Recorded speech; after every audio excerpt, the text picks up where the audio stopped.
want to bring it up again. Look at the lap times here. Code is absolutely flying. Yeah. So he's about 2 seconds a lap faster than Paxton Yoshimoto. And Declan Shields is right behind that. So 114.5 for Code St. Peter out there on the track. And Code looking smooth right now. Heading through that off-camber section. Back coming down by the Barbie Jeep downhill. That's coming up later today. Now there's a big smile just appeared on your face thinking about that. I'm just really hoping that everybody has a good time and my counterpart over there, Joey, doesn't slip and fall this time. So yeah. Last time he told me he woke up to an angel. It wasn't me. So once again, Code St. Peter crosses the line up front, and well up front, I should say. Paxton having a nice day so far. Yoshimoto, as he crosses the line as well. And again, I want to remind everybody, if you're home watching us, no matter where you're at, by the pool, on the lake, sitting in your living room, on the back deck, please let us know where you're watching from. Where's your hometown, where you're watching us from, and who your favorite driver is, who you're cheering on. And we'll do our best to call you out and give you some kudos for that. But then also, if you have any questions, what's going on here at MidAmerica Outdoors, or the racetrack, or the race facility itself, or the whole facility. And we're going to talk about this a lot this afternoon, visions. That's right. Yep, we're going to talk a lot about visions. We also got some highlights we're going to show everybody from last night, too. We had our first round of the Pit Bike Series Championships last night. Had a big turnout, new track build up there for that as well. So we're going to show some highlights from that here at some point in time today. Nicole Ferguson checks in just like that. She's at work on a cold and rainy North Carolina day. And Nicole Ferguson, Let's Go CT Raceworks Cars. And Shelly Yashimoto is going go Yoshi. Oh, no, see, you didn't have to tell us that. Hunter Davidson is checking in. He's on his way to Galveston for a cruise. Oh, very nice. Very nice. There is the battle on the screen right now for 4th and 5th. That's Tanner Thompson and Avery Sides. Tanner looking very patriotic this Memorial Day weekend. Old Glory flying on top of that car. You know, some of these kids get it without any prodding. You know, you don't have to egg them on, or their parents have to remind them. A lot of these kids, I think almost all of them, are doing it on their own, which is such a refreshing thing to see. Yeah, the U250 modified drivers, especially, Code St. Peter, Tanner Thompson, all these kids, they race so much in different places across the country. They're here all the time. They're so well-rounded, athletic, little drivers, and they're great sportsmen. They know exactly the things to do to promote themselves in their racing program and to look respectful of everything that's going around. And they do a great job of that. Tanner Thompson's awesome. And they're back out front with the 63 of Code St. Peter. Couple of laps left. Code's been charging out front all alone, Sunday driving. This is all the races this weekend, or I should say today, are 6-lap races except for the pro classes. If it says pro right in front of that class, whatever it is, it's a 7-lap race. So that's what we're looking at today.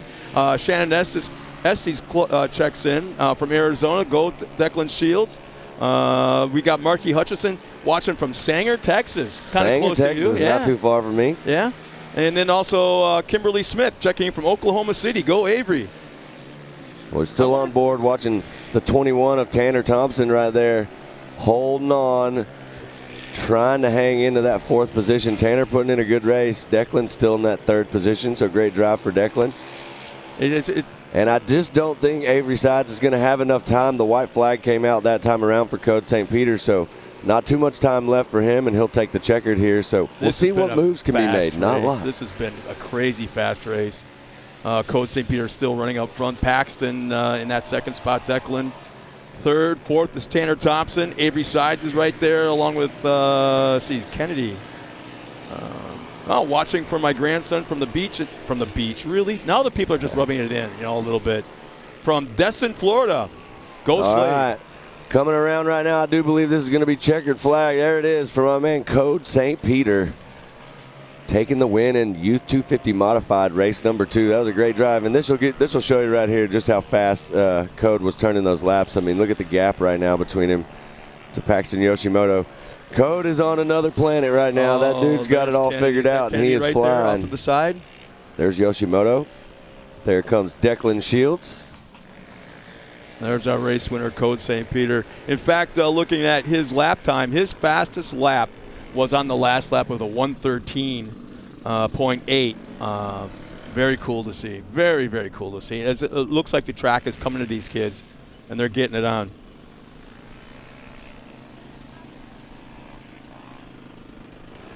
So once again, we got somebody checking in from Lebanon, Tennessee, known for circle track racing, sprint cars. So Jeff Lee, thank you. In fact, you got to listen to this. Thank you guys for high-grade professional off-road racing. Thank you, Jeff, for those comments. It's it's not falling on deaf ears, I can tell you that right now. Well, there you see Tanner Thompson crossing the finish line. We'll get Avery Sides around through there, and I do believe Miss Kennedy Singleton had an issue out there in her pink Team 360 car. So looks like their Sides also. Yep, they're getting the 56. That's Avery Sides. So they've got their Sides and Singleton ready to go right there. And there is our There's our unofficial results for Youth 250 Mod presented by Handy. So Code St. Peter with the win, Paxton Yoshimoto in second, Declan Shields in third, Tanner Thompson in fourth, Avery Sides fifth, and Kennedy Singleton rounding out the field in sixth. So it sounds like in just a moment we're going to go down trackside with our first winner of the afternoon. Let's see. Code St. Peter with Erica. Code St. Peter putting on an absolute clinic in this Youth 250 modified class. Code, wow, what a weekend of racing for you and your team as you pocket 1-1 finishes. What went into this successful weekend and this unofficial overall win? I have no idea. I am so happy right now that my team's been working hard and getting all my cars set up for this win. Happy as you should be. And now, Code, you raced 2 different classes and already have 3 wins under your belt. What's it going to take to get that 4th win here today? Go fast. Go fast. Short, sweet, and simple from Code St. Peter. We look forward to seeing you back out there later today, bud. Code. Thanks, Erica. Yeah. Go fast. Plain and simple. That's it. He knows one speed, and that is go fast. So, Code, great job out there. Congrats to Code on that big win. There you see staging. We got our next group of cars getting ready to go. We still got to get this track cleared. Safety is top priority. So we'll get those drivers out of those cars, and they'll get them hauled back up to the top. Well, let's step aside real quick after our first race. We'll be coming right back after this. Once again, we're in Jay, Oklahoma, home of MidAmerica Outdoors. More racing coming back after this.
Lightweight, agile, and strong, the Pitbull is perfect for the job.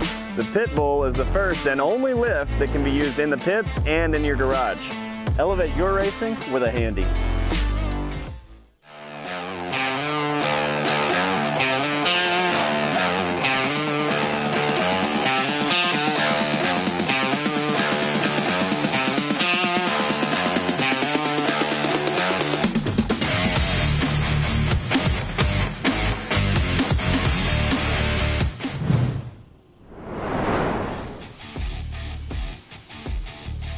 Welcome back, everybody. We're getting ready for our next race, but before we go there, Joey's known for clowning around with the fans and having a lot of fun. You are known for clowning around with the fans and having fun, but you guys pulled something off yesterday that I don't think anybody else could do except you two. What was that yesterday? You know, there's a thing going around here where it's like people pit me and Joey against each other to compete at stuff. So we did a race last year, and Carson Vale side-by-sides out here on the track. Joey cheated. He beat me on that one, he says. So they challenged us. We had another race at the pool party. And it was probably one of the hardest things I've had to do out here, but we had a lot of fun with it.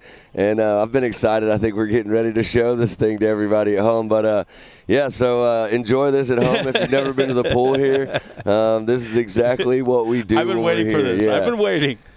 So we just have a good time. And, man, I definitely figured out exactly how long that lazy river is. And we had so much fun up there. Everybody at the pool. They have a water park in the middle of the pool for the kids. You got the lazy river, you've got shallow pools, you've got floating tubes, you've got, the playgrounds right there. Everything that you need is here at this place. You can have so much fun. Like, we got done yesterday, and, I told everybody on air I was going to the pool party. Yep. How cool is it to literally walk off the broadcast stage during racing and go to the pool like you see right there on screen? I have no idea.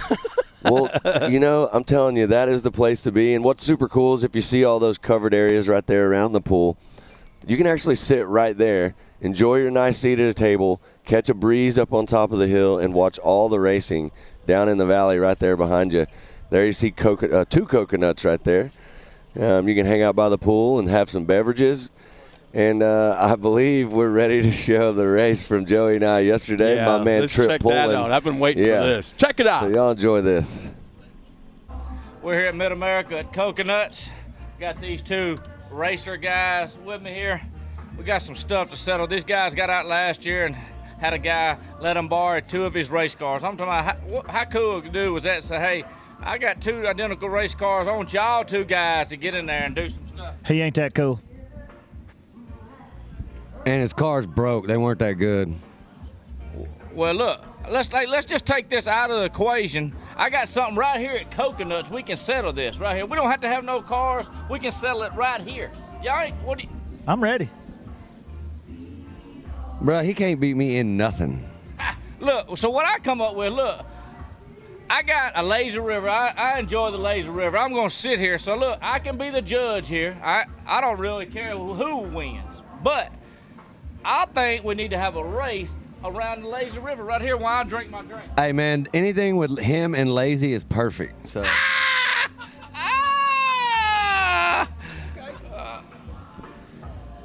You want to make a wager? Woo! Listen, let's keep our. We gonna wager those Amazon special Louis Vuittons on that face right now? Ooh, the Louis. My Louis for your chain.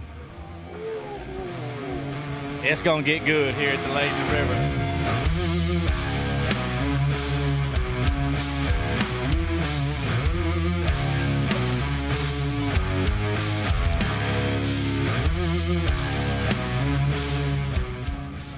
All right, gentlemen, go ahead and get in your rafts. The rate you get in is not gonna start till y'all get right here. Okay, y'all gonna jump in and go. Y'all girls, y'all, you good? They're just an obstacle. Man, we're gonna say 3, 2, 1, and then race.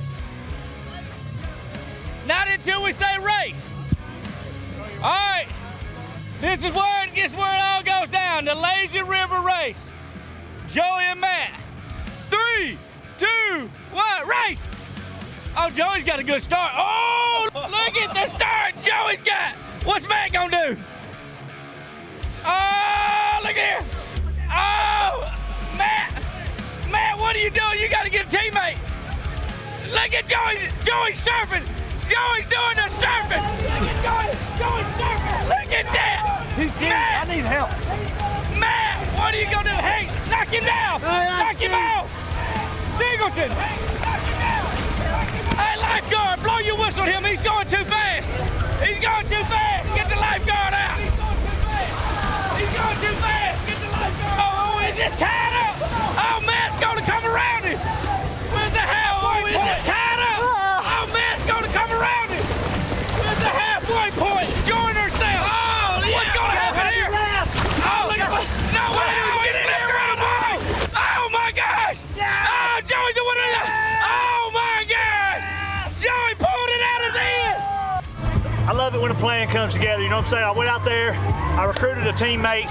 He came in clutch. He cheated. You cheated. Again. He got out of the water, Year didn't he? 1, he cut the track. Year 2, he recruited some guy to He got out of the water. You didn't say I couldn't. The rules were, gotta have your float, gotta stay in the water. You technically cheated. I didn't break a rule. I didn't see it. I don't know if he did or not. That's right. I don't know if That's he right. did. Allegedly. Allegedly. Oh, man. Well, I hope everybody at home thought that was as funny as I did, because I was dying There's laughing two over things here. I know. I remember from yesterday. As we get ready with our Ultimax starting grid, Slade Doughton starting on the pole right now. Tucker Burrs is right there in the 44. Declan Shields in the 158. Carson Hill in the 126. Triton Lawrence in the 110. Avery Sides in the 56. Kennedy Singleton's out there again in the 71. Alexandra Easton in the 190. Case Beam in the 3C. And Stefano Calagru is out there along with Kennedy Singleton once again in the 71. 11 cars ready to take the green flag in our 9 to 12-year-old Youth Limited. There they are, getting ready to go. That's right. We're going to get them blocked and loaded right here, and we'll get these Youth Limited 9 to 12-year-old drivers out here. Slade Dowden, Tucker Burza, Declan Shields yesterday putting on a show. Want to see if they can do it again today in race number 2. Dowden looks like jumping out to the early lead right there in that Progressive Power Sports blue machine right there. Burza in second. Boy, you wouldn't know these are limited cars from that start. They just No, jump not at out all. and go. Yeah, Dowden's car was flying yesterday, so was Burza. And look, there's Hill running that 4th spot. Good to see my man Carson Hill out there having some fun. Now, they're running on an abbreviated track, just like they did last year. Yep. But this track, what we didn't mention, in length, last year it was like just a little over, 2.2 miles, I think, in length. This year, so it's a tick over 1 mile in length, but they're still running on an abbreviated track. Yeah, for sure, and you'll see that later. Well, like we said earlier, we're starting at the top of the morning right now with all of our youth divisions and things like that. Once we get into the big cars, you'll see the rest of the track. They'll put it all together, and that'll be coming up here in just a little bit when we get to Expert NA. But right now, Youth Limited 9 to 12. 6 laps right now on the track. Starting to stretch up Dowden, that lead a Shields, bit. Yeah. Burza, Lawrence, and Sides. Apparently, Hill has dropped back to 6th spot right now on the track. There's Easton running that 7th spot. Beeman in 8th. Calagru in 9th. Ledbetter in 10th. And Singleton doesn't look like, I'm not sure if I don't believe Kennedy Singleton actually started the race. Yeah. But those names up front are nothing new to this racetrack. Dowden, Shields, Burza. Yeah, look at this battle right here, Scott. Yeah, look at this. Wow. That looks like that's going to be Declan. Well, let's see. What do we got there? So that's Carson Hill, Lawrence, and Sides.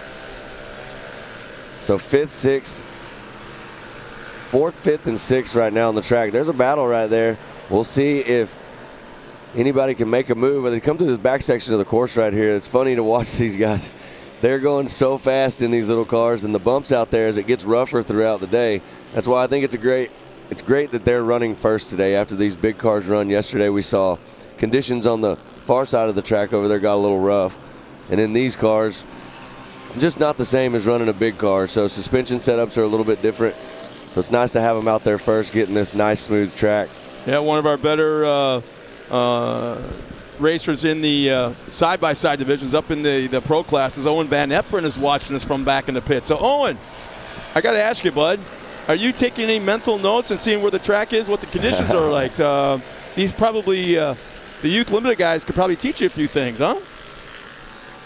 Yeah, there's a lot of people right now tuned in watching this, the future of our sport. You know, these youngsters right here out there having a good time, and one of these days we're going to be up calling their action just like Owen's up there in that class. So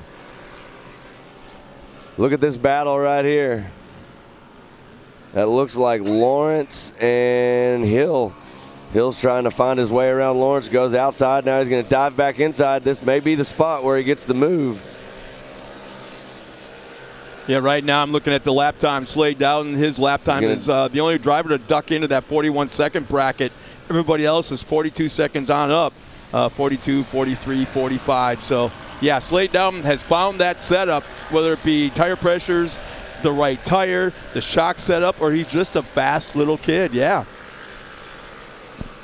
Well, still out in front, nothing changing there. That car looking nice and clean. The Progressive Power Sports back, number 8 machine of Dowden on the gas and charging. Couple laps left in this Youth Limited. There's an actual white flag coming out right there for the number 8. Declan Shields crosses over that finish line also and takes the white flag. And there you are on board. We are literally watching Carson Hills trying to find a spot anywhere he can to get around Lawrence in front of him. He's probably going to try to dive low right here and go underneath. Lawrence protects that line really well. Yeah, this is the white flag lap last time around for these drivers. There you see. There it is. But, okay, he just learned something right there. He tried to pitch it into the inside. It's scrubbed off. He got sideways, scrubbed off all that speed, and that's not what this class is about. You can't drag race from one turn to the next turn. You have to keep that momentum, nice smooth turn, and keep that momentum and the speed up, and he just learned something valuable there. Well, the number 8 machine right there making his way through lap traffic and taking the checkered flag right there. So Slade Dowden, number 8, with the win. And there you see the rest of the field coming through. Looks like Declan Shields is going to be in your unofficial second place, as well as Berza in the third spot, rounding it out. So let's see. There's 110. Hill's got an inside line. Let's see if he can make a move right at the end. Lawrence is going to block that line, and I don't believe Hill's going to be able to get the drive to get around him. Lawrence takes that 4th position. There's Hill in 5th. Avery Sides will be the next car. I'm sorry, Case Beeman will be the next car across the line in that 7th spot. There we are on board watching the 85 of Calagrew make his way around up over the tabletop, representing Johnny Kays.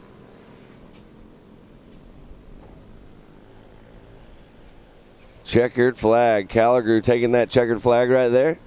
And then we've got Sides. So great race for your Youth Limited 9 to 12-year-olds.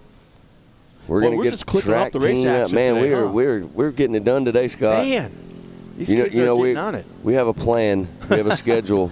It involves pool and Barbie Jeep downhill. I like how you said pool first. Yeah, well, I mean, you got to. I happen to know, as we look at the unofficial results, the handy unofficial results. Slade Dowden in that top spot, Declan Shields, Tucker Berza. That rounds out the top 3 in the podium. Triton Lawrence is 4th. Carson Hill will round out the top 5 along with Alexandra Easton, Case Beeman, Stefano Calagrew, Avery Sides, and Camden Ledbetter will round out the field, as well as Kennedy Singleton, that we don't think took I'm not the sure green she flag. started that race. Yeah, we saw her have a car issue in the race before. Issue. Yeah. So not really sure what happened right there, but there you see the 56. I believe that is Sides right there, and they're going to get it all cleared off. But while we're hanging out right here, let's send it down to our reporter with an interview with our winner. Slade Dowden with 1-1 finishes for this unofficial overall. Slade, you said you had so much fun out there this weekend, so what were you finding out on course that helped you put together those dominant performances? I found out some better lines. It was fun out there, a little bit slick, but I found some better lines and took inside, and stayed on the gas a little bit. And who would you like to thank for this weekend's performances? Jesus Christ, my mom and dad, and my sponsors. Well, congratulations, Slade. We look forward to seeing you in our next round. Well, nice job. Congratulations to that young driver. Another win, and I believe he may be, Erica might be on to something with the unofficial overall winner here this weekend. Yeah, that was pretty impressive, and got to give it up to Slade right there. He did, the thing that I think everybody should do when they get up there, and he thanked the man above for keeping him safe and helping him have a good race out there. So big shout out to Slade on that win right there. Incredible driving in that Youth Limited 9 to 12. And it looks like we're lining up our next class, Youth Limited 6 to 8.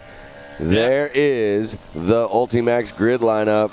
Easton Helms, Lariat Lawrence, Alexander Walraven, Paxton Shamblin, Harper Willis, Luke Anderson, Braxton Furnell, Blaine Singleton, Damian Nava, Atlee Yoshimoto, So all ready to go. Lineup for 10 drivers. 10 drivers. 10 drivers, 6 laps, race number 2. There you see all the look at the race dads right there. You see John Singleton there getting everybody lined up and ready to go. There's TW, there's Billy Champion. You and your young boy. So it looks like we're going to get to see some action coming up in just a moment. They've got all these drivers lined up and ready to go. This is going to be, like I said, our youth limited 6 to 8 year olds. Our youngest drivers out there. A lot of these drivers, all you're going to see is the tip of their helmet, the very, very top of their helmet above the window, and probably the knuckles on the steering wheel, and that's just about it. That's right. And then what's crazy is, we have youth stock coming up next, and one of the things that we talk about is, obviously, if my little man starts in youth stock, I've asked Mom, I was like, are you going to ride with him? So there is some times where we do see some of these kids riding with Mom in the car, or someone like that, a passenger. And it's pretty cool, especially in youth stock. Like for me, I would worry about my little man seeing a mud puddle and just thinking that was more fun at the moment. But right now we got green flag. We're sending them the youth limited 6 to 8 charging right now. We'll see who's got the whole shot on that. Wow, is that 3 wide at the start? 3 wide. Looks like, 2 wide going up the hill. Looks like Easton Helms may have jumped out to the early lead there. Hey, I got to call out my Vietnam veteran cousin from Chicago's tuned in. He's a NASCAR guy, but he's slowly getting into the off-road scene. Well, I'm telling you right now, Lawrence and Helms, we got a spin out right there. That's the 144 of Lawrence. I think he came in real hot on Helms in that corner. May have bumped him a little bit, spun around, not sure. We didn't see it. But back on the track, all is good. The 144 machine is still in the race. Youth limited 6 to 8. Helms on the gas out in front right now. And I do believe we have an Amsoil instant replay of what happened right with the 144 just then. Came in real hot, actually checked up. Yeah. So I think he realized that he was coming in just a little too hot, hit the brakes, the car spun. Again, Safely got back out there on the track, though. That was nice. Another opportunity where we learned something. It's like, on. There's 4 cars in the same picture, and when you have that, that's a tight battle going on in an off-road track, especially at this young age. And the speeds that they're going, it doesn't take a whole lot for one driver in the back to catch up to the lead driver in case something happens. It doesn't take much at all. So that's the 98 of Blaine Singleton right there. You see that car. Team 360 MidAmerica Ambassador car right there. There you see Easton Helms, your 111 driver, leading the charge right now on the track. Easton looking nice and smooth, spinning it right around that corner, getting some good traction.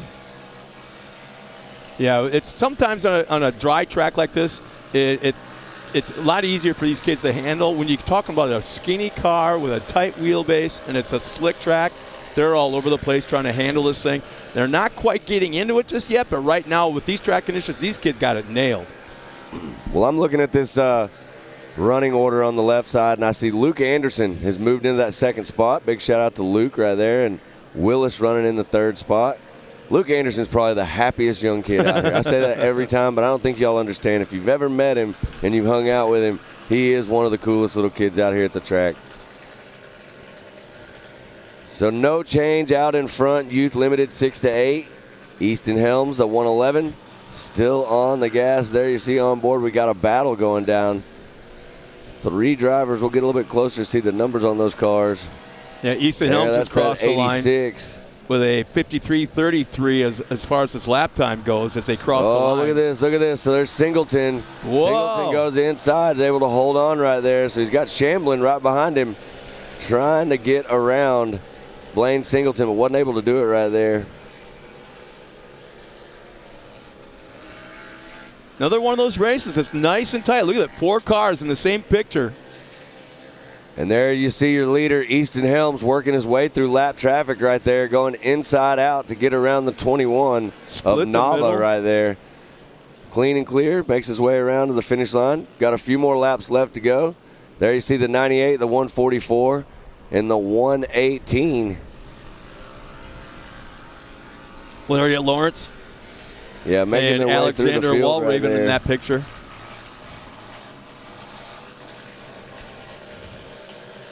The battle is on. There's still time, so we'll see if anybody can make any position changes out there. You see one driver trying to get some momentum going around. That's Easton. Yeah, I believe he's Easton's just still working his way through the field. Yeah, through lap traffic is making it look almost too easy.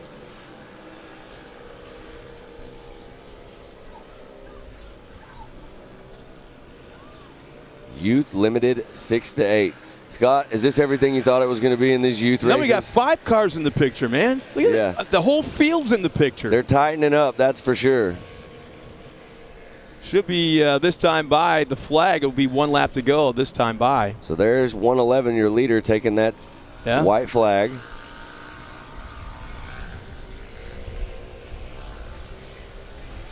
Man, oh man, look at this.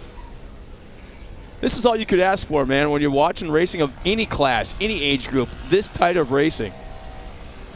So Helms, Anderson, and Lawrence 1, 2, and 3 with 1 lap left. Scott, we'll see if Anderson, I don't believe Anderson's going to be able to catch up to Helms. Helms is he's got a whole nother speed out in front. He's checked out in this thing. Nice lead right now for Helms, about 13 seconds back to Anderson.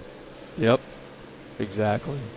So we're going to follow Helms, the 111 right here to the checkers. Big congrats right here to your driver, the 111 of Easton Helms. There it is. Checkered flag is out. Here's my man, Luke Anderson. Yeah, not all that far behind for second. Team Baco driver right here. He's got to be stoked. I saw him this morning getting that car ready, and here he comes. Second spot right now, Youth Limited 6 to 8, Luke Anderson. And there's Lawrence. Yeah, Lawrence should be crossing the line. Harper Willis and Blaine Singleton will be, Willis will cross the line, then Alexander Walraven, Paxton Shamblin, Blaine Singleton right behind. Very close finish right there.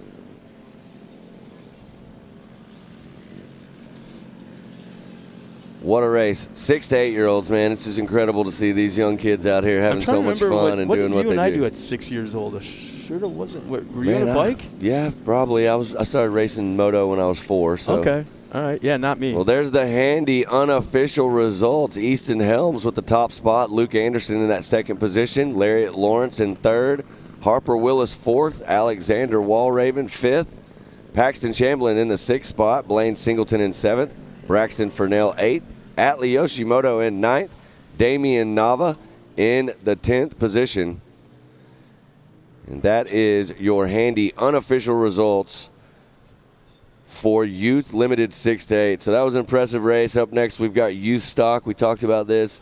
So we've got that stock class that's going to be coming up in just a second. But right now, we've got Erica with our winner. Take it away, Erica. Easton Helms, our unofficial race winner. Easton, you led both races this weekend from hole shot to checkers. Just how important was it for you to get out front right away and ride this one home to victory? It was fun. I liked the track. And did you have fun out there this weekend? Yes. All right, that's Easton Helms, our unofficial race winner, guys. Thanks a lot, Erica. And once again, another driver. Yeah, man of many words right there. Yes. Yeah. That's it. He says, all I know how to do is go fast and drive this car. It's like not worried about the interviews. I'm here for the trophies. We got a bunch of young Clint Eastwoods out there. So we got some live shot of some of the fans out here this afternoon. And once again, we want to thank everybody for tuning in and watching us. Hope you're enjoying the racing action. And just beautiful weather. I think we're expecting low 80s, super sunny skies, not a cloud in the air, nothing going on except really cool racing out here on the track. So we are getting ready to go. Coming up here just shortly, we're going to jump into Youth Stock. And we're going to have all the action. Look at the track. Track crew worked out here last night. They worked real hard to get it re-prepped and ready to go for today. There you see the water truck out there throwing some water. And I believe that while we're getting everybody ready to go here, I see some drivers coming down the hill right now. We are going to send it to a break real fast while we get everybody staged up. When we return, all the racing action will be right back.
Well, welcome back, everybody. Once again, we're at MidAmerica Outdoors here in Jay, Oklahoma.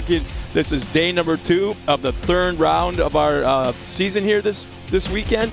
And, Matt, so far, we've had a couple of races, and all of them have been dead spot on as far as speed. Yeah, for sure. And there's the Ultimax starting grid. Hill, Fowler, Callan, Coates, Vanover, Hess, Ewing, Hess, Ballinger, Plummer, Doublehead, Brazino, and Lindemood all on the line, ready to do battle. There's TW. He's got that green flag in his hand, and I am waiting to hear that he is about to send these drivers. This is your youth stock class getting ready to do battle. Oh, got one ready. A little overexcited there. TW caught him. He's going to push him back just a little bit.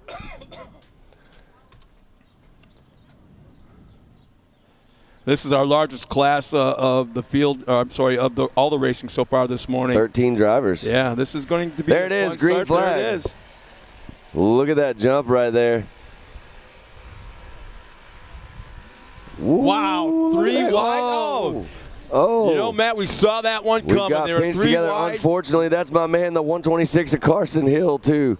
But he's up back on all fours. Looks good. Yep, looks good. Hopefully that car's okay. They were rubbing sidewalls. You could just see it coming. It was just a matter of time, probably 2-3 seconds in the making, and back on his wheels. It looks like he might be trying to move. If not, he's back underway. Yeah, so that looks like the 723 of Fowler moves into that front spot. We'll get a transponder reading here in just a minute, but what a tough break for Hill right there on the front. Hopefully that car's all good. There's your leader, the 723. How many times did we see issues Emily yesterday? Fowler showing us how to get it done. Ended up back underway again. All right, I do see a red flag waving right there. Diving to the inside. That's 22 still racing right here. Not really sure.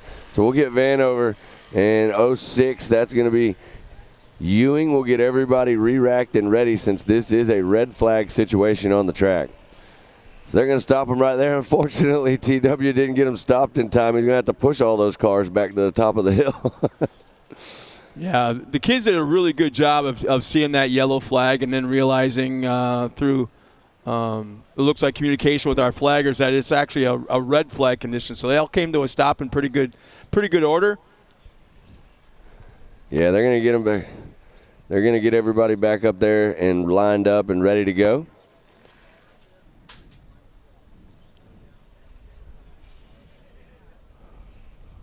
Well, we are going to get everybody ready to go, make sure that we've got the track cleared, everybody's ready, all of our safety crews back in there, and we got to give a big shout out while we're doing this. This is something that at this time of the day we typically like to give these guys a shout out because they work so hard to make sure that all these kids and all the racers and everybody out here are safe and they're having a good time on the track.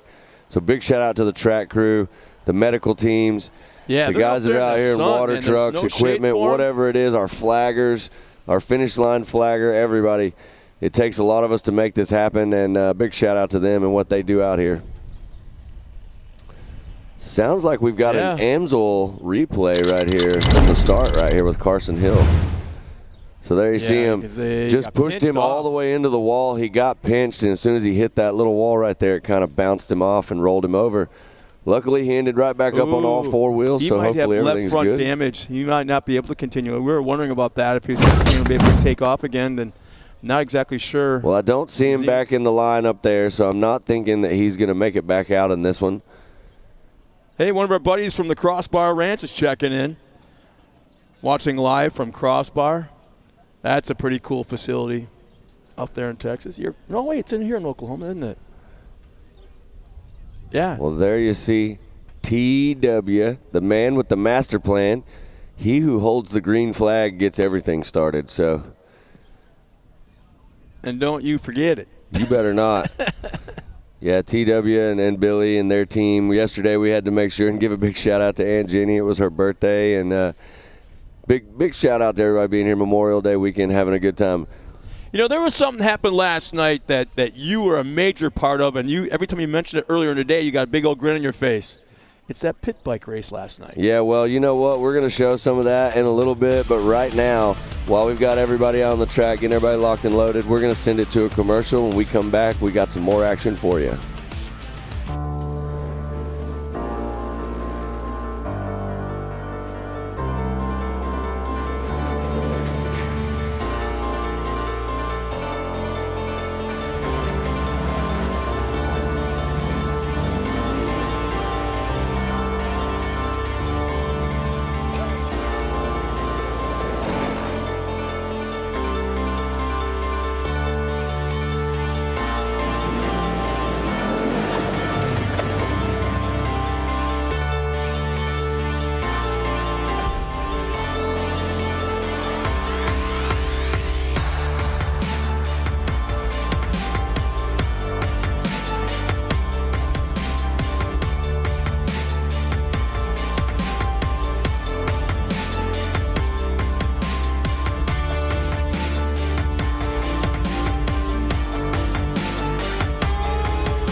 There's truly something for everybody here at MidAmerica Outdoors this weekend. We finally kicked off our Pit Bike Championship Series. The track is absolutely insane, and the racing is living up to all the hype. We're seeing that all is fair in love and war, and the Pit Bike Championship at MAO.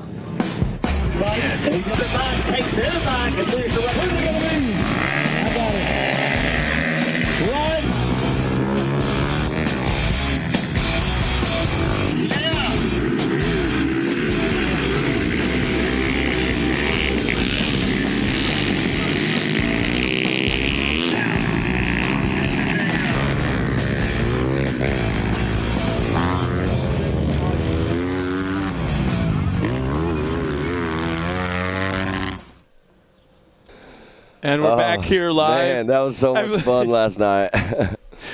And I totally missed it when our producer actually was up there and took a few laps himself. I feel like he might have strategically cut all that footage out of what we just saw in that highlight video. We call those highlight videos for a reason. So. Oh, man. You know, I mean, I was up there last night just trying to walk around and not fall down. That new track they built up there is awesome, and we had some great guys. You're at Sailor, you know, Caleb Carter, Joe Dirt. You might have seen him racing with Travis Pastrana and the boys. They were all out there. Jed Underwood out of Colorado, he killed it. So it was a good time last night. But right now we've got it restarted. This is the green flag for our youth production stock class. So back out on the track, everything's good. We had that red flag incident, and now we're back racing. Yeah, I'm trying to figure out if Carson Hill actually was able to make it back out after that first lap incident on the I don't prior see race. his car in the field right there. I see Fowler back out in the front, Yep. Cowan running in that second spot, and there's Coates in third.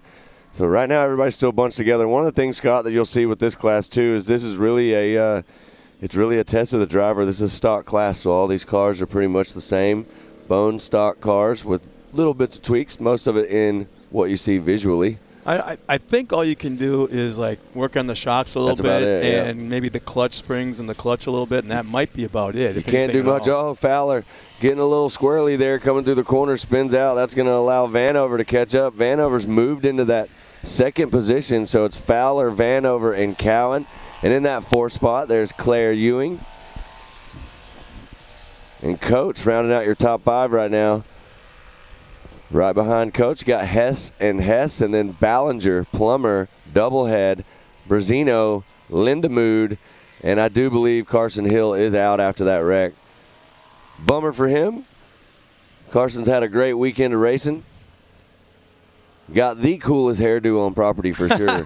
So it's not the first time you've said that. I know. I mean, I'm proud of him. They hit me up, you know, probably 2 weeks before this last race and asked me if I wanted to come up and go get a haircut with him and make some videos and stuff. So we're going to definitely try to make that happen. I think me and Carson are what we call trendsetters, you know. Oh, you're going back on that again. Yep. Yeah, we're going to do some cool I'll let hairs. you have But that.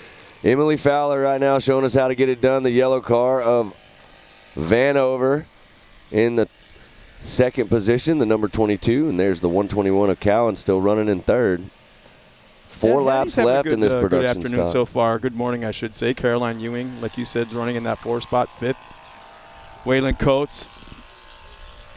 But yeah, we don't do it enough. But it's like there's young ladies out here that are racing with the guys, and those numbers are growing, which is neat to see as well.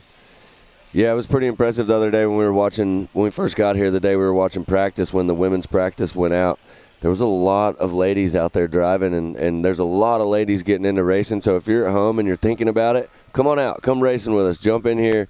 There is a women's class. We do have the ladies driving in some of the other divisions with the men. And you know what? I'm not even going to lie.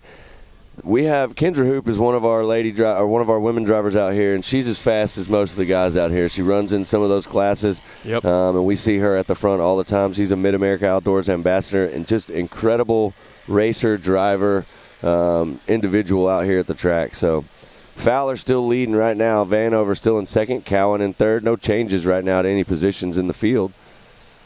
I got to call out a buddy of mine, Jaden Gerber's checked in. Watching the races, so that's kind of cool to see. Said had to tune in for the youth races. That's right. Everybody wants to watch the kids. The kids are always fun. Another thing to keep an eye out for if you're at home watching, as you're seeing these logos flash through the top right of your screen. Those are our sponsors. They're the ones that help us make it all happen out here. Big shout out to all those sponsors. Make sure and give them a follow. Support those that support us.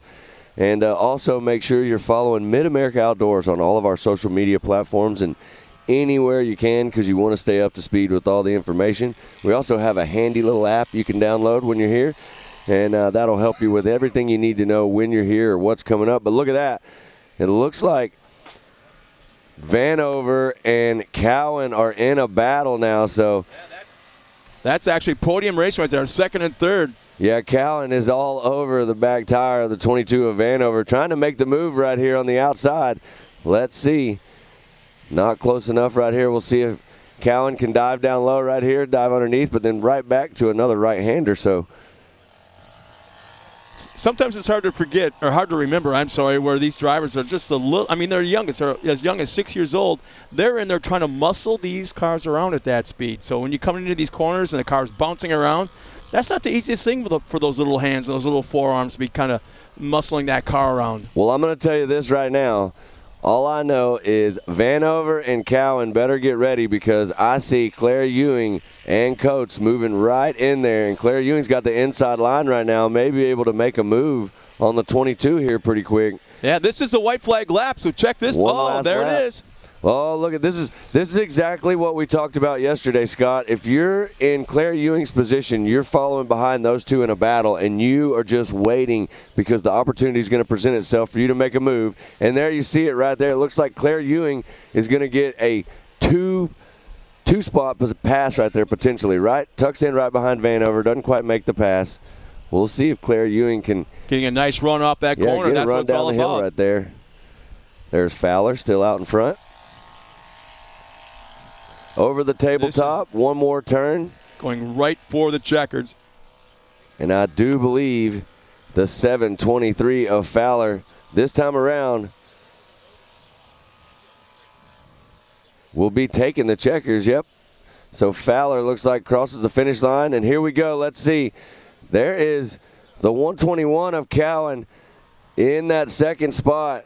There's Vanover on the outside trying to make a move. Not going to be able to do it. In the 06 of Claire Ewing rounding out that right there with the fourth position. Coates is going to be in your fifth spot. So Fowler, Vanover, Cowan, Claire Ewing, and Coates. 1 through 5. What a race. Go on a limb and say that could be or should be probably the closest finish. Super close. Yeah, so far today for sure. Yesterday there was a few that I don't think you and I could actually call. We were very impatiently waiting on someone to give us the official results on stuff like that. But, man, unofficial right here. You're seeing it on your screen. So Fowler, Vanover, and Cowan, 1, 2, and 3. Great drives for them. Claire Ewing, Hess, and Hess. And we still got a few drivers out there to get clear on the track. You know what I'm excited about? We are moving into big cars next. Okay. I love watching all the youth race, but one of the cool things is we're going to open up the whole entire track, and we're going to turn them loose. Coming up next with Expert NA. Still have a few cars to cross that line.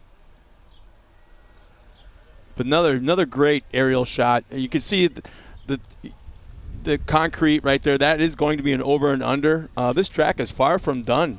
Well, there's our handy unofficial results right here for youth production stock. So we've got Emily Fowler top spot, Vanover second, Cowan in third, Claire Ewing in fourth, Harper Hess in fifth, Heston Hess in sixth, Ballinger seventh, Coates eighth, Plummer ninth, Doublehead in 10th, Lindemood in 11th, Brazino in 12th, and Carson Hill rounding out the field in that 13th position.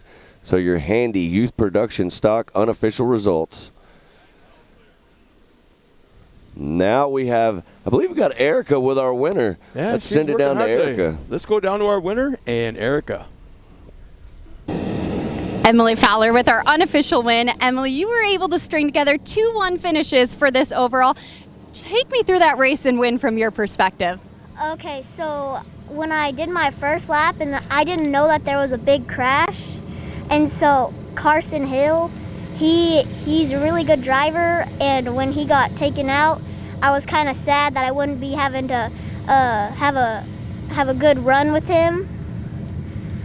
but at the same time I was good because I knew that nobody else is better than me and him, and so I was really happy because I knew that I would be taking the win. Well, you two are certainly very strong in this class, and I know you mentioned you have some special people behind you that you want to thank today. 2JM Fab, because my dad works there and he made my car to how it is now. He helped me get to where I could win and do better. Because when I first started, I was getting 12th and 14th, and now I'm getting 1st and 2nd every race. That is an awesome progression for you and your team. Congratulations, Emily. We look forward to seeing you in our next round. So do I. I look forward to getting another interview. Man, that's a good one. That was the best interview we've had so far, for sure. That's the best interview in a long time, and I think, well, definitely she just gained a fan in me. Oh yeah, after for that. sure. I Wow. mean, the confidence in Emily's voice, like there's no one faster than me and Carson. So that was impressive. There was definitely some rocks thrown at other people out there, but. Before we get to the next race, let's step aside real quick for a few words from our sponsors as racing continues here at MidAmerica Outdoors.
Hey everybody, I'm here with Carson Vell. Carson's been racing for quite some time. Carson, give us a little bit of a background on your racing history. So we started in about 2016. We've been racing since then. I started going to a fair with my buddies, and I seen these things start out in the 170 class, and then I was hooked on it from there. And you're racing in the Pro NA class. Last year you were racing in multiple classes, so give us a little bit of a rundown of how last year went compared to this year. So this year right now we're not doing the hottest, but it's a whole new ball game. We have to learn drivers. We have to learn everything all new. We're trying a bunch of new stuff on the cars that we haven't done before. So expert last year we had the cars pretty dialed and everything was going all right, but this year it's a whole new ball game. And you're also a MidAmerica ambassador out here at the park. Give us a little rundown of what that means to you and what it means to be an ambassador out here at MidAmerica.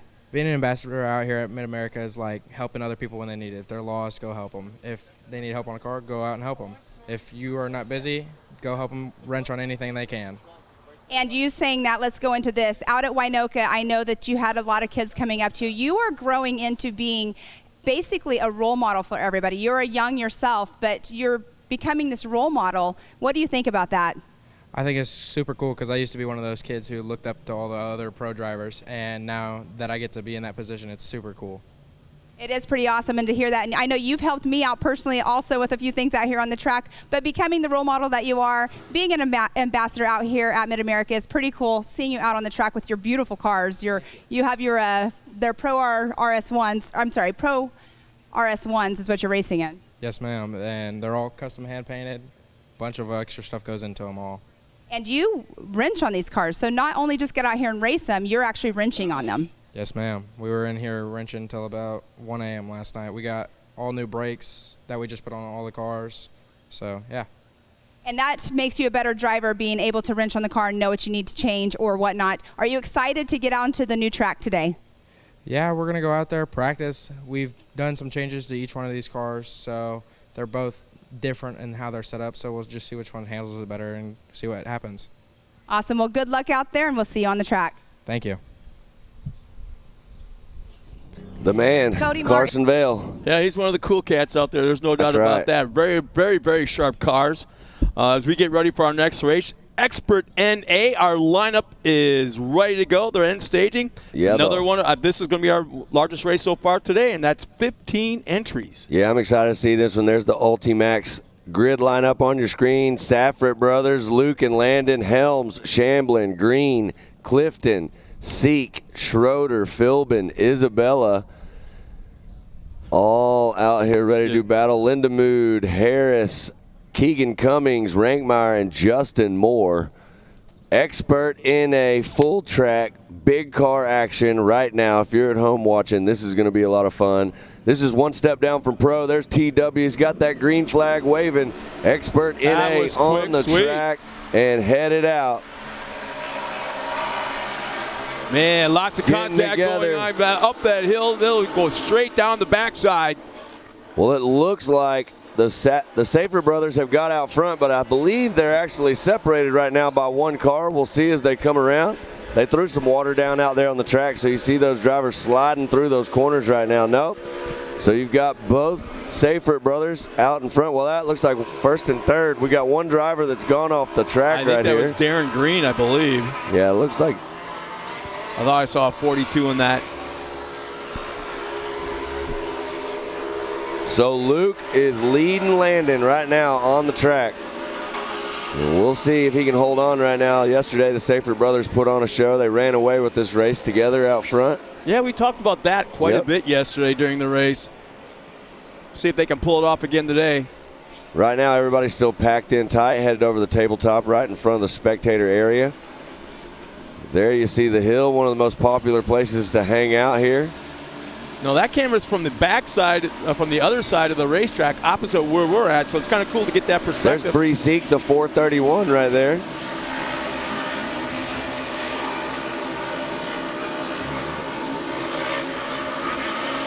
Kind of surprised drivers making their way around still. She's in the top 10, but I'm kind of surprised she's that far back. Great drive right now, so it looks like Luke Safrit leading the way, and that is Blake Helms that's in the second position. And then there's Landon Safrit running in that third spot. So Blake separating the brothers right now. We'll see if he can stay in that second spot or advance a position. Safrit brothers back out there doing it again today in race number 2.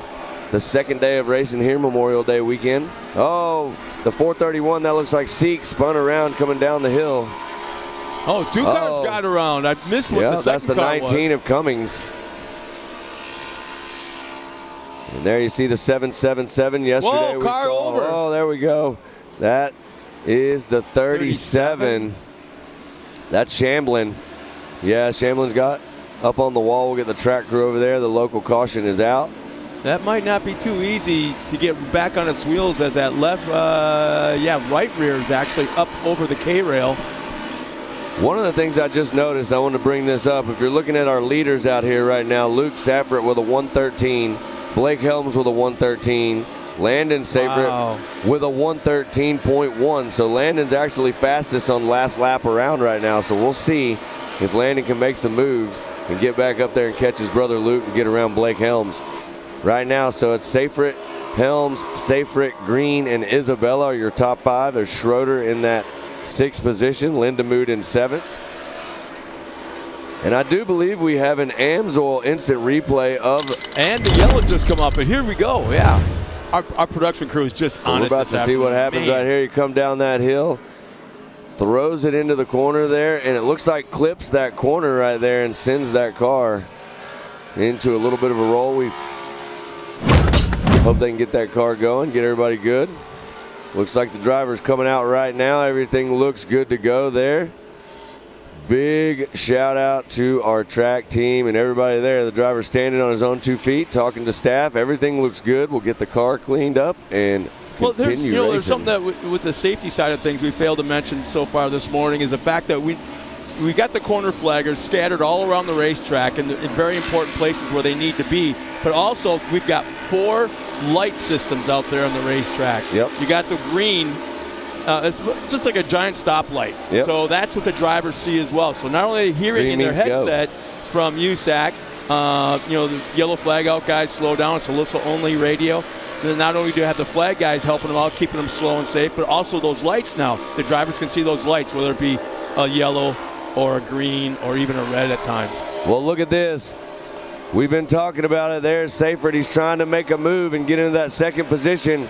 But if you watch, Darren Green Darren Green touches a little bit, gets in there. Here they come. They're going to slow down. Yep. This is that caution zone, so they're going to slow down. You cannot advance a position. 20-mile-an-hour speed limit, and they're watching through that zone, and then once they get the instant sight, just past it, they'll get back on the gas, full race speed. So it looks like Luke Seyfried still in front. Helms is in 2nd. Landon Seyfried has bumped back into the 3rd position. That looked like that might have been a position change under caution right there. Not sure. That's up to our track team. But let's see right here. So back out on board with the 28 of Luke Seyfried. There's Helms, as you see him going up the hill. Now keep in mind this is a 6-lap race, so there'll be 1 to go next time by.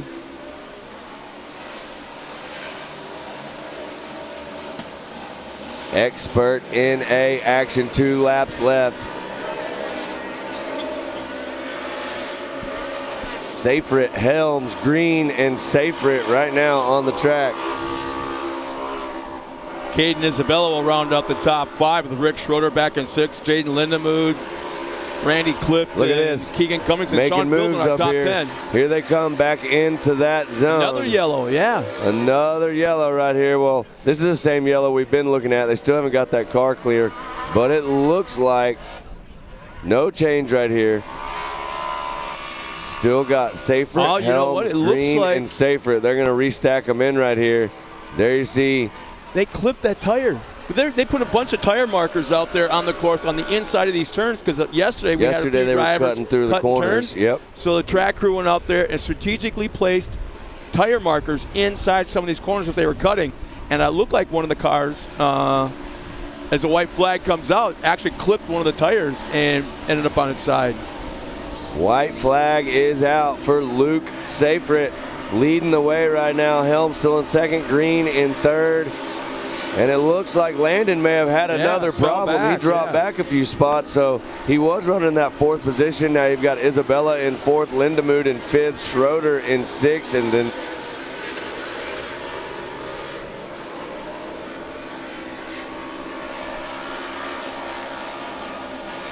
there's Landon right there in that 7th spot. So let's see if he can make some moves and get back up to the front. Great drive for Luke so far, still holding on to the lead. Yeah, from the drop of the green flag, he's been on a line. Well, here they come to that. Back in that caution, everybody's going to tighten up and slow down.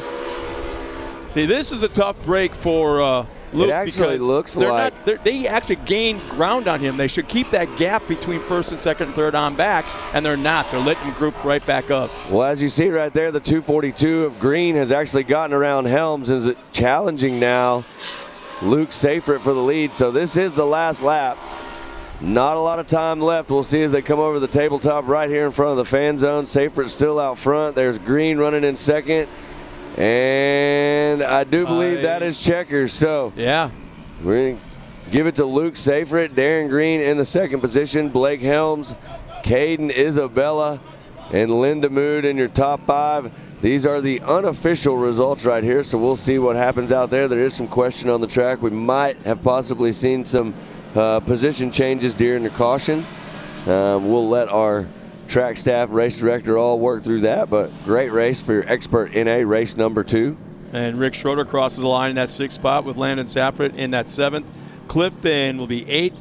9th is Keegan Cummings, Sean Philbin in that top 10, along with Bree Seek. 11th, 12th, Renkmeyer, and the rest of the field a few laps down. There it is, your handy unofficial results. So Luke Seyfried out in front, holds on. Darren Green in second, Blake Helms in third. Isabella, Lindemood, Schroeder. There's Seyfried, Clifton, Cummings, Philbin, Seek, Rankmeyer, Shamblin, Harris, and Moore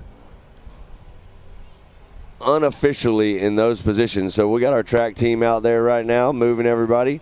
And I do believe we have Tiffany right now with Luke Seyfried. Let's hear what Luke has to say about that race. Thanks, guys. Down here with Luke. Now, Luke, before we had those local yellow cautions, you were on a faster pace than yesterday, 108.678. Did you change anything with the setup, or are you just feeling a little bit better with the car setup that you have and the track and the way the conditions are? Yeah, I didn't change the car at all. The track was the same. I just felt a little bit better with the track. Well, talking about that, you had Helms in between you and your brother, and with that being said, you always like going a little bit faster than him, and you've done it this weekend. Unofficially, you're taking that top spot. Who'd you like to thank, and what's going on? Definitely my mom and dad for getting me out here. DFS Engines, Trey with 3P, Ultimax belts, and everyone else. Thank you. Awesome. Well, buddy, it's been a great day for you. It's been a great weekend. Now you get to go enjoy the pool, enjoy the Barbie Jeep races later on. Is there anything else that you're looking forward to before we hit Visions in a few weeks? No, not really. Awesome. Well, you get your car all up there. Make sure everything's all good to go. It's going to be a great day of racing. We've got lots going on. I know Luke is pretty excited to take that top spot over his brother. Back up to you guys. Thanks a lot, Tiffany. Congratulations one more time to Luke. And in the meantime, as we get ready for our next race, which is Amateur NA, let's step aside real quick. Once again, we're here at MidAmerica Outdoors. We'll be right back after this.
Everybody, this is Tyler Remreed. We're out here at MidAmerica Outdoors. It's already Memorial Day weekend, and man, this season's already going by super fast. We were just at Wheeling, Missouri at the Lucas Oil Speedway.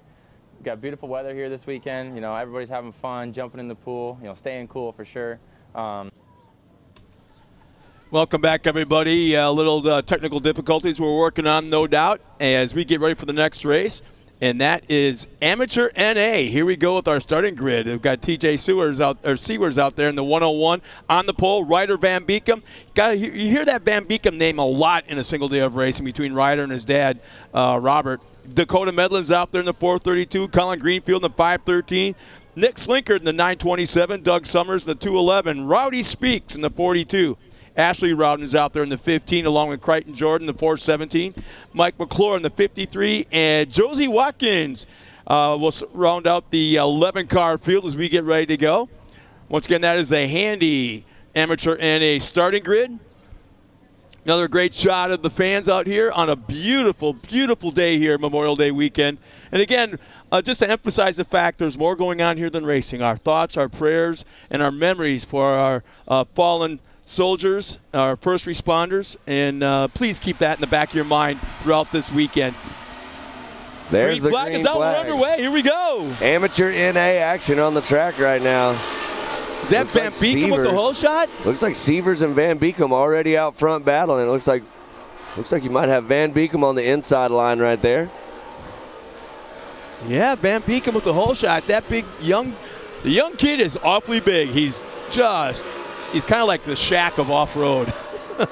Yeah, that, and they are probably the most patriotic.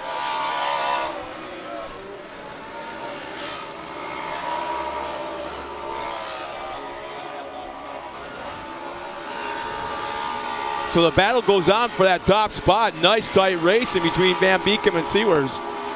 Or is that Medlin? Can't quite. We will see as they come around right here. So nice to have you back. Yeah, I'm glad to be back. That's the 101 right there. So that is Severs. Yeah, 64 and 101. So that is Van Beekem and Severs. There's Medlin, looks like is in third. There's Greenfield in fourth, and Slinkard rounding out your top five. But look at this battle right here. Van Beekem and Severs. Severs is all over the backside of that car. He's going to come down the hill, get into that good dirt. See, as you see, Severs, he's trying to stay in the line. Van Beekem got a little bit outside right there, and you get into that soft stuff and lose a little bit of traction. But he's kind of taking a peek to the inside, and he's making that line a little bit wider as he's doing so, which is a great thing. Whoa, 3 wide there for a moment.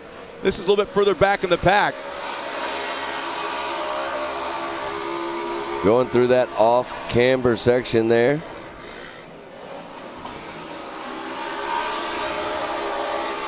Man, some nice tight racing going on between these 4 cars. There you are back out front with Van Beekem still holding on. Severs charging. Severs, from what I see right here, it looks like Severs is following Van Beekem, trying to figure out where he's going to make a move.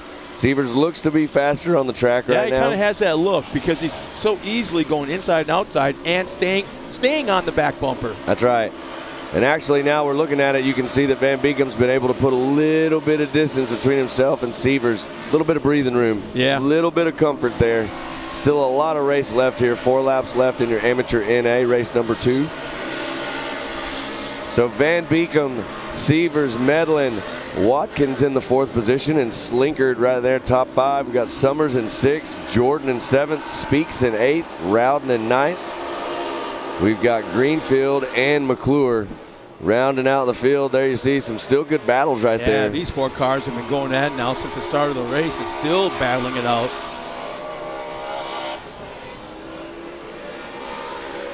There's no separation outside of the groups. And again, here you go.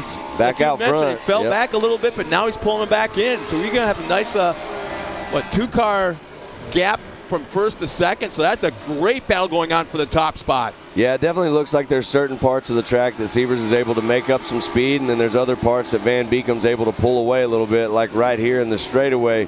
The last 2 laps around, we've seen Van Beekem be able to gap Severs by a couple of cars right here. And it seems like to me that Sievers is making up time on the back section of the track in those off-camber corners. Yeah, the tight turns, Yep. yeah. Absolutely. 3-car battle still going on right now. As it's Van Beekem up front. Sievers is in that second spot. Josie Watkins up into third. We haven't mentioned that name yet. But Josie Watkins absolutely flying moving into that position. Great run for her. Yep. Dakota Medlin in that 4th spot, top 5. Nick Slinkard. We got Michael McClure in that 6th, 7th. Doug Summers, Crichton Jordan, and Ashley Rowden with Rowdy Speaks and Colin Greenfield a little bit further back. Yeah, Van Beekem has definitely found really good traction on the track right now, and he is pulling away a little bit out front. Sievers was right on the rear end of that car, but as we see now, he's definitely put a little bit of gap between them, heading over the tabletop right before the finish line. Van Beekem on the gas and charging. It's nice to see that race team out here. They got multiple cars out here on the racetrack. I want to say 4 different cars, and it's nice to see one of them out there actually dominating so far. I should say dominating, but running a very good race, running up front. Yeah, that's a... Oh, we got one car going off the track, it looks like. Just running down to the bottom, checking things out real fast. Everything's good here. I'm getting back on the track. No harm, no foul. There we are, back out front with your leader, Van Beekem, clicking off laps, looking comfortable in that 64 machine. Yeah, you mentioned earlier they're probably the most patriotic team out here all season long, but then this weekend, MidAmerica Outdoors had that most patriotic pit contest, and they won it pretty easily. And Robert didn't even know it until I guess Jason walked up to him. Yeah, for sure. And right now, Van Beekem's been able to put a little bit of a gap. It looks like about 2 seconds back to Sievers right now. Oh, we got a car on its side. Not sure who that is. We'll get a shot of it. Track staff out there to make sure everybody's good. We're up in front of that rollover. There is your leader. On the white flag lap. So that is the 927. Damn, you can see that? I want to say Nick Slinkard. So that is Slinkard. They'll get Slinkard rolled over there. Hopefully everything's good. White flag is out. White flag is out. Van Beekem still leading the way. Sievers. And there's Josie Watkins, the 237, running in that 3rd position right now on the track. Nice run by her. She's very active in the social medias as well, so look for her on Facebook. Lots of entries, lots of posts about her racing Sounds program. like we have a Amsoil instant replay of Slinkard's wreck right here. Let's check this out, Scott, and see what happened.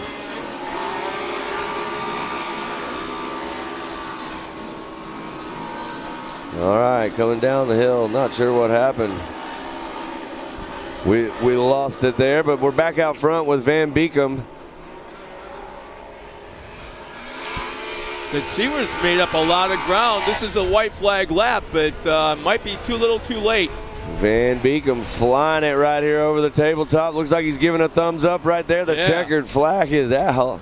So Ryder Van Beekem, the Van Beekem racing team out of the Phoenix, Arizona area will take the win with TJ Sievers on that 2nd spot. So Van Beekem, Sievers, and Josie Watkins. We talked about the ladies earlier getting in here in some of these classes and dicing it up with the guys. That is well, so guess sweet to what? see. Dakota Josie Medlin. Watkins. We had Ashley Rowden down in this class. There's a ton of fast ladies, and some of them we just got to see right here. Congrats to Josie Watkins getting on the podium right here in race number 2. Ryder Van Beekem continues to lead the pack up at the front. TJ Sievers and Josie Watkins. Those are our top 3 podium finishers. Dakota Medlin 4th. Top 5 for Doug Summers in that 5th spot. Michael McClure crosses line in 6th. There's our handy unofficial results for the amateur NA class. As we mentioned before, Ryder Van Beekem top spot. 2nd, TJ Sievers. Josie Watkins rounds out the podium along with Dakota Medlin, Doug Summers, Michael McClure, Ashley Rowden, Crichton Jordan, Rowdy Speaks, and Colin Greenfield round out the top 10. So that was a fun race right there. Yeah, unfortunate for Slinkard there. Had that little rollover. We'll get them all squared away. And we still got lots of action, so we're just getting through our amateur NA. And you know what's next, Scott? the first pro class of the day. That's right. Pro NA coming up next. The fastest guys on the property, Pro NA and Pro Turbo. We're going to get to see Pro NA coming up next. Pro Turbo will be coming up a little bit later. And then we're going to have Pro Light Trucks on this Sunday, race day number 2 up here. And it sounds like we've got Ryder Van Beekum with Tiffany post-race interview. Thanks, guys. Down here with the number 64 of Ryder Van Beekum. Ryder, your face right now has the biggest smile. We were talking about the race, and we had to let your car cool down just a little bit. You were overheating. Walk me through what your perspective was from that race, and especially keeping TJ off your tail since you were trying to catch him yesterday. Yeah, it was kind of rough because TJ's really good competition. For the most part, I just drove as hard as I physically could, to the point where my car literally got to 241 degrees Fahrenheit right off the race line bottom hill. But yeah, I held him off and brought him the win. Well, I know you got to thank a lot of people for getting that top spot today. We're still going over everything and going over the entire weekend, but who would you like to thank for this interview? Obviously, I'd like to thank my mom and dad, Kevin and Matt for help working on my car, and Kevin for spotting me. R&R Steel Racing, Rob Muzzy, E2R Racing, and everyone else that helped me. Awesome. Well, it was a good battle for the last 2 days between you and TJ, and this is what it's all about, creating battles, creating friendships, and of course, creating those smiles here at MidAmerica Outdoors. Back up to you guys. Thanks a lot, Tiffany, and once again, congratulations to Ryder out there taking the win. That's going to make the drive back to Phoenix a little bit sweeter, but Robert's going to come out here later on today, so he's going to be racing in his class as well. Well, I think we're going to go back real fast and try to check out exactly what happened to Slinkard, and it sounds like we may have the Amsoil instant replay that we were trying to show a minute ago. So we'll see exactly what happens. They come down this hill yesterday, Scott. We saw a lot of drivers getting down here and doing exactly that. There is some holes in the track down there at the bottom. I've been hearing from drivers it's getting rough down there in the ruts. And when you're coming down the bottom and throwing that thing into a slide, sometimes you're catching that wheel, and those cars are rolling over down there. So unfortunate for Slinkard. Glad everything's good. And guess what? We're going to send it to a quick commercial break. And when we come back, we got the Pro NA races. Race day number 2 here at MidAmerica Outdoors.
Lightweight, agile, and strong, Pitbull is perfect for the job. The Pitbull is the first and only lift that can be used in the pits and in your garage. Elevate your racing with a Handy. What would you give your husband to get you a canopy for the golf cart right about now? No matter what, it's never an easy event, and it never will be, and that's what makes King of the Hammers King of the Hammers. Tire choice is everything. I mean, to have a tire that's reliable and consistent and drives well out in the desert, but yet when we get to these crazy rock sections, still has grip and performs, and we can hit these sharp, jagged edge rocks and not have a problem, is what we need. And the Rockzilla is definitely our second to none when it comes to the UTV tires. And it just speaks traction. It's got big lugs hanging off the side. It's got big lugs down the side of the sidewall of the tire. If you're gonna look for something that makes traction and is gonna grip in rocks and dirt and everything, you look at a Rockzilla and go, man, that thing looks like it's gonna do the job right there.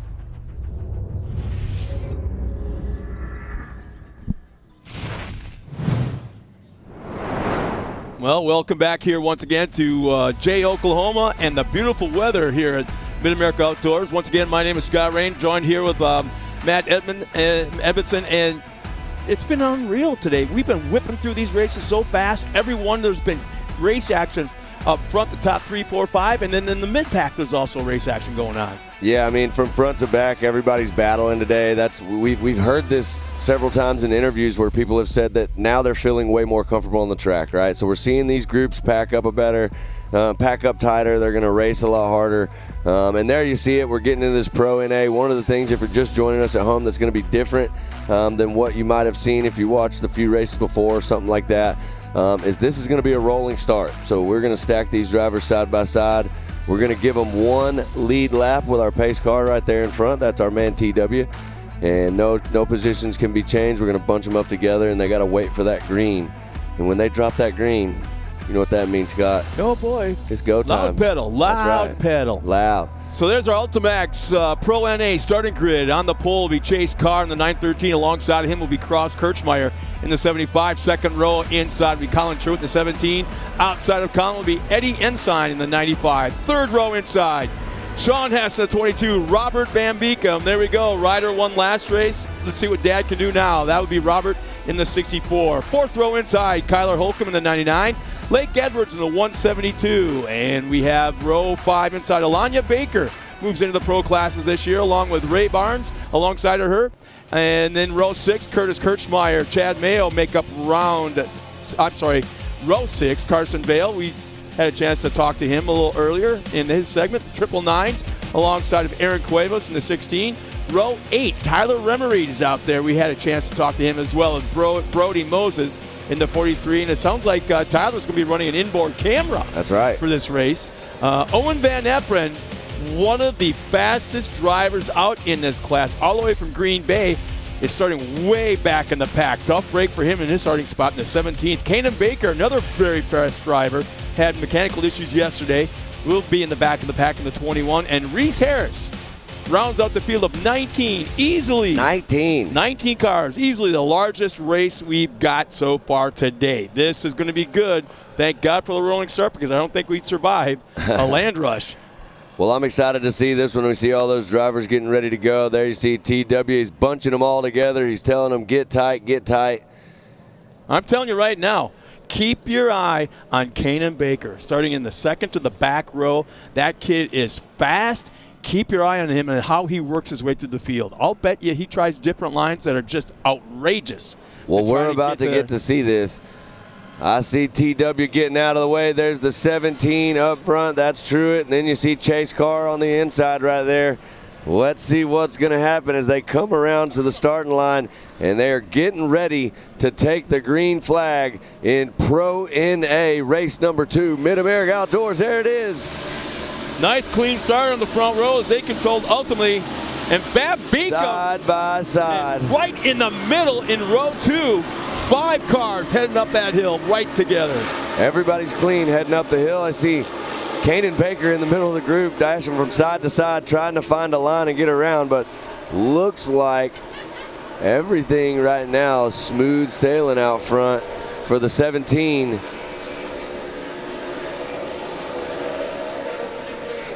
Man, a lot of swinging back and forth as this track just looks really, really tacky right now, even though you see dust.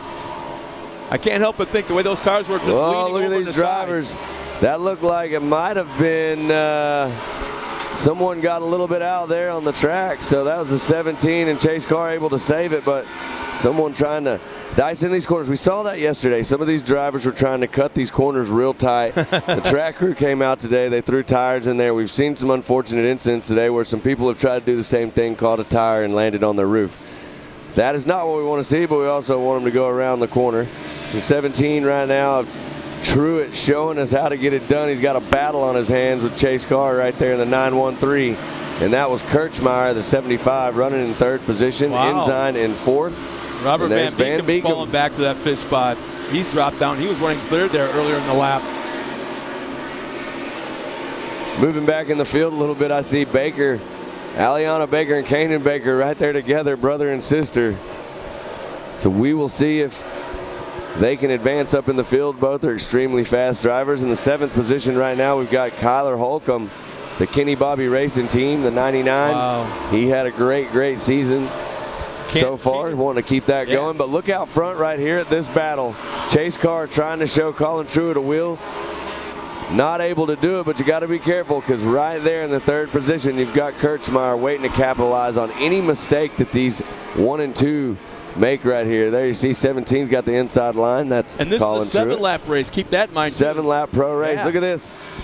Chase Carr trying to get drive on the outside. I'm not sure he does do it. Makes that position change up into the front. And nice clean pass for that top spot.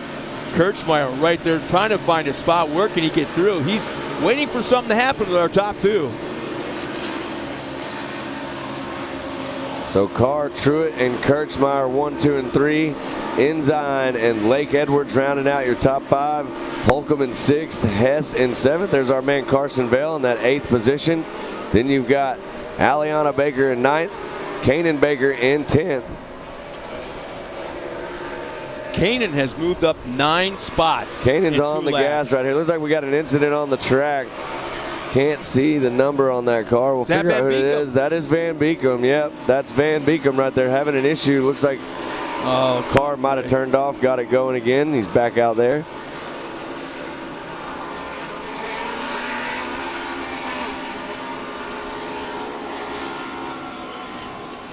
So Chase Carr, oh, look at this. They still got a battle on his hands. That's actually Colin Truitt trying to fend off Kirchmeyer in that 3rd position. So Chase Carr right there, the 913 still out front, leading the way. The 17 of Truitt trying its best to hold off the 75 of Kirchmeyer. We'll see when we come down the other side. Kirchmeyer had a drive there. There's the 21 of Kanan Baker getting a little squirrely off the track there at the bottom by our finish line flagger. And there's a yellow out obviously somewhere. We don't see the yellow. But I don't see the caution, but they're definitely at caution speeds. The speeds are showing us that there is a caution. And it looks like maybe it's for Kanan. Kanan he's Baker. Off the track still. Maybe he's having some issues. Not sure what's going on right here. Oh, tough break for him. Kanan's going to pull off to the side safely there and stop. It looks like our leaders have cleared the caution. No changes. Chase Carr still out front. And it looks like Kirchmeyer has made the move actually and is now in the 2nd position on the track. Truitt in the 3rd spot right now. Truitt working super hard to hold off. Kirchmeyer wasn't able to do it, so that puts him in the 2nd spot. Holcomb, Kyler Holcomb has moved up also. Kyler Holcomb is running in 4th now. I see another yellow coming out. Yeah, there's a yellow out right now. We're not exactly I believe this will be the yellow for Kanan Baker on the side of the track right here. Still, I thought he pulled far enough off. We're in our round number 3, so we got to start talking points for the season. We got to start thinking about that, and that's what these guys are racing for. Colin Truitt, he really needs a good run. He needs a podium finish at least to keep him up. Oh, there's Kanan Baker on the left side. Yeah, there's Kanan. Still, he's just off the race line, but still on the track. So tough break. He had a bad day yesterday too. I think it was the left front was actually tore off, the whole suspension. Yep. The hub, the wheel, everything. So not exactly sure. Kanan is super fast. The one thing we do know for sure is that he will push that car absolutely to its limits every time. You'll get to see Kanan in Pro Turbo and the Pro Light trucks coming up here in a little bit. Pro Light driver. Yep. Don't have too many of those in Oklahoma. So good job by that family getting into the truck classes.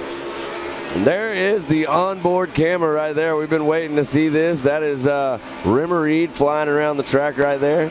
What a cool shot. That'll give you exactly what they're getting to see. So check it out right there. You can see exactly how much he's having to work that steering wheel. I'm looking at how violent it is inside that whole cockpit between the body and the belts jumping around, his head going side to side. Like you said, the steering wheel going side to side. Yeah, this is not a Sunday drive. This is not the Indy 500 on pavement, that's for sure. Yeah, and there you got to fly along board with Rimmer Reed as he went over that big tabletop. That was a sweet in-car cam view right there. Back out front, and it looks like Kirchmeyer has made the move on Chase Carr. Now we've got Kirchmeyer in the lead. Chase Carr trying to get back into that top spot. We'll see if he can make it happen. Truitt has dropped back. They've gapped out a little bit on our 3rd place driver, the 17 Truitt. Look at this, diving to the inside. Whoa, little questionable right there. Yeah. Fast line, but not sure that was completely on the track. We're coming to the white flag this time by. Hanging it all out right here. 2 laps left. Kirchmeyer leading Carr. Carr wanting to try to get that position back and take the win.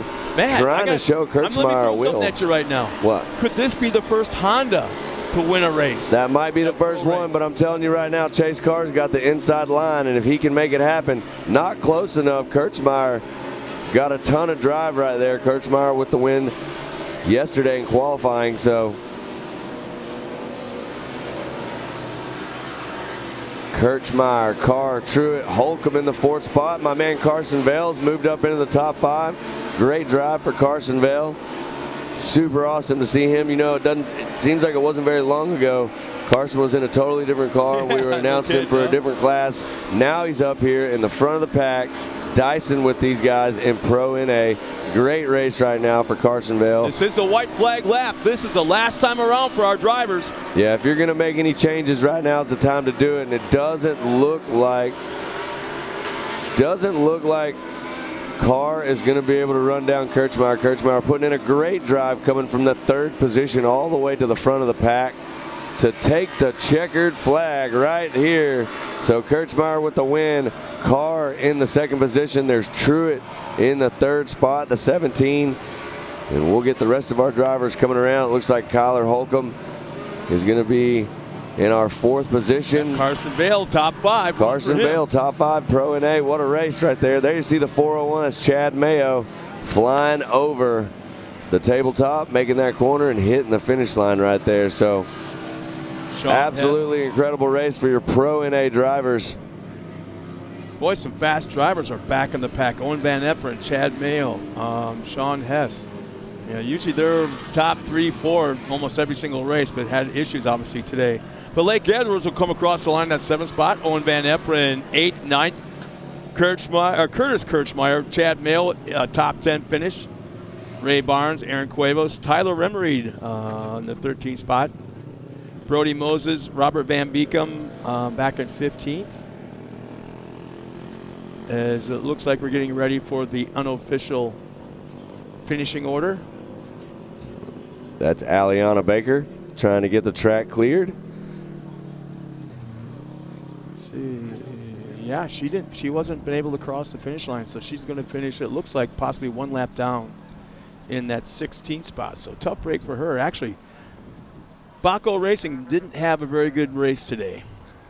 Well, they still got a lot of racing left, and there is the Handy Pro NA unofficial results right there. Kurtzmeyer with the win. Chase Carr in 2nd, Colin Truett in 3rd, Kyler Holcomb in the 4th spot, Carson Vale rounding out your top 5, Hess in 6th, Lake Edwards 7th, Owen Van Eperen in 8th, Curtis Kurtzmeyer in 9th. Your top 10, Chad Mayo, the 401. There's Ray Barnes in 11th, Aaron Cuevas 12th. Remereed, we saw that in-car cam with him, is in the 13th position. Brody Moses in 14th. Van Beekum in the 15th spot. There's Aliana Baker, we just saw on camera, in the 16th spot. And there's Kanan Baker, both of them having car trouble out there. Eddie Ensign in 18th, and Reese Harris rounding out your field.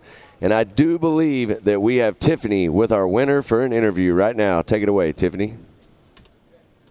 A big congratulations to the number 75 Cross Kurtzmeyer. Now, we were just talking about positions and where you wanted to pick, and you said you had the option of picking one or the other, and you picked a certain one. Walk me through what the idea was behind that. So I finished 2nd in the heat, so I get the opportunity for the front row, but basically it's 2nd pick. So instead of opting to park next to Chase, I decided to get behind him. This start, it's a little bit of a gamble on the outside. If the inside guy wants to push you wide, you're in the rocks, and can be a bad situation. So I took the safe bet. Didn't work out. I didn't really capitalize. Colin got a free hole shot out of that, which, I mean, great for him. But I did what I thought was best, and in the long run, it ended up working out. Well, talking about that a lot, when 1 and 2 are battling, they were so close, about 0.3 of a second off each other on certain laps. You kind of just wait, you sit back, and then that's when you capitalize on what they are about to do, and it seemed like it worked very, very well for you this weekend. 2 weeks we go into Visions. Obviously, things are going to change, but coming off of this top spot over here for round 3 has got to give you a lot of encouragement. Who would you like to thank for the day? Yeah, always, first and foremost, Jesus Christ, Lord and Savior. He blesses my family and our businesses to allow us to do this. I mean, it's not easy, our family traveling doing this. So them first and foremost, Brian Crowder Cams, PPI, Red Camel Racing, Hess Motorsports. We've really worked with them a lot this year, and that's worked really well. There's just a bunch of people part of the program, and it's great to finally, put it where, we should be at. We should be on the podium consistently. So after the first race break, I'm glad to be here, and a lot of boost and confidence there. Well, you've said it right, Cross. Consistency wins championships, and that's what you're going for. Round 3 has been very well to you. Looking forward to round 4 in a few weeks. Back up to Scott and Matt. Thanks a lot, Tiffany. Oh, there it is, right there. That picture right there, that's what today's about. Yep. How can you not get choked up? Yeah. Thinking about what we remember today, what's important to us all. Thank you to all those service people and our first responders that didn't make it home today. One of the things we would definitely want to talk about real fast while we're getting ready for our Vet 40 Plus Turbo, we got Visions coming up. That's going to be June 12th to the 18th. It's going to be a really, really good time. We got everything from round 4 of the side-by-side championship series, Ultra 4 Racing, Nitro Rallycross, Nitro Circus, the Nitro Circus Pit Bike Championship, the Truck Championship Round 2, America Pro Rock Racing Pit Bike Series Round 2. We got bull riding and fighting, Barbie Jeep races, nightly live music and entertainment, and so much more to be announced. So you guys got to get on social media, follow MidAmerica Outdoors, get the app, get everything you got to have so that you know everything that's going on. Make a booklet at home, telling you, print it up. FOMO is real out here at the park. You have a fear of missing out when you're here because there's so much going on. Just like today. Right now we're running through this race order, and here in a little bit today we're going to have Barbie Jeep downhill. We've got a live performer again tonight at Coconuts. There's so much going on out here. The food truck court right above us. I'm going to make my way up there and probably get me a funnel cake from Ginger Jake's. Why, Matt, why do you get a goofy grin on your face when every time Barbie Jeep comes up? It's just pure carnage. I have so much fun. It's so entertaining. I mean, if you're at home and you've never seen it, you're definitely going to want to try to catch that. We show some highlights of this stuff on social media, and everybody gets to see it. We have such a good time. It's entertainment to the highest level for sure right there. Well, in about 2 races, I think that's where you're going to be right there at the top of our screen up there in that pool area. Hopefully one of our drones can zoom up over it and zoom in on you having a good time. Well, I can tell you what I'm not going to do at the pool today, and that's race around the lazy river. Still kind of recovering from that one. Joey cheated once again and beat me, but hey, I'm glad everybody at home got to see that. You know what? Now I just want you guys to all come up here and hang out with us and go to that pool. Look at that pool right there. Looks so inviting. Yeah, it looks like we're getting ready now for our next race, which is a Vet 40 Plus Turbo.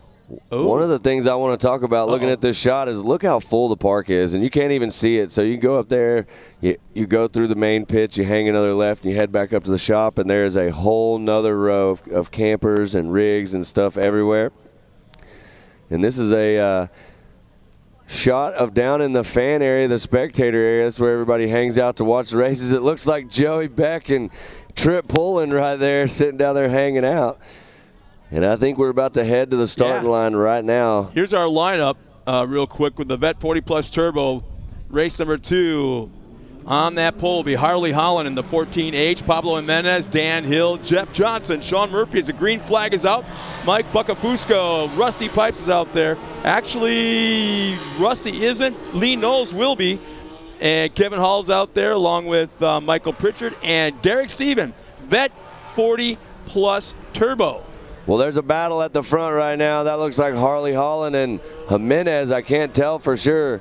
But Harley Holland, your winner yesterday.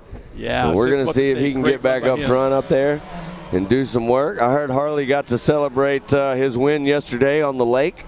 Mighty jealous. I hope he got a really good suntan. Yeah, you're definitely a water guy. There's no doubt about that. I hope to join you later on this summer when I bring my boat out here, but it's nothing compared to what you guys have. Well, I can tell you right now, this Vet 40 Plus Turbo class, Murphy's out in front right now. That's actually who we're seeing in the yellow car. And then there is Lee Knowles right behind him, the 41. Lee Knowles, an absolute, just incredible individual.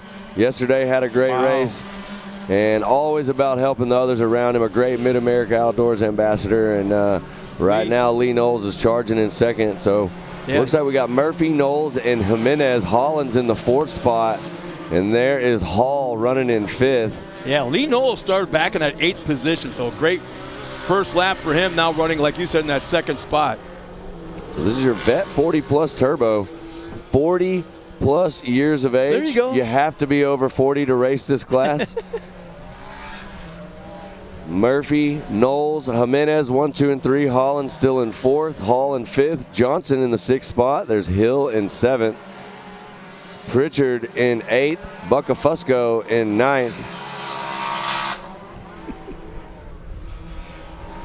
And it looks like Lee Knowles is trying to show Murphy a wheel right there. He's going to try to get around him any minute now. I think he's just looking for that spot. He wants to cleanly get around Murphy, and I think he's trying to find that section. You know, a lot of times this race here, both of the Vet 40 Plus classes are some of the best racing in the afternoon. They are. These are, seasoned veteran drivers. They've raced a lot of other things. One of the cool things to think about is a lot of these guys that are coming out here come from, many different forms of racing, and they've raced dirt bikes. They've raced all kinds of different stuff growing up, and the saying is, with age comes a cage. And now they're out here in a short course car and having a good time racing. Right now, Murphy trying to hold off the 41 of Lee Knowles right there. Jimenez still running that 3rd position. It looks like Harley Holland's moved into the 3rd position. We got a car stopped out just inside the race course right now. That looks like it might actually be. Oh, there's Lee Knowles coming in, bumping Murphy a little bit at the bottom, letting him know, I'm back here. I'm trying to get around you. Well, here's what I'm noticing about our battle for our top spot. Our leader is driving the racetrack. He's driving like it's almost like pavement, driving in, not pitching it sideways, not getting squirrely, coming out of the corner. Meanwhile, Lee, he's just out there hanging out, trying to find a line, trying to find a way to inside, outside. He's not afraid to take chances, and that's, I think, what we're seeing right now. Yeah, it's very obvious watching this right now on screen that Lee Knowles has the speed to get around Murphy. He's just looking for that spot. Like we said, Lee is a true sportsman. He's not going to get in there and do any bumping. He wants to keep it clean, and that's what he's doing right now. So Lee Knowles, the 41, charging, trying to get around Murphy, not able to make it happen yet. There we see him coming down the back section. Oh, and Murphy spun out. Allowing Lee Knowles to go around. That moves Harley Holland up into the 3rd position as well. Matt, did he lose steering maybe? He might have lost steering because he went way off the track. Yeah. There you see him coming back around the other side. He's going to try to safely get back on. And he has dropped back into what I believe is the 4th position on the track. There you see Jimenez in that 73. He was running up front. We noticed he wasn't out there. We thought that was him a second ago. You see something underneath the front end of that car? It looks like it might be a tree kicker that was hanging off the side of that thing. But, that fell right into Lee Knowles' hands. Yeah, Lee Knowles had the speed. He was looking for that spot to make the move, and now he did. He's out front. Few laps left for your Vet 40 Plus Turbo race right here. So Knowles and Holland, looks like there is a caution right there as they come around from where Jimenez is. Wow, what are we seeing right here, Scott? It looks like Jimenez might have hit the rock pile there coming into the corner, and there are massive rock boulders all over the track down there. So that could definitely be what we see. Maybe that's why whatever's hanging off the side of that car is hanging off the side of that car. Do we have an Amsoil instant replay of that? If we're going to get one of those, yep, here it is right here. We'll see exactly what happened as Jimenez comes around, decides to blow out the rock pile and go right over the top. At that point in time, he realized that the front of his car would like to do the stanky leg, so that didn't work out very well. He hit that rock pile pretty hard. We hope he's okay, but back out front with Lee Knowles now. Looks like the white flag should be coming out this time by for our leader. And this is exactly what that race team needed today, I think, to kind of put a stamp on the weekend. So Lee Knowles will slow down. He'll come around that corner under checkers and take the white flag, I believe, on this lap. 1 lap left for Lee. There you see him hitting that acceleration. Yeah, our top 5 right now, Dan Hill's in that 5th spot with 1 lap to go. Sean Murphy back in 3rd. Murphy's actually back off the track right there. There you see him on the side. Somebody's driving up. Oh, there we go. Okay. Harley Holland definitely is in that second spot. Dan Hill's moved up in that third. Kevin Hall fourth. I think that'll put Bucka Fusco in that top 5 position.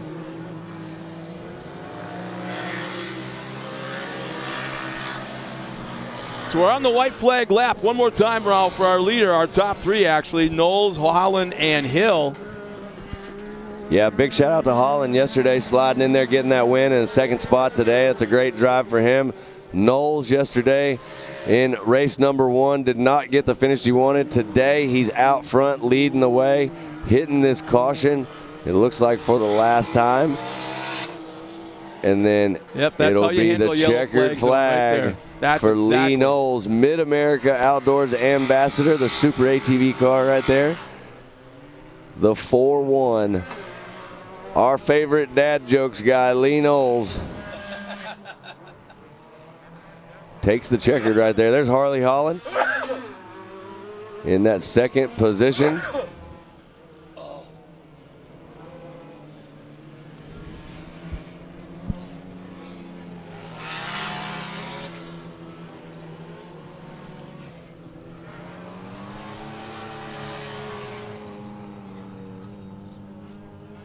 Well, let's see as we get them all through here right now. So we've got, looks like Knowles, Holland, Hill, Hall, Bucka Fusco, rounding out your top 5 in vet, 40+ turbo. What a day. We're moving to there is the Jimenez car, 73, that cybertizing car. He decided to take a little rough ride through the corner right there, and you can see the remnants of what's left on the front end of that car.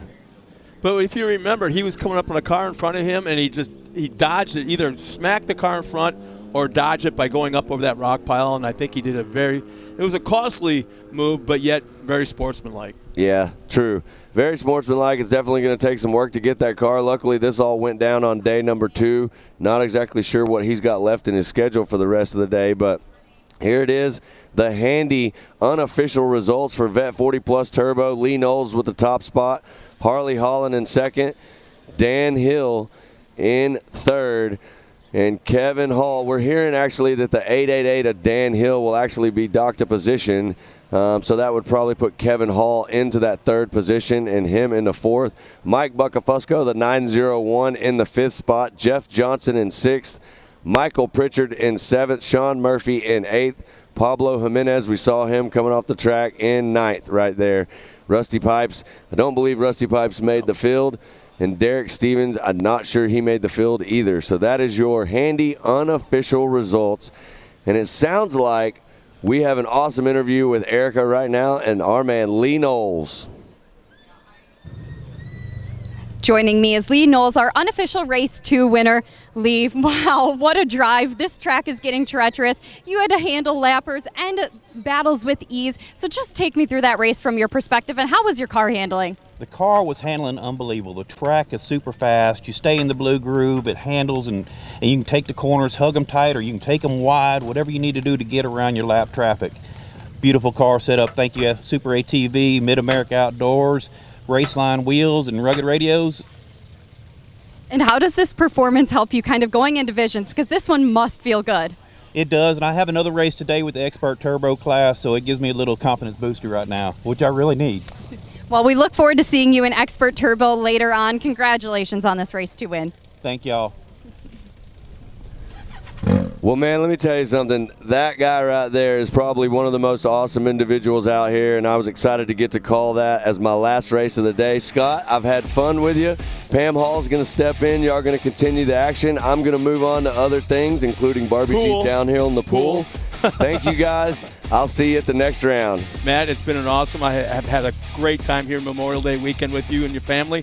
Go have some fun, man. I'll catch you in a bit.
One of my favorite products for 2023 is the Pitbull Lift from Handy.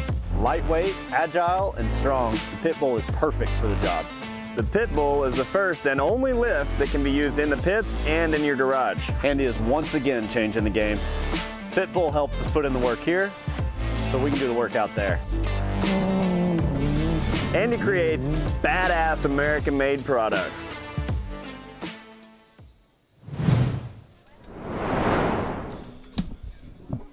Welcome back, everybody. Once again, this is round 3 of the 2023 season here at MidAmerica Outdoors for the MidAmerica Side-by-Side Championship, as well as round 2 of the MAO Pro Light Trucks. Joined right now by Pam Hall. Welcome back to the booth as you're going to take us for the rest of the afternoon. Thank you very much. It's been awesome out here watching you guys and all the races this morning. I'm super excited for the rest of the afternoon. It's been another amazing day of racing out here. And it's only going to get better. It's going to get a little quicker. In fact, we're about to be joined by one of our other broadcast buddies a little bit later on. Let's go talk to Dave Arnold right now. Hey guys, Dave Arnold here, standing on the hillside overlooking the valley of the racetrack here at MidAmerica Outdoors in Jay, Oklahoma. We're getting ready to have some great racing action this afternoon. We got racing going on, but I'll be joining Pam Hall in the booth very shortly. Well, we got some great racing when we go into the booth, of course, with the Youth 800s, the Youth 1000s. Also, we've got the experts, we've got the women classes, and of course, the Pro Turbos. Cody Miller looking to get his 3rd straight win with a great pass to pull it off over his brother Hunter Miller yesterday. And of course, and Pro Light, man, I'll tell you, Kyle Greaves, he's looking for his 3rd straight. Will he bring the broom out? Will he sweep the weekend? Well, we'll have to find out. Well, thanks a lot, Dave. And again, he'll be coming up here in just a moment to join you for the rest of the afternoon and the rest of the pro races. But everyone's starting to talk about that Pro Light, those trucks that are here for the second time. Yes, yesterday was a great race by them, and I can't wait to see them back out on the track. But right now we're doing a little bit of track maintenance right before we get our Vet 40-plus NA class going here in just a moment. Speaking of which, yeah, we got 9 entries in that Vet 40-plus NA, naturally aspirated. On the pole will be Terry Lackey in the 4 alongside a Rick Schroer. You've heard that name before in the 978. Austin Sides is out there in the 112 alongside Jason Everhart in a Razor. In the 16. Mitch Trude is out there and also in a Razor, number 19. Jeff Johnson is in a Yamaha in the 27. Todd Remereed, I hope he's coming back out here because I know his car last night was not in too good a shape after yesterday's race. So hopefully he makes a call. And Michael Moore is out there starting 8th in the number 53. And Justin Moore rounds out the field in the number 82. Once again, we got 9 cars making the call, hopefully. Definitely 8 for sure, and this is the Vet 40-plus NA. So as we get ready to go, Pam, what have you noticed that stands out today a little bit differently than possibly yesterday? Well, one of the biggest things that I've noticed is walking out here, there is now a hill covered for the Barbie Jeeps tonight. No, but the track maintenance, the water on the track is awesome out there. The track's looking really awesome. But the Barbie Jeep, that's later on this evening. It's going to be super fun to watch, as always, but we have to get our racing done first, and then we all get to go have some fun. You do realize I'm monitoring the blog on the side of the Facebook page of all the people that are tuned in and watching us. You sit down, and a second later, this guy Christian Hall checks in. Oh, of course. What's that about? I mean, he's my stalker, my lifetime stalker. But yeah, that just shows me how much this is a truly a family-oriented race series environment. This whole facility. The off-road racing, I mean, it's you and your son and your husband out here every race weekend from North Carolina. Yes, all the way from North Carolina. They fly in. I have the pleasure of driving in because I allows Hank to stay in school a little bit longer and miss less days. So I do my drive-in, they fly in. So they've got the luxury life right now, except they're working in the pits the whole entire time. I don't get to do that, obviously, because I'm doing my job. You swing by fast I swing by and say hi, hey. Yeah, see you hopefully for dinner. Well, we're going to step aside one more time before our next race, which again is the Vet 40-plus NA. We'll be right back. Once again, we're at MidAmerica Outdoors here in Jay, Oklahoma.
Welcome back again, everybody. Like I said earlier, we're in Jay, Oklahoma, and beautiful, beautiful, beautiful weather here Memorial Day weekend.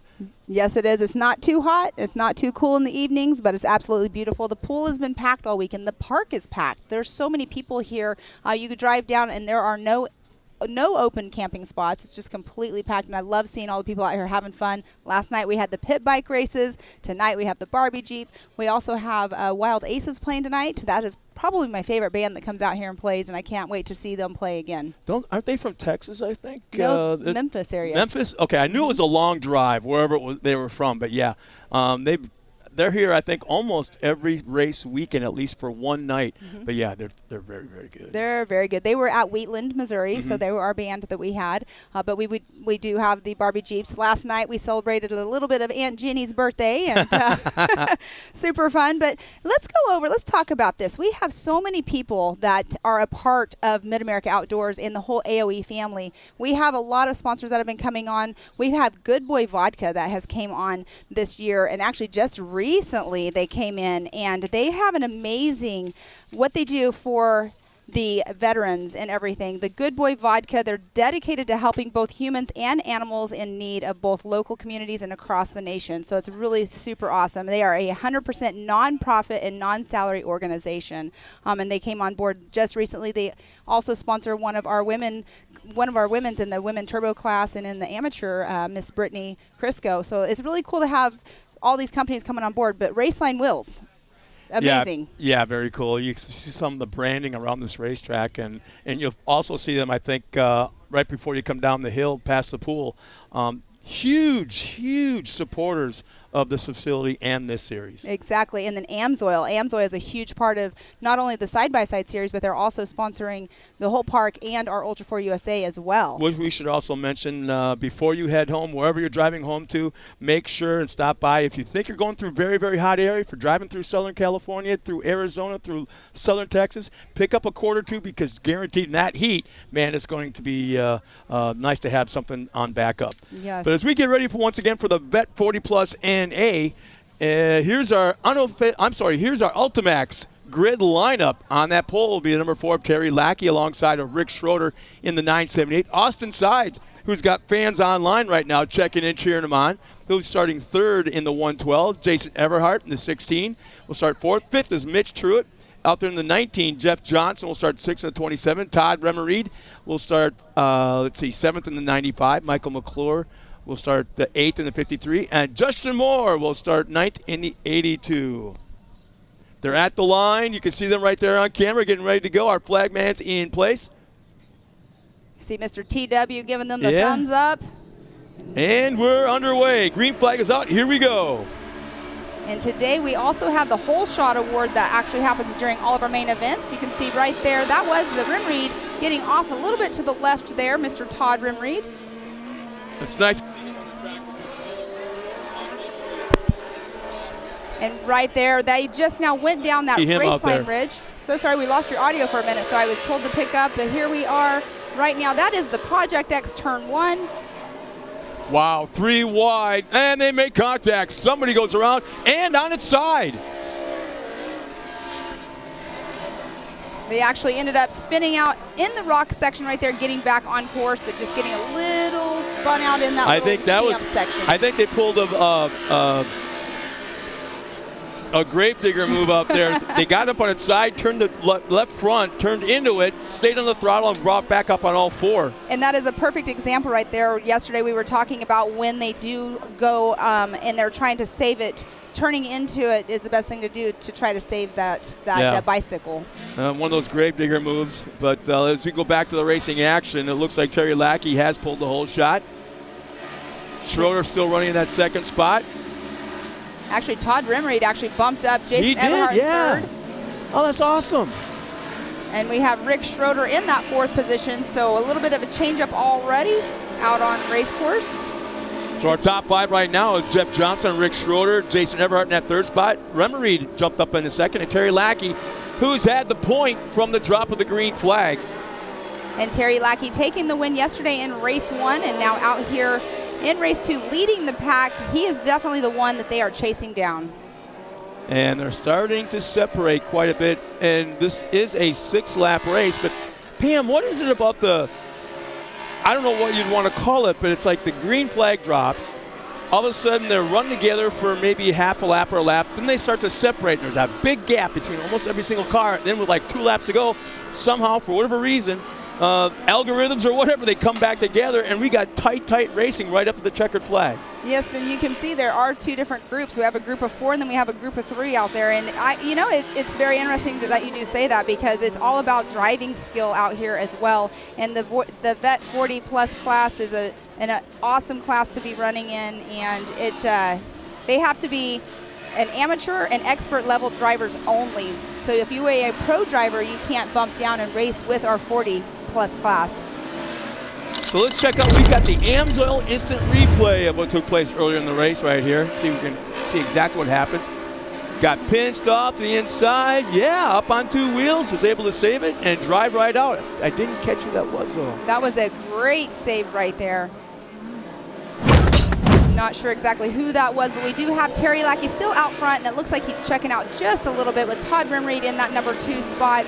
Kind of a gap between, well, you see right there now Jason Everhart is closing in a little bit on Rimreed.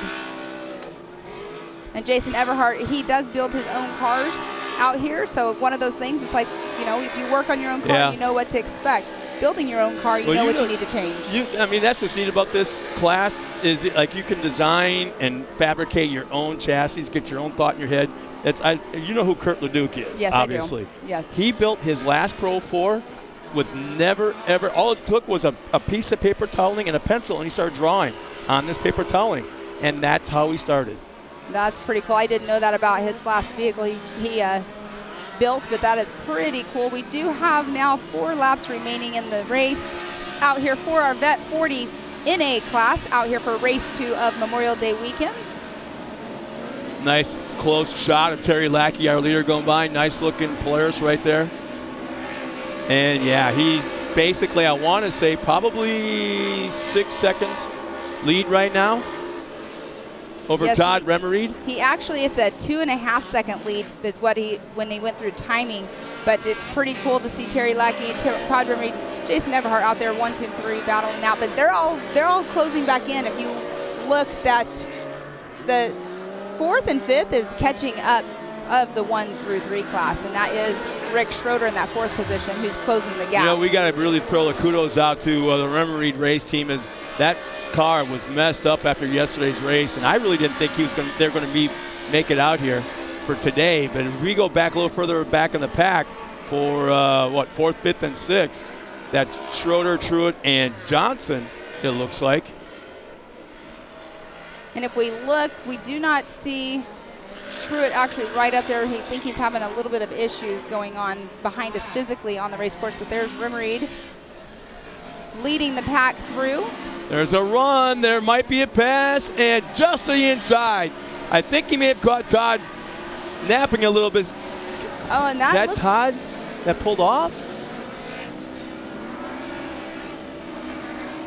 It looked like he kind of got shoved to the outside off the track. So Jason Everhart moves up in that 2nd spot. I believe Todd was able to hang on to that 3rd position. So 1 through 5 right now coming through. We do have Terry Lackey, Jason Everhart, Todd Rimreed, Rick Schroeder, and Mitch Truitt in that 5th position. And this is a great race going on here between our Vet 40 NA classes. And I'm sorry, but I'm going to call out both the Vet 40 plus classes, as they are oftentimes some of the best racing we see all day long, even more so than the pros oftentimes. Exactly, and some of these guys in the pro classes and stuff, they race also in other classes like the amateur and the expert. But as we were saying earlier, if you are in this class and any of the Vet 40 plus classes, you have to be an amateur or an expert level driver only. And it's really awesome too, like they can't go up into the pro classes as well. Once again, here's another AMSOIL replay. Wow, no place to go. That was a Joey Chitwood move. 2-3 seconds, he was up on the bike and turned into it, saved it as a white flag comes out. And another strong run by Terry Lackey, but he's getting heat right now by Jason Everhart. 1 lap to go. Let's watch this right now. That is a great battle going on between Jason and Terry Lackey. Terry Lackey coming in with the race 1 win yesterday, out here trying to make it again, but it looks like a pass is going on the race line bridge. Are we going to talk about outside pass? And it looks like he did. Jason Everhart has taken the lead. That is the fastest part of the racetrack, bar none. They were talking about some of these guys. We're looking at their readings after the race. They were going almost 90 miles an hour coming down the hill into that little chicane. But what a move by Everhart. That was an amazing move by him. And you know, Terry Lackey right now is like, what did I do? What did I do wrong to lose that number 1 spot? But he did have the win yesterday. But Jason Everhart right there, number 1 on the course for race 2 of Memorial Day weekend. Just a few turns remaining, and I can't help but think that Lackey's going, oh man, what happened? And Lackey's car's already been proven. He actually had Colin Truitt out to, racing, like I said, with the Outlaw Series, and he won in the Pro NA class and the Expert, or the Turbo class as well. But there is the checkered flag. Jason Everhart in that number 1 spot. Terry Lackey in number 2. Todd Rimmereid coming in that 3rd position. Austin Sides 4th. Rick Schroeder 5th. What a great race that was. Yeah, there was a lot of back and forth. It was almost hard for us to keep up with what was going on, not only up front, but like mid-pack as well, as the mid-pack drivers were working their way towards the front. Yeah, it wasn't just a race for the top 3 spots. It was another race for itself on the 4th through 7th positions. So as we wait for our unofficial results, some nice shots of these guys in their cool-down lap. And that's Jeff Johnson right there in the number 27. I'm really glad to say that so far today we've been seeing very, very clean racing and really not a whole lot, if any, incidences on the race course. So it's going by quick. Yeah, today it's going by so fast. By. I think everybody wants to clean race it so they can jump up in that pool later on today. There's the motivation, huh? Yeah. We can see all the cars coming off the track, getting their speed limit sign right there. And there are the unofficial results brought to you by Handy. We got Terry Lackey obviously taking the win. Rick Schroeder 2nd. Austin Sides will be the last driver on the podium. And Tanya Sides was checking in. Go, hubby. So that's going to be kind of cool back in the pits later on. 4th spot will be Jason Everhart, Mitch Truitt, Jeff Johnson, Todd Rimmereid, Michael McClure, and Justin Moore round out the field. Let's now go trackside. And I believe is it Tiffany that has our winner.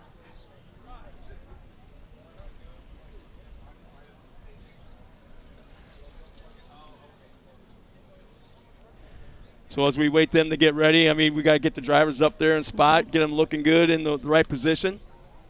So that sounds like we're going to grab 2 drivers. That's what the hang-up is right at the moment. Yes. Get 2 drivers, not only the race winner, but also the weekend winner overall. for points. Yeah, the overall winner. And that right there is our Good Boy Vodka viewing area. It's all nice and shaded for everybody.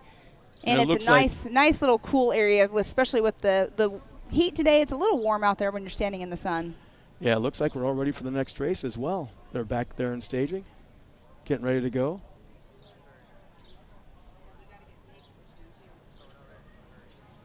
So it looks like we're going to have the Youth 800cc race coming up in a little bit.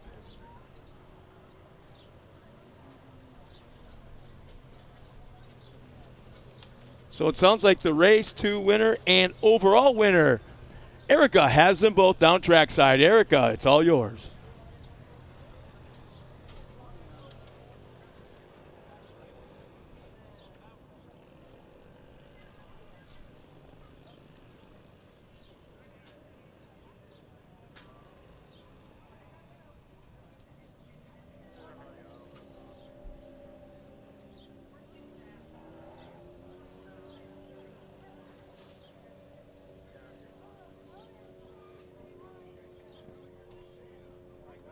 We're starting to get a really, really beautiful view of the race facility right here. As we kind of pan away a little bit, you start to see, if you remember right, when we were here for round 1, things were still not grown. Things were still had that winter feel to it, and everything is kind of on the brown side. Nothing was buttoned up yet, but look at it now. It's the absolutely grass, beautiful. the greenery, the leaves are in full. I mean, it's what a beautiful, beautiful spot. It definitely is. And Scott, you bring up a good point. We were talking about that at round one, and everything being green here, it just gives it that summery feel, and it's beautiful. The weather's not too hot. I love it. It's absolutely beautiful here. The green grass coming through. That green grass you can see over on the left upper corner, that's our old Barbie Jeep, and we have moved it. So that grass is still going to be there, but it sounds like we are going to have our trackside interview in just a moment. We're having some audio going on, but we are going to take it away down there at he's trackside. Helped me a lot with his advice and all that. He knows more about suspension setup than anybody out here.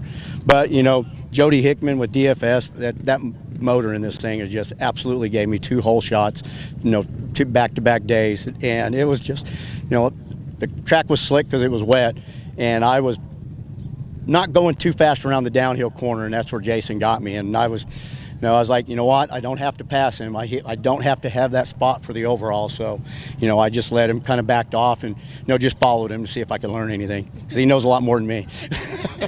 Well, 2 incredible drives for you. And how do these give you confidence going into Visions next month? Well, we've had, the first round, this car wasn't finished in time, so I had to borrow a car, and it was a stock car.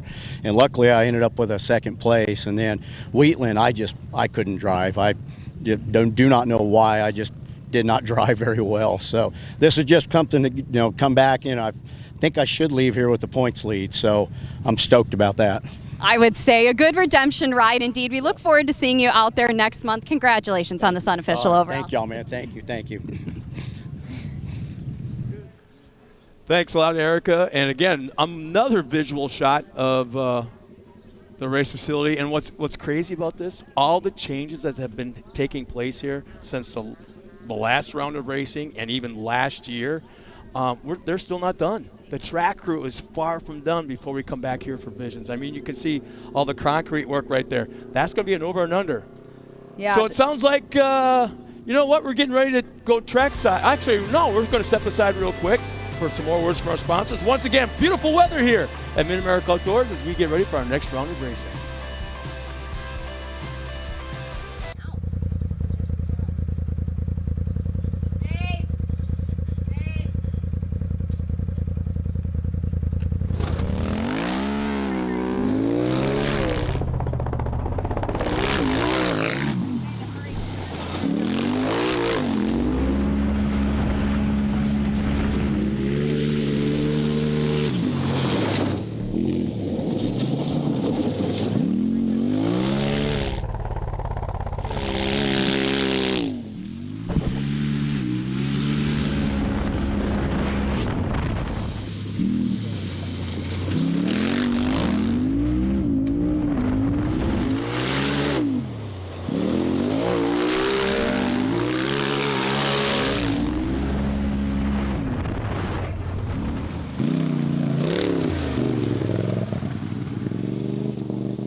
Welcome back. We are out here for round 3 of the MidAmerica Outdoors Side-by-Side Championship. It was time for Scott to go on out of the booth, and here I am now joined by Dave Arnold. We're getting ready to go racing, Dave. Yeah, definitely had a great seat up on the hill watching all the action unfold below, but right now it's time for the 800cc, the Ultimax belts, and we're going to have Code St. Peter in the 63, Kennedy Singleton, Cole Warner, Riley Letts, Michael Green, Tillman Ewing, Alice Inferno, Case Bremen, Kaylee Hill, and Ella Warner. All right, they will be going here in just a moment, but Dave, welcome to the booth. It's been a great morning of racing so far. Oh, I heard Scott say several times, beautiful day. He was not kidding. Blue skies, white puffy clouds, and there it is. We're green, green, green, and the Youth 800s. And Code St. Peter has already hopped out front on the left-hand side there. This is the race line ridge that they are going up and over. All of them out there, the 10 cars that have taken the green flag. Amazing day of racing so far. Yeah, Coach St. Peter right where he left off yesterday, right back up to the front, looking to sweep this one, race 1 and 2. But he's got a lot of drivers right now clipping at his heels, feeling a little pressure. And it looks like he's actually dropped back into that number 2 position right now. Oh, yeah, looks like he did coming up that hill. And that right there is one of our awesome hairpin turns that we have, our Speed Sport turn. And there they come down. That is turn number 5. Headed into the Ultimax belt, turn number 6. Code has taken that lead over, so he is back out in front. He was our race winner yesterday in race number 1, out in front again. Yeah, I saw him, the red card. I was like, okay, there's Code again, right where he started, like you were talking about. Looks like, I do believe, Singleton right behind him there with Cole Warner. And then you got Briley Lutz, Michael Green. So it's Code St. Peter, Cole Warner, Kennedy Singleton, Allison Furnell in the number 1, 2, 3, and 4 positions right now. Yeah, Warner was able to get by Singleton there. Yes, and it is, they have the horsepower to get up this hill very easy. They do have an 800cc. But we do have Code St. Peter, Cole Warner, Kennedy Singleton, Allison Furnell, Michael Green, Briley Lutz, Case Beeman, Tillman Ewing, Kaylee Hill, 1, 2, 3, all the way up to 10. We do have Ella Warner has not came across for completing lap number 1 so far. Yeah, Code drive, man, I'll tell you, once you get that kid out front, he starts to walk away with it. He gets that freedom, drive his lines, doesn't have to worry about mess with anybody. He's got about, I'd say, about 6 car length now, going back to Cole Warner. Singleton still sitting back in that 3rd place, but trying to cut some corners, get real close, get down right on the apex. Yes, and he is definitely getting trained. His dad's a truck racer in the desert. Oh, and we can see Singleton getting a little sideways there, coming down that Ultimax turn 6. I do believe he has a spec truck. That was a great save Yes. by Kennedy Singleton. One of our grassroots racers, been racing since the 170 class as well. The whole family seems to be racing, and right there's a great shot of Code St. Peter going through turn number 10 up the raceline ridge. Yeah, Pound, it's so important to see how these kids starting in the 170s. They move up through the ranks there. They definitely, get their skills honed in the small classes and move their way around. And I do believe, hearing chatter on the rugged radios, that there's a car slowing in one of the corners there. Is that the Ultimax? Coming off the Ultimax turn? Yeah, there? so we just, visually, I saw this driver right here. I believe it's the 122 of Kaylee Hill. She kind of bumped the wall, making that turn right there, but still moving along. And Code St. Peter out front. About equal spacing now between P1, P2, and P3 there, as Warner makes his right turn up there in pursuit of St. Peter through the Ultimax turn. And he's one of those kids that you see out here on the track, always going for that number 1 spot. But in the pits, whenever they're done, they're all out there riding their bikes, having fun, playing, going to the pool. All these kids have a blast. I always say it's like frenemies. Right. They're like, all right, they're tough. They throw elbows on the track. They get out. They're riding their scooters, their one wheels. Just causing, what kids do and having fun here. Hanging out with the families, and inside it's a safe environment. But these kids just live to race. They love this. And, they pretty much, I always call it the golden carrot. You do well in school, and their parents are going to reward them. Exactly. And that right there, that is our mile marker jump right there, mile marker winch. That is the number 75 of Michael Green and Briley Lutz going through. Amazing driving by these young kids. A lot of them, like we were saying earlier, have started out in the 170 classes. But the 800cc, that's just one stepping stone to getting them up into the Youth 1000 class, which is mainly all RS1s that race in that class, and it's a great class for our young kids to get into. Yeah, I remember when it got started a couple years ago, and they said, hey, we'll just leave them bone stock, let them run it out there. They got to learn. They've been running, either it was the 170s, the 570, or an 800. And just to see that gradual, and they said, hey, these kids are already handling these vehicles, 1,800, not much difference. Exactly. And Code St. Peter right there, always trying to check out as much as he can, going over that mile marker winch jump. I have a feeling we're going to see Code St. Peter move up pretty quick through the ranks there. And, one day maybe Pro NA, Pro Turbo, And, hey, one of the pro trucks, doing pro light eventually. I'm sure the kid's got a plan. Yeah, it's these kids are awesome to see. And you know what they're going to be doing later? They're going to be over there watching the Barbie Jeeps. Oh, yeah. I know I'm going to be watching the Barbie Jeeps going off. I wonder if any of them will actually have a Barbie Jeep out there. I know last year there was one of our youth racers that they brought a Barbie Jeep for me to race, and after watching it, I said, I think I am going to pass on this one. Come on, Pam, I was just going to offer. I'll pay your entry. I'll buy you a Barbie Jeep there.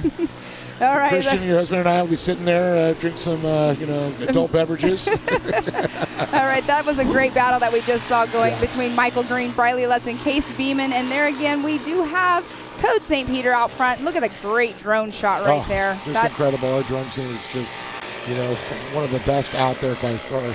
And look at this action they're catching here. So we got some dicing going on, coming off the hillside. Love seeing these lines that these kids are taking right now. You can see the choices trying to hit that correct fast entry, get the fast exit. They really get a lot of strategy going into it at this young age. Yeah, that was Cole Warner making a pass on Briley Lutz, so they are actually one lap ahead. So Briley's running one lap down right here, but Code St. Peter has not even looked back. He is definitely one that does not want to be chasing anybody's dust nor the mud. So he got out front, checked out, and he'll probably be the cleanest car when they come off the racetrack. I'm looking at about a second and a half faster than Cole Warner right now, so you can see why he's slowly stretching that lead out. And I think it comes down to lines, and this is a good way to look. You can watch his lines. That drone was right there. You can see he's in the quick exit. He's down low in the turn and a fast entry into the second turn. And Dave, I have to say, the battle going on the racetrack is the 5 through 7 position. Michael Green, Briley Lutz, and Case Beeman, they have been running neck and neck the whole entire race. So running for 5th through 7th position, and that's where the race is going on right now. It's not always at the front of the pack. Yeah, and you can see what you're talking about. You can see the times right there, a 10th of a second, a 10th of a second, and another 10th of a second. It might be a little bit quicker. We can see Fennell right now and also Green that we were watching on the timing. But back to St. Peter. This kid is just tearing the track up. Yes, he is. He's trying to clear that jump, it looks like. But we have one lap remaining. So the white flag, that actually was the checkered flag just came out. So the checkered flag just came out for the young gentleman of Code St. Peter. Cole Warner coming through in second position. And these are all unofficial results. So it looks like Singleton's going to come across in third there unofficially. So St. Peter, Warner, and Singleton, so far the top three, they've crossed the stripe. The rest of the field should be coming in. And Tillman Ewing, he was having some car issues this weekend, but he's been racing since the 170 class. He's actually getting coached by one of our Ultra 4 drivers who has been racing for quite a while. Our Mr. Papa Poe, he helps Tillman out, Miss Carolina Claire. Tillman actually runs the 06, which was his number. Nice. So people that know our Ultra 4 world have heard those names before. And there's Tillman right there. Super nice young kid. He's the one that always has a smile on his face. Him and his sister both. I'd like to see him also compete in some of the Ultra 4 USA youth classes. He's taller than me, too. Tillman, I think he's 12 or 13. I can't remember how old he is, but he's taller than me. And you can see right there it says Papa Poe Racing right there on his roof. MRT tires on the side door. As he's getting ready to go through the MRT Can-Am finish line. I was just going there. Thank you. That worked out. Nice Teamwork. segue, Pam. Yes, Teamwork. That's right. Great minds think alike. Exactly. It's a great race by our youth 800 class. So we're going to take a look at the handy unofficial results right now. Code St. Peter, of course, first across is sweeping so far race 1 and 2. Cole Warner is going to cross in second with Kennedy Singleton, Allison Fernell, and Michael Green. Then you got Briley Lutz, Case Beeman, Tillman Ewing, Kaylee Hill, and Ella Warner. So we've got our drivers now pulling up down there, and I do believe Code St. Peter is standing by with Erica. Code St. Peter continuing his dominance in these youth classes. Code, you had 4 races this weekend and won all 4 of them by a long shot. Just how happy are you with these drives? I am so happy. I had to work hard to get through Kennedy and Cole Warner. He got the whole shot, and he swung it a little bit too wide on like the third corner, first lap. I had to go full speed. That was a good race. He was doing good. I can't even speak right now. Just so happy he can't even speak. You certainly had to work for this one, as you didn't get the luxury of getting that whole shot. But I know there's so many different people behind you that you want to thank for these wins here this weekend. Car One Fabrication, Ultimax Belts, Car One Fabrication, Velocity Vehicles, Stonebill Racing, HMF Exhaust, PPEI, Raceline Wheels, Maxxis Tires, RK Chains, Maximum Racing Oils, and yeah, that's it. Well, congratulations on these performances, Colt. We can't wait to see you in the next round. Guys, that's 4 for 4 for Colt St. Peter. What an awesome interview from Coach St. Peter. He has really evolved just in this past year of myself announcing out here on his interviews. He's always one up there in front, but again, he's got his dad who is racing in trucks out in the desert races. I mean, he's got his dad coaching him racing. What a great interview by Mr. Coach St. Peter. Yeah, I got to say, it's pretty cool, and Erica, she's so easy to talk to with the kids down there, and it's one of the things that you get the kids to talk to you is always a difficult task. I've done it for many years, and it's really just, treating them like, just like what they're not a little kid. You got to treat them like a racer, and that's what they appreciate. Exactly. And they get comfortable talking to you. Yes, they're out here. They're racing. They're making their way up in the ranks, and we have age limits and everything as our youth classes. But he's been out here. He has been racing in the 170 class, and he's one to reckon with. Yeah, that's so cool to see. I mean, like we talked about, the grassroots racing, that's what it's all about, is moving up to the ranks, learning the skills, and, eventually moving up into the pro classes. And, we've seen over the years yourself, and, the Haley Deegans, and even Hayden Deegan, who just got second at the pro motocross, he's, used to race trophy carts. There's a lot of things these kids, it's Jeremy McGrath's kids. They raced with us for many years. We see that, and they kind of progress up through the ranks there. But let's talk about the Sheldon Creed racing NASCAR now. He came from off-road racing, and that's where he started. He was a 6-year-old little kid that I was interviewing at one time, and now he's crushing it. I know. It is amazing. You've seen a lot of these kids, like you're saying, the Deegans and all of them, from the beginning, and it's super cool. And it's super cool to be out here with a whole new generation of racers getting ready to work their way up in the ranks. And speaking of, our next class that we're coming up to is our Youth 1K class, which is another stepping stone. Exactly. It's another stepping stone, and then you can see we have quite the list of, quite the grid right there. We do have 12 cars that will be taking the green flag here today, and this is our Ultimax Youth 1K starting grid lineup. Well, TJ Sievers will be up on the front row there. Ryder Van Beekum right behind him. RJ Tremblay, Damian Shamblin, Riley Jones, Mia Cotto, Dylan Jacobson, Zoe Easton, Ty Lukenmeyer, and Quentin Arnold.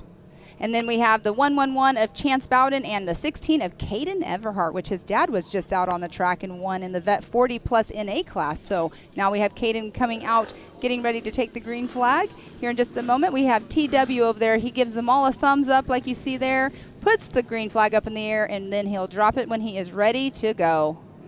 Yeah, I like how he gets into it. So green, green, green once again. Youth 1000 off and running. And starting position is definitely key. Speaking with some of the drivers yesterday, they chose a line off the start all the way to the far right of the starting grid, and they were like, that was not the right line to pick, because they get to go down, they usually pick their line. And here we can see they all just came down that ridge line, raceline ridge, going through the Project X turn too. And a great shot as they come down. I see Ryder Van Beekum is right there. You can always find that red, white, and blue. He's an easy one to spot. I love that, exactly what you just said about the red, white, and blue. And his dad, Robert, runs the same scheme. And it looks like that's Sievers out front there, 101. And then you got Ryder Van Beekum running in second. See if we can get an eye on third as they come down. There's our two leaders. And they've already checked out. Yes. These two kids have really found their own. They've really stepped their game up. They're getting ready to that point. They've been racing, since they were 5 years old. And now they're ready to we're going to see him in a Pro NA pretty soon, probably, or a Pro Turbos. Exactly. Who That's knows? a great shot right there. TJ Sievers going through turn 10, going up Raceline Ridge with Ryder Van Beekem chasing him down. And there is quite a gap. There is actually a gap of 4 seconds, almost 4.5 seconds between second and third position. But we do have, between TJ Sievers and Ryder Van Beekem, it is a 1.7 second gap.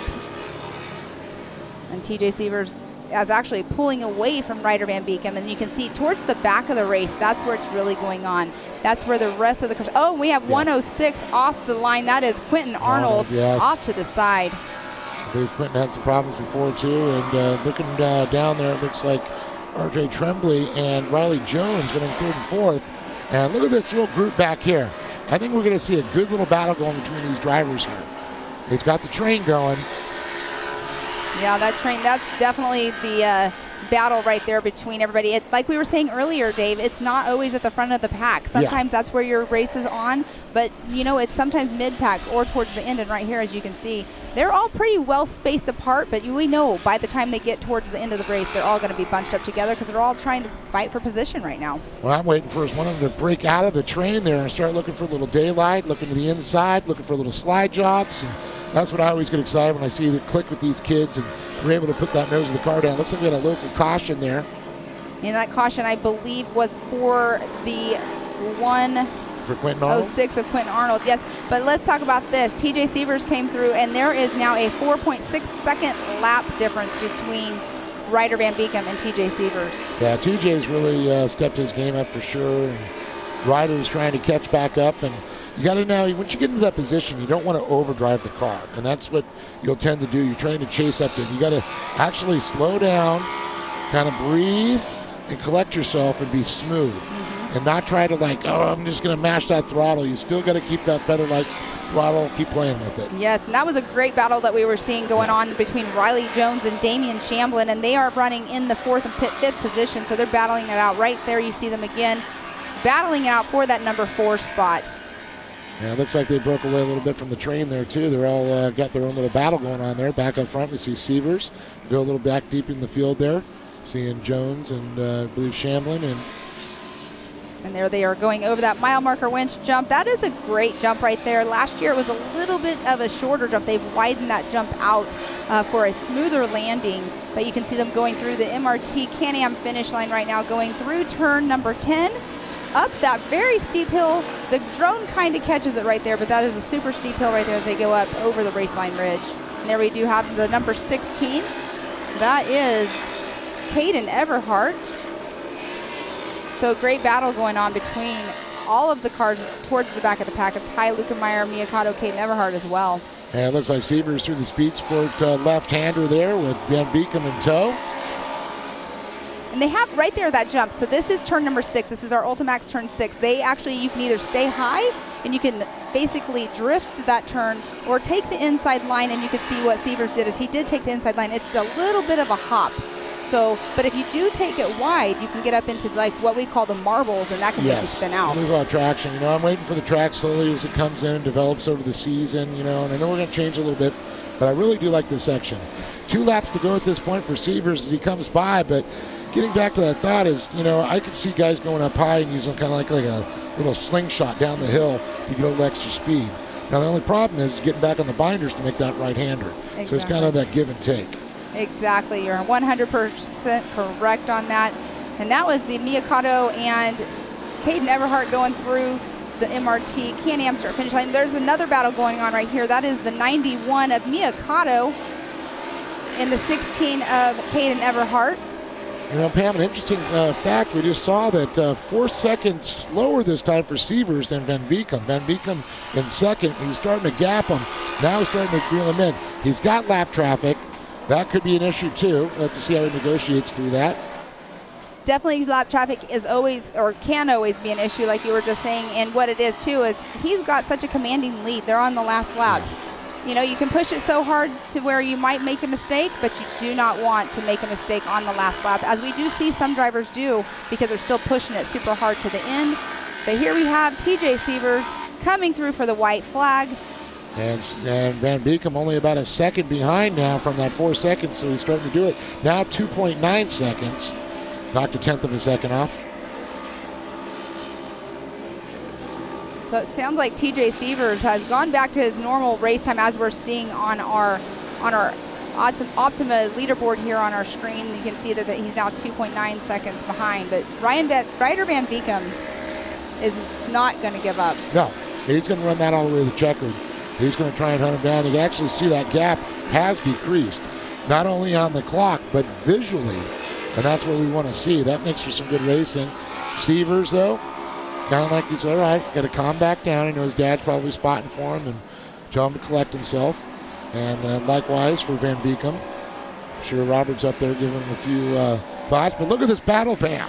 We've got, someone got the door slammed in their face. Yes. Nope, it's not open for you, sir. All right, and we have TJ Sievers doing our mile marker winch, getting ready to come to the checkered flag, and there he goes. And it's going to be TJ Sievers.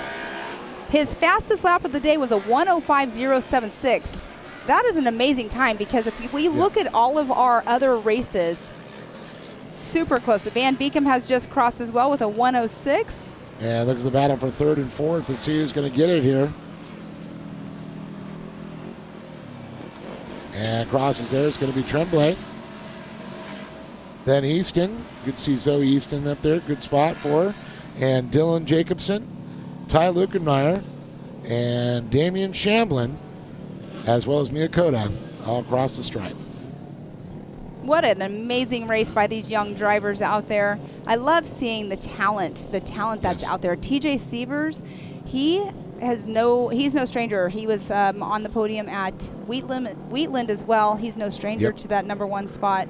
He's definitely making a name for himself out here at MidAmerica Outdoors. And there's some of the kids that like TJ Sievers, who's on top of the handy unofficial results. Van Beekem's, of course, going to be second with RJ Tremblay, Zoe Easton, and Dylan Jacobson. And then Ty Lukenmeyer, Damian Shamblin, Mia Cotto, Caden Everhart, and Riley Jones. Chance Bowden and Quentin Arnold. All right, it sounds like we have Miss Tiffany Stone down there with our #1 spot of TJ Sievers. And it's going to be an awesome interview because he's definitely well seasoned. So, Tiffany, you are going to get an amazing interview by TJ. Take it away. Thanks, guys. Down here with TJ Sievers. Now, TJ, you are unofficially the overall winner for round 3 here. You and Ryder Van Beekem just go back and forth and battle in different classes, and this time you kind of got him on that. You kept closing the gap. We had that local caution. He caught back up, but then you kind of just took it away. Walk me through your weekend, and who would you like to thank? So for all, I'm just really thankful for the track crew for making this track very great, and it's just a really good track. Me and Ryder have been battling for years, as long as I can remember. We've been battling for every single series, and finally came back out on top.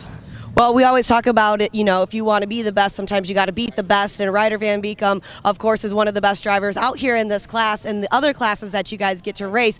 So seeing that overall, visions, 2 weeks.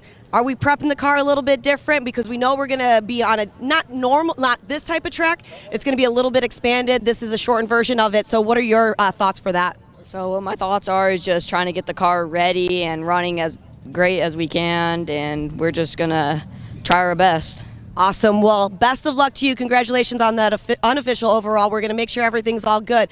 But Dave, Pam, just like you guys were saying, this is the future of our sport. These two guys, I can't wait to watch TJ and Ryder just continue their battle throughout the entire season. Back up to you guys. Pam, I can't agree with Tiffany anymore. She agreed with us anyways because we were right, because they are the future. Oh, that's such a great view right there. That American flag last year, they put it up. It's gigantic. I love seeing it. But we are going to take a quick commercial break, and we'll be back right after this.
Lightweight, agile, and strong, the Pit Bull is perfect for the job. The Pit Bull is the first and only lift that can be used in the pits and in your garage. Elevate your racing with a Handy.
All right, so Moto 1 went pretty good yesterday. Today, Sunday morning, we've got the big race. It'll be a little later on in the afternoon, so you know, I'm going to be front row inside. It's definitely going to give me a good advantage in the whole shot. I'm going to try and run a fairly conservative race after that, but I absolutely know that Hunter and Kyle are going to be slamming the rear of my car in every other S-turn out there. So I'm going to do my best to try and keep the thing in the middle of the track and stay in their way.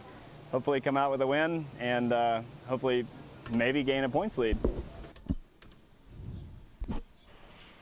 Welcome back. Very cool to hear from them about that. And man, we're going to have to see what's going to go on here because we've got Expert Turbo coming up next. And what a great race yesterday. Yes, it was an amazing race yesterday. Our Expert Turbo class is huge. We have so many racers in it. We do have 24 racers. We do have one that will not be able to race because an incident yesterday, his car is not able to get back out on the track today. So we will have 23 out on the race course out of the 24 that entered for the weekend. And of course, be able to check out the Miller boys battling each other again. And man, that's just a little crazy. You know, I gotta say, yesterday in the Expert Turbo, when that pass was going on with, you know, of course, Hunter's out front, and Cody's right up on him. He comes in last lap, last turn, makes the pass. I mean, how do you top that one coming into today? I know. We'll see what will happen with that in our pro class later on. We do have an amazing group of guys, though, in our expert turbo class. We do have, a lot of talent that's moving up. We've had a lot of our racers that were in our amateur class last year that have moved up into this expert turbo, and it's going to be a great race to watch. Well, these are the guys that eventually will move into pro turbo, so that's why I was kind of bringing it up, because this is another stepping stone, as we say. You move up the ranks, the kids, the 170s, the 570, 800s, the 1000s. All right, next we're going to go production in A, maybe, or maybe an expert turbo.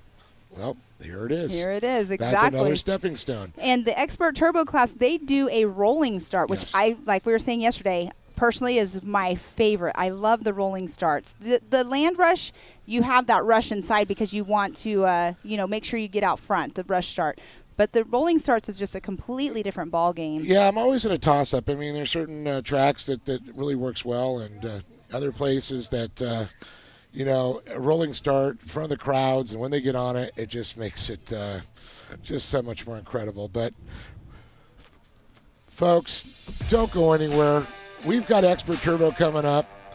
Pam, we're going to get this going here in a second. We're going to clean up the track, get it ready for them. So don't go anywhere. We'll be right back after a word from our sponsors.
Lightweight, agile, and strong, the Pitbull is perfect for the job.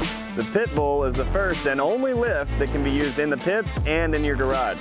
Elevate your racing with a Handy.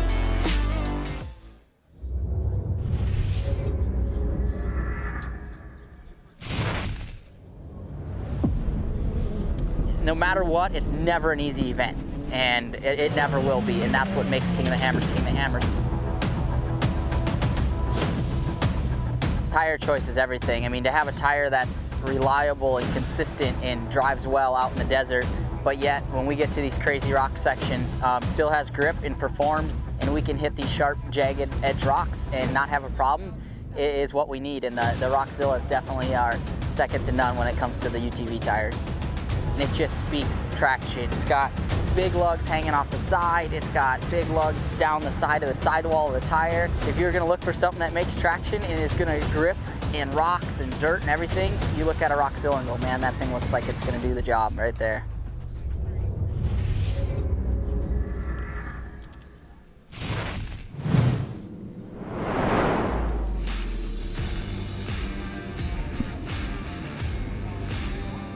Welcome back to round 3 of the MidAmerica Outdoors Side-by-Side Championship Series. I'm Pam Hall. Alongside of me, Dave Arnold. We're out here for Memorial Day weekend. It is Memorial Weekend Mayhem. On the track right now, we do see our Expert Turbo class getting ready to go out. And here's our Ultimax grid lineup. Well, it looks like we got Mickey Schroeder up front in the 444s there. Donovan Willis is on the 86. The 2061 will be the Grand Skiffing. We got Austin Braden, Chase Kemp, Jake Frederick, Kendra Hoop, Lee Knowles, Jason Roper, and John Kellegrew. And then Max Fullman, Blake Helms, Bree Seek, Stephen Mokel, Randy Clifton, Pablo Jimenez, Chris Adelot, Andrew Shipman, Kyle Arkenau, and Michael Green. And to round it off here, we've got Austin Dinger, Cooper Stewart, and Joel Smith. Unfortunately, Rice Street Pipes not making the call today. And we'll hope to see him back at the round number 4. And that will be our Visions weekend. But right now they are cutting to where our 170s raced earlier on. We don't do this full lap to get them around to do this rolling start, but I love it. I love the rolling start. This is another completely different kind of adrenaline compared to when we do the land rush start. Yeah, definitely. And I'll tell you, the folks down at the Good Boy Vodka viewing area always have the greatest seat in the house. They get to watch this start. Yes, they do. Yes, they do. It's going to be super cool. It sounds like we are going to possibly have some in-car camera of Maxwell Fullman in the 137. How cool is that to have in-car out here at round 3? Yeah, hopefully we get a good shot when they come around. I love to see when they're sawing the wheel coming around the corners, trying to keep that car straight.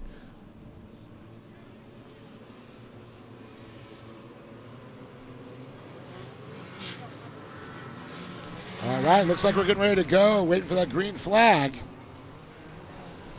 We're sitting there waiting for the green flag at the MRT Can-Am start line, and you can see we have TW right there. Actually, I believe that is Robin putting the red flag up for just a moment. Not liking the way they're lined up, I'm thinking. They don't like the lineup. They want to have them side by side, even. Yes.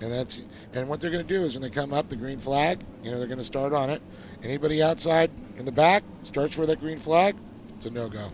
Right. They want them, like you were just saying, super close. They were just a little not bunched up quite a bit, or quite like they were wanting them to be. And so they're stopping them right now. They'll tell them, hey, you guys, keep it close. We want to get you guys started, get you going, and make sure you stay close. But like you just said, too, when the green flag drops, it's all fun. It's all game on, I should say. Race on. Gloves off. In their case, gloves are on the wheel. But right.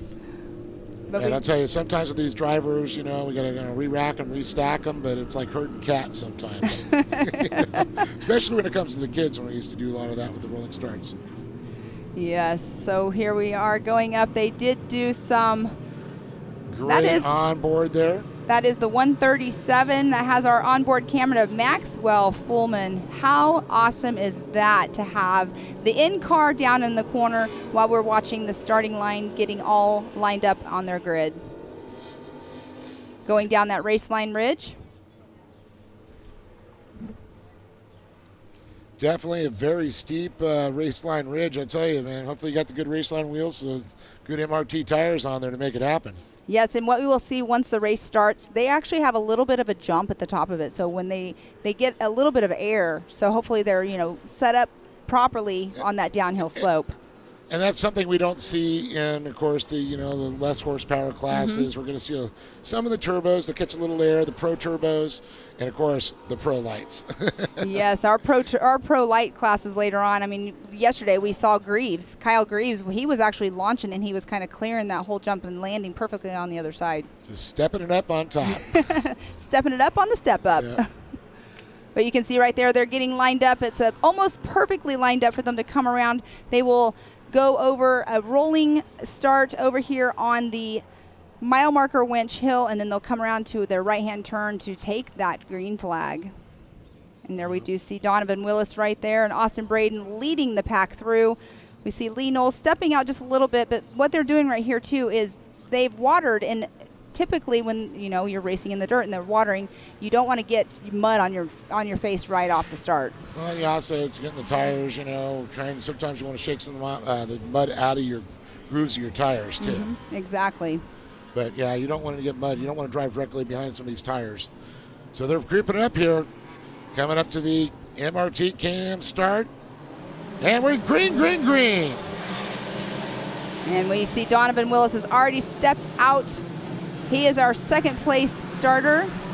4 and 5 wide, making it up as they head up the race line ridge.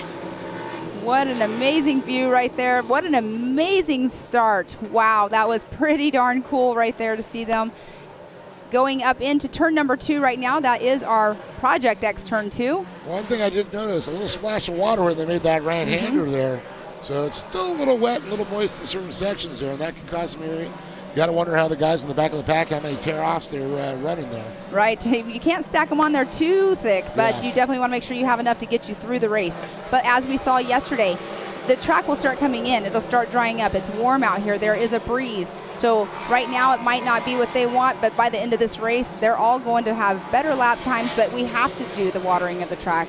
But right there we do have, it was Donovan Willis that was out front, but we can see that he did not have the start line. Donovan Willis is, you can see right there, not out front anymore. They're going over that mile marker winch. And we're going to get an actual correct running order as they come across the stripe here.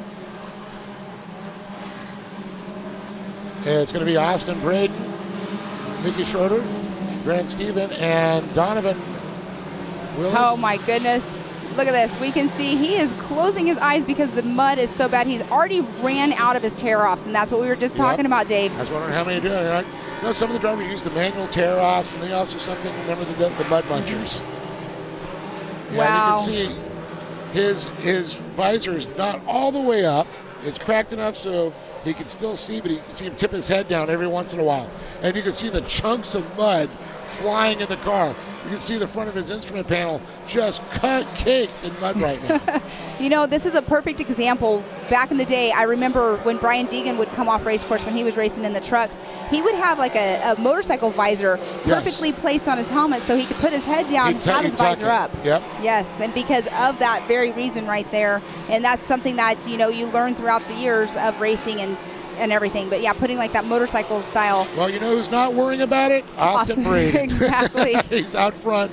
He's got the clean track. He's got the clean visor, and that's what matters. You have a lot of vision. There's a lot of vehicles out there. And our race winner from yesterday, Mickey Schroeder, is running in that number 2 spot behind Austin Braden by 1.4 seconds.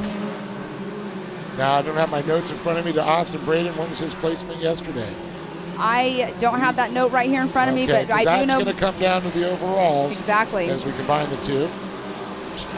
Schrader's still sitting in a great position. Pam's getting our great notes up here. See if she can pull up there, because it's going to come down trying to figure out here. But back to the action though. Braden still out front. Schroeder in that second position. Yesterday he was at.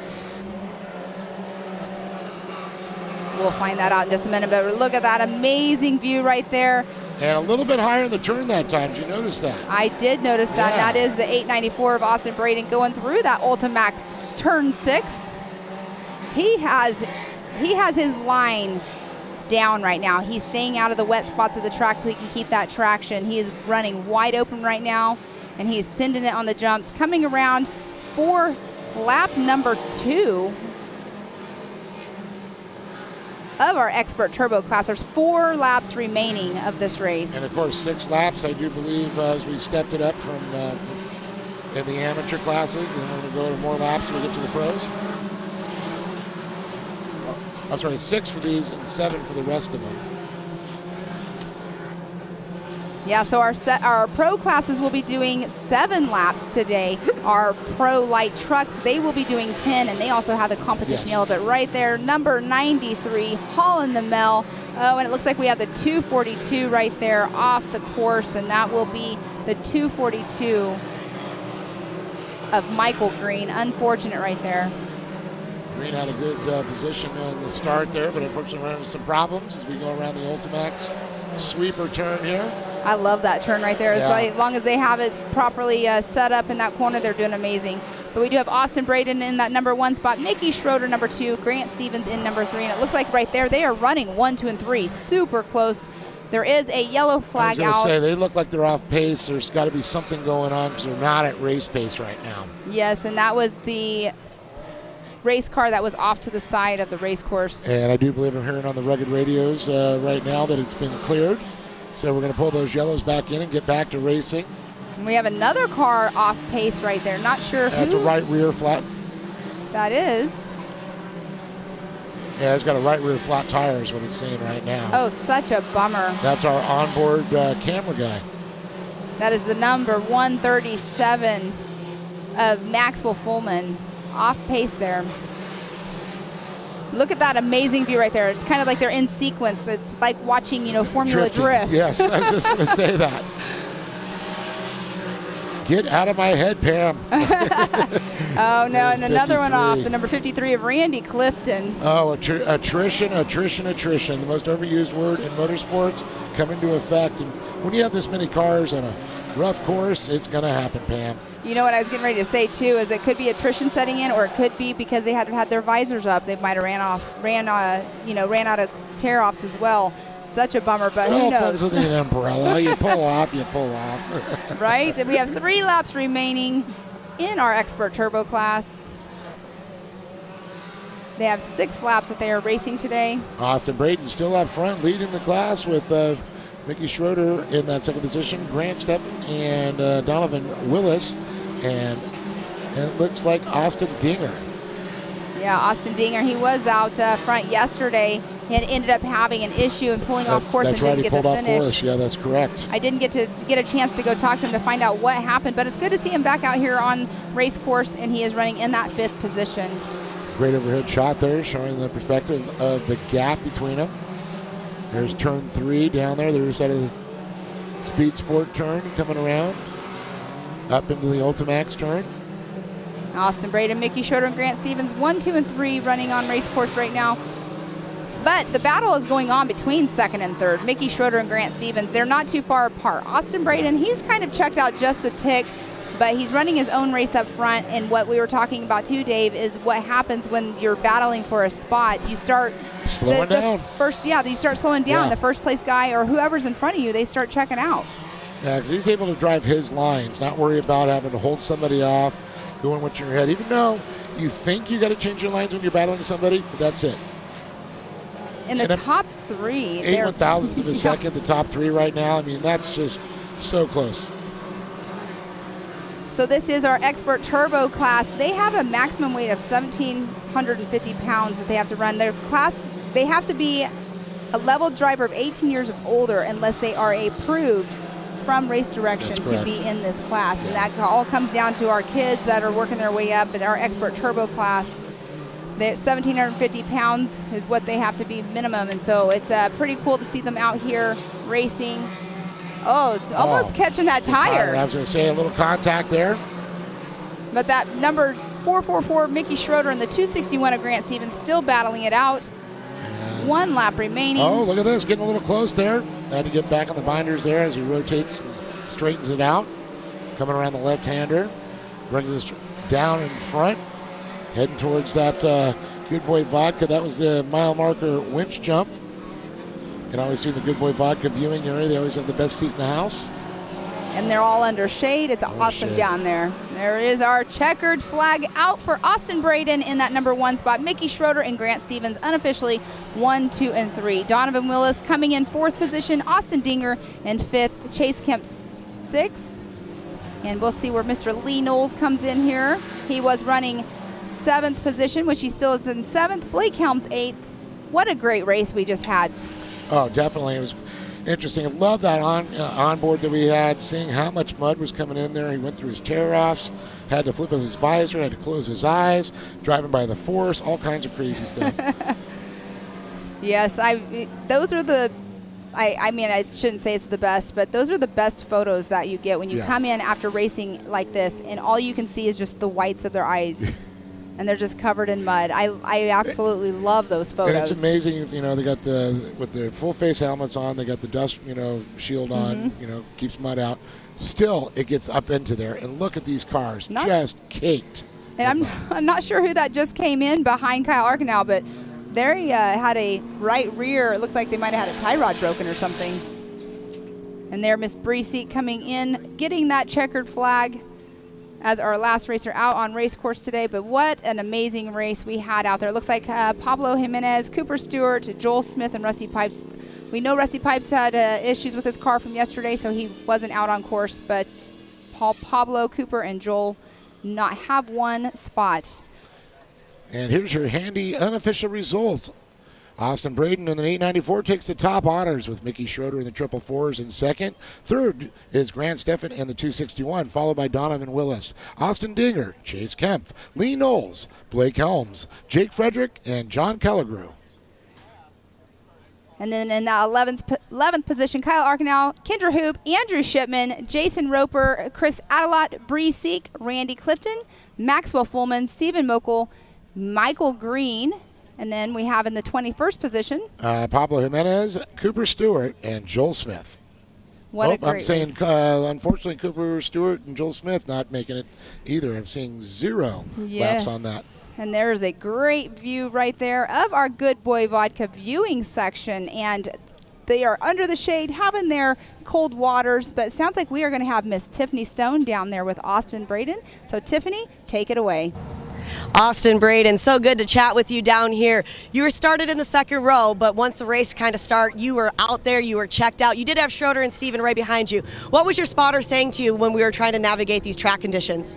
Just be patient, just slow roll. The track was super slick. I mean, you were sliding all over the place. So just driving smart and just not trying to spin out. That was the biggest key on all that right there.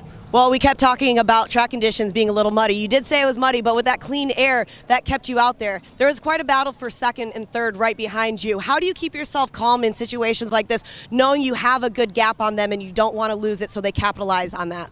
Somehow I kept really calm during all that and just drive. Just drive, stay smart, and have some fun. Space smart. Is it play smart or space smart? Play smart. But keep the spacing smart as well. Awesome. Well, we keep talking about visions in a few weeks. That's a quick turnaround for you guys. The track's going to be a little bit different going into that week. Do you feel like you have the correct setup with the tire and the suspension? Yes, I'm ready for Visions. It's going to be an awesome week. I mean, they got so many events going on out here. If you're not coming, you should look at coming. Awesome. Well, you heard it here from the man of the hour in his class. If you're not going to be here for Visions, you need to be here. His car is dialed in. It's going to be an epic race. I'm going to go let you hop in the pool now because you've done what you needed to do this weekend. Ready for that pool? Back up to you guys.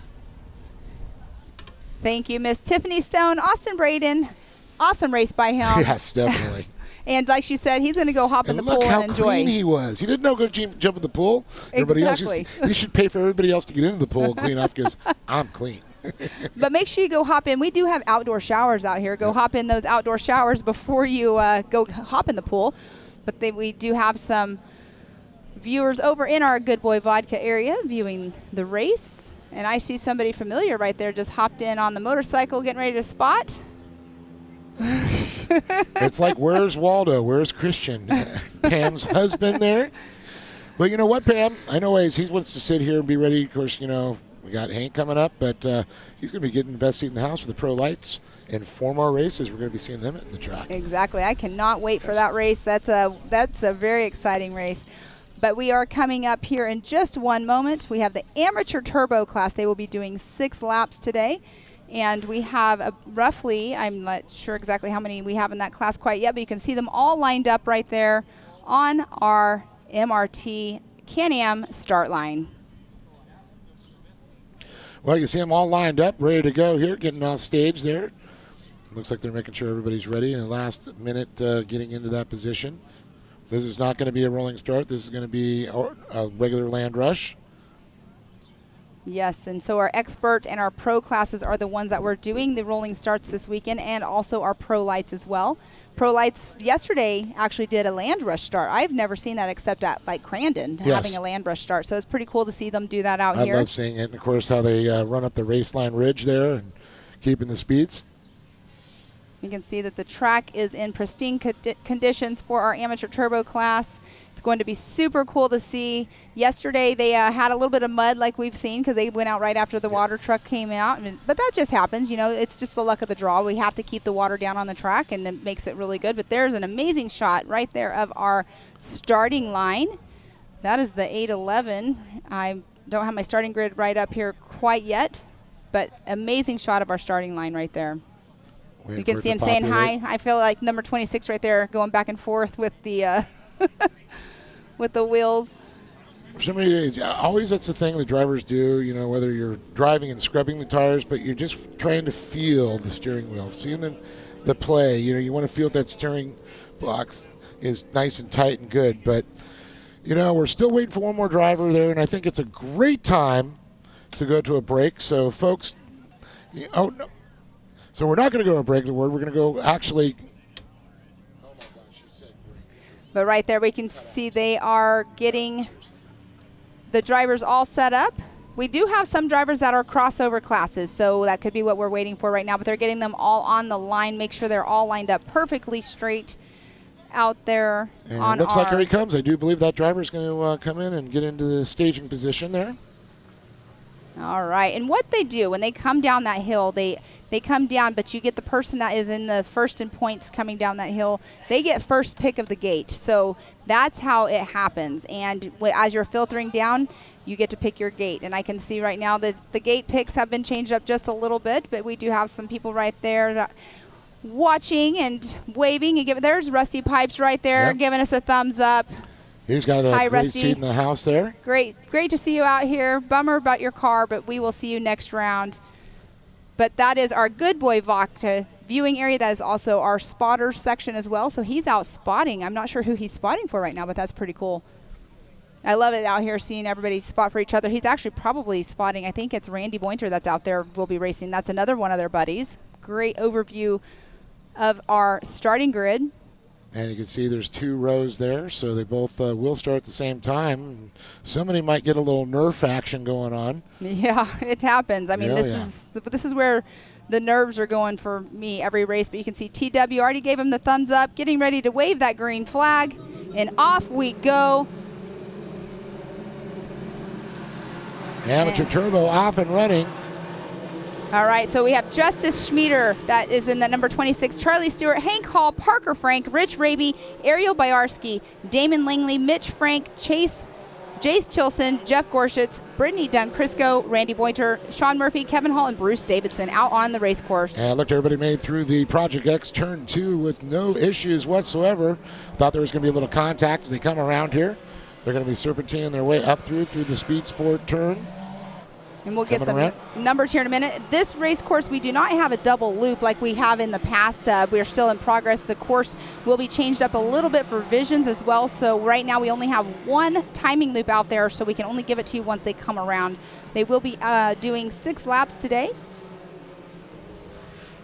And that's a great overview. And right now that is Justice Schmieder in that number 2nd position just now going through. I think Charlie Stewart is setting number 1, Justice Schmieder 2nd, Hank Hall in that 3rd position. And look at the times. We have Justice Schmieder's only 0.6 seconds behind Charlie Stewart. And what I'm really paying attention is how the suspension's set up as they come around those corners, how they're sucking the bumps up there.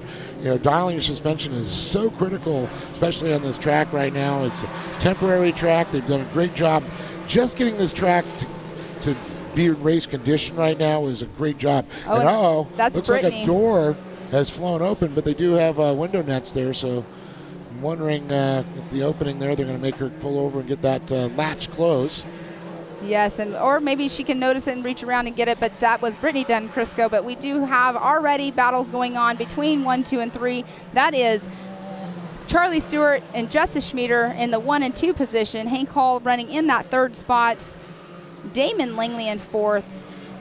But 1 and 2, Charlie Stewart and Justice Schmieder, and they are always out there battling it out on race course. They just went over our mile marker winch jump.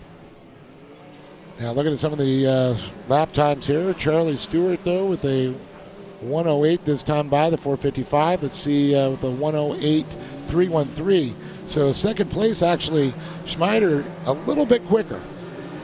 Schmieder, sorry. Yes, a little bit quicker for sure. So there you see Brittany having to pull over. You have Gus Fisher, who is out there working our race course all weekend long. He actually runs the whole entire park for the most part. He's head of the park, but he's out there making sure that door's shut and all safe. And look at the That's not battle. something I'm used to seeing. They usually have that, with sheet metal or something, Right. or at least zip tied closed, so they can't do that. Exactly. They don't want something broke on it. Charlie Stewart and Justice Schmieder, they are showing up right now to see what's going to happen. And Schmieder in that 2nd position. You can see Schmieder trying to battle now with Stewart as he comes around up and over the hill, Pam. Yes, I lost your audio there for just a moment, but there we do have Justice Schmieder on the tail end of Charlie Stewart. Great battle going on for 1 and 2, and you can see how hard they're driving. Their tires are slightly lifting in that turn, but that means that they're getting amazing grip also in these corners. Yeah, a little bit on the bicycle for Stewart as he comes around there. Schmieder goes a little bit wider, uses that middle preferred line. Looks a bit quicker. Another hero line through that section. As we get a great overhead shot there up the raceline ridge. And Add a little air. They're getting some air on those jumps. They are pushing it super hard, but these guys have great times. I mean, we have a 108.302 by Charlie Stewart, who is actually the fastest lap of the day in the amateur turbo class so far. And versus the 108.428 there, so about tenth of a second off that pace. But I think it's going to start getting a little closer here. A little mistake by Stewart. Schmieder's right there trying to capitalize, not able to it. Stewart gets back on the gas. Schmieder had to get on the binders there, lost his momentum. Yes, and you can see Charlie Stewart. He is trying to check out, not quite going to make it, but you can see right now they do have pristine track conditions. They do not have, the mud sections and stuff. They have a little bit of it, but they are on the binders right now, and they are both battling out for 1 and 2. That is not slowing them down like we keep saying happens, but right there, Charlie Stewart bicycles a little bit. Now notice Schmieder is now starting to move outside the line there, changing things up. Oh, another great shot there. The 26 making a good run there again. Schmieder trying to change the lines up. We got lap traffic. They split them. That's killed the time just a little bit. But between 1 and 2, the third place position is 8 seconds behind, almost 9 seconds in total. Hank Hall in that third position. But Charlie Stewart, Justin Schmieder, they are the men of the hour. They're going by Brittany Crisco right there. She's the one that they had to pull off just to get that door shut. And unfortunately, Schmieder had a little contact with her, and that could have caused a problem there. Hopefully not, but she is our Good Boy Vodka sponsored driver out here at MidAmerica Outdoors. They're going through our Ultimax turn number 6 right now, not letting up whatsoever. They have 3 laps to go in this race. Pam, really noticed those lines, how they're getting a little bit higher. They're not clipping down so low this time. They have been running the same consistent line the whole time. Yeah, and I'm really watching that from other races where everybody was really low. Schmieder and Stewart both battling. Stewart, of course, out in front.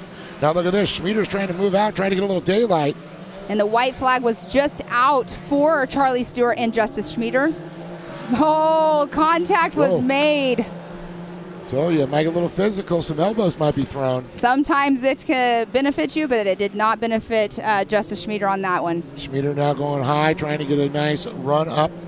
Looking to the inside there. Coming up against the blocks.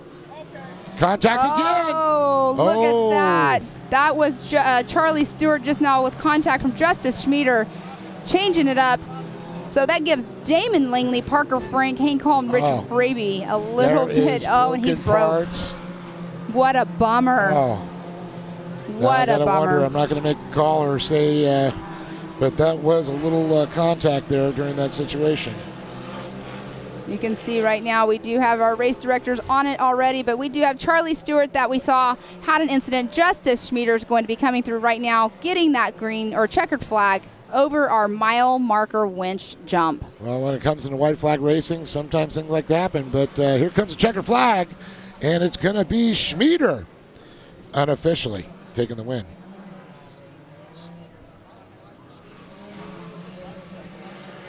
All right. Justice Schmieder. We still have a battle going out there coming through our finish line here. That's the 811 and the 85 right there. The Rich Raby and Randy Bointer, they're battling it out for 5th and 6th position.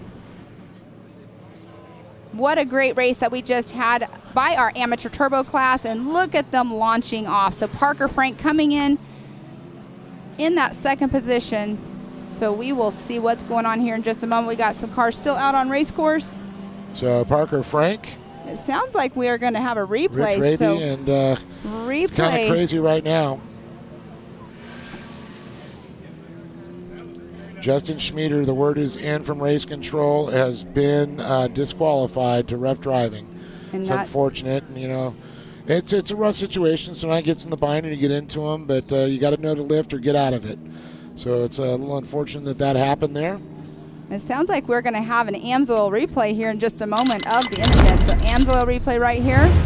Oh, watch this. We can see what happens is he just says, I'm going to keep on going, and didn't let up. Unfortunate, though, that our race leader ended up having an issue. I mean, that's racing, but also it was also on the last lap as well. So rough driving out there. The 143 right there broke down of Charlie Stewart. So an unfortunate incident. And it's, and it could be a complete accident. Sometimes that happens, but you got to be ready. You can't, door-to-door contact's fine. A little bump from behind's fine, but when you're off angle there and he gets on the brakes, gets in the binders, and you still got the momentum, sometimes you don't have any place to go. I'm not going to say this guy willfully, did this. It can be a complete accident, and it happens to every driver out there. Correct, and you can see they're going to get him off of the race course here in just a moment. But right now we have unofficial Damon Langley in that number 1 position. The 2nd position, Parker Frank. 3rd position, Rich Raby. 4th, Randy Boynter. 5th, Ariel Byarski. Followed by Hank Hall in that 6th position in the 57. Kevin Hall in the 86. Mitch Frank, 210. Chase Shilson in the 754 and the 143 of Charlie Stewart. And then in the number 11th position, Brittany Dunn Crisco, Jeff Gorshitz, Sean Murphy, Bruce Davidson, Justice Schmieder. Such an unfortunate but being disqualified. But it sounds like we're going to have Miss Tiffany Stone down there here in just a moment for our post-race interview. So we'll get firsthand right here of the racetrack. So Tiffany, take it away. Thanks, guys. Down here with Damon Langley. And when we talk about first-time drivers to this track, we usually talk about people who have raced short course before, especially in a side-by-side. But Damon, you're telling me this is my first time racing. I asked you here at MAO. You said no, ever. You are a motocross guy. And walk me through then your first experience ever riding or driving here, not riding, sir, and being here at MidAmerica on 4 wheels. I mean, it's an awesome track. My pit guy was in my ear telling me to go faster, push the car harder. It worked out. Well, and when we also talk about this, you said, Tiffany, I've got to hurry up and go. This is not even my race suit. I've got to go give this to the pro. Sir, should we just mark that pro box for you right now because you've done this and it's a brand new track? This might be something I might have to get into. It's pretty fun. Awesome. Well, if you guys want to come out here and do what Damon's been doing, come from 2 wheels and go over to 4, talk to this man. He'll tell you what that's all about. Back up to Pam and Dave. Thanks, Tiffany. Man, that's incredible there. And here's another good look there from our drone. And you can see just kind of slows down, took the leader out, and fortunately cost both of them. Exactly. That's exactly what I was going to say. Cost both of them the race. So this has really changed up the point scenarios now. It has, because Justice Schmieder has been leading the points, and Charlie Stewart was only 1 point behind, but now that opens the door for all of our other competitors. Or what's going to go on now? Is Parker going to be in the money? I'm not sure. I got to find out where Parker was, but it's going to be an interesting turnout for sure. Well, I guess we're going to, after all those replays, we're going to have to find out the final interview when we see. So don't go anywhere. We'll be right back.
welcome back to MidAmerica Outdoors side by.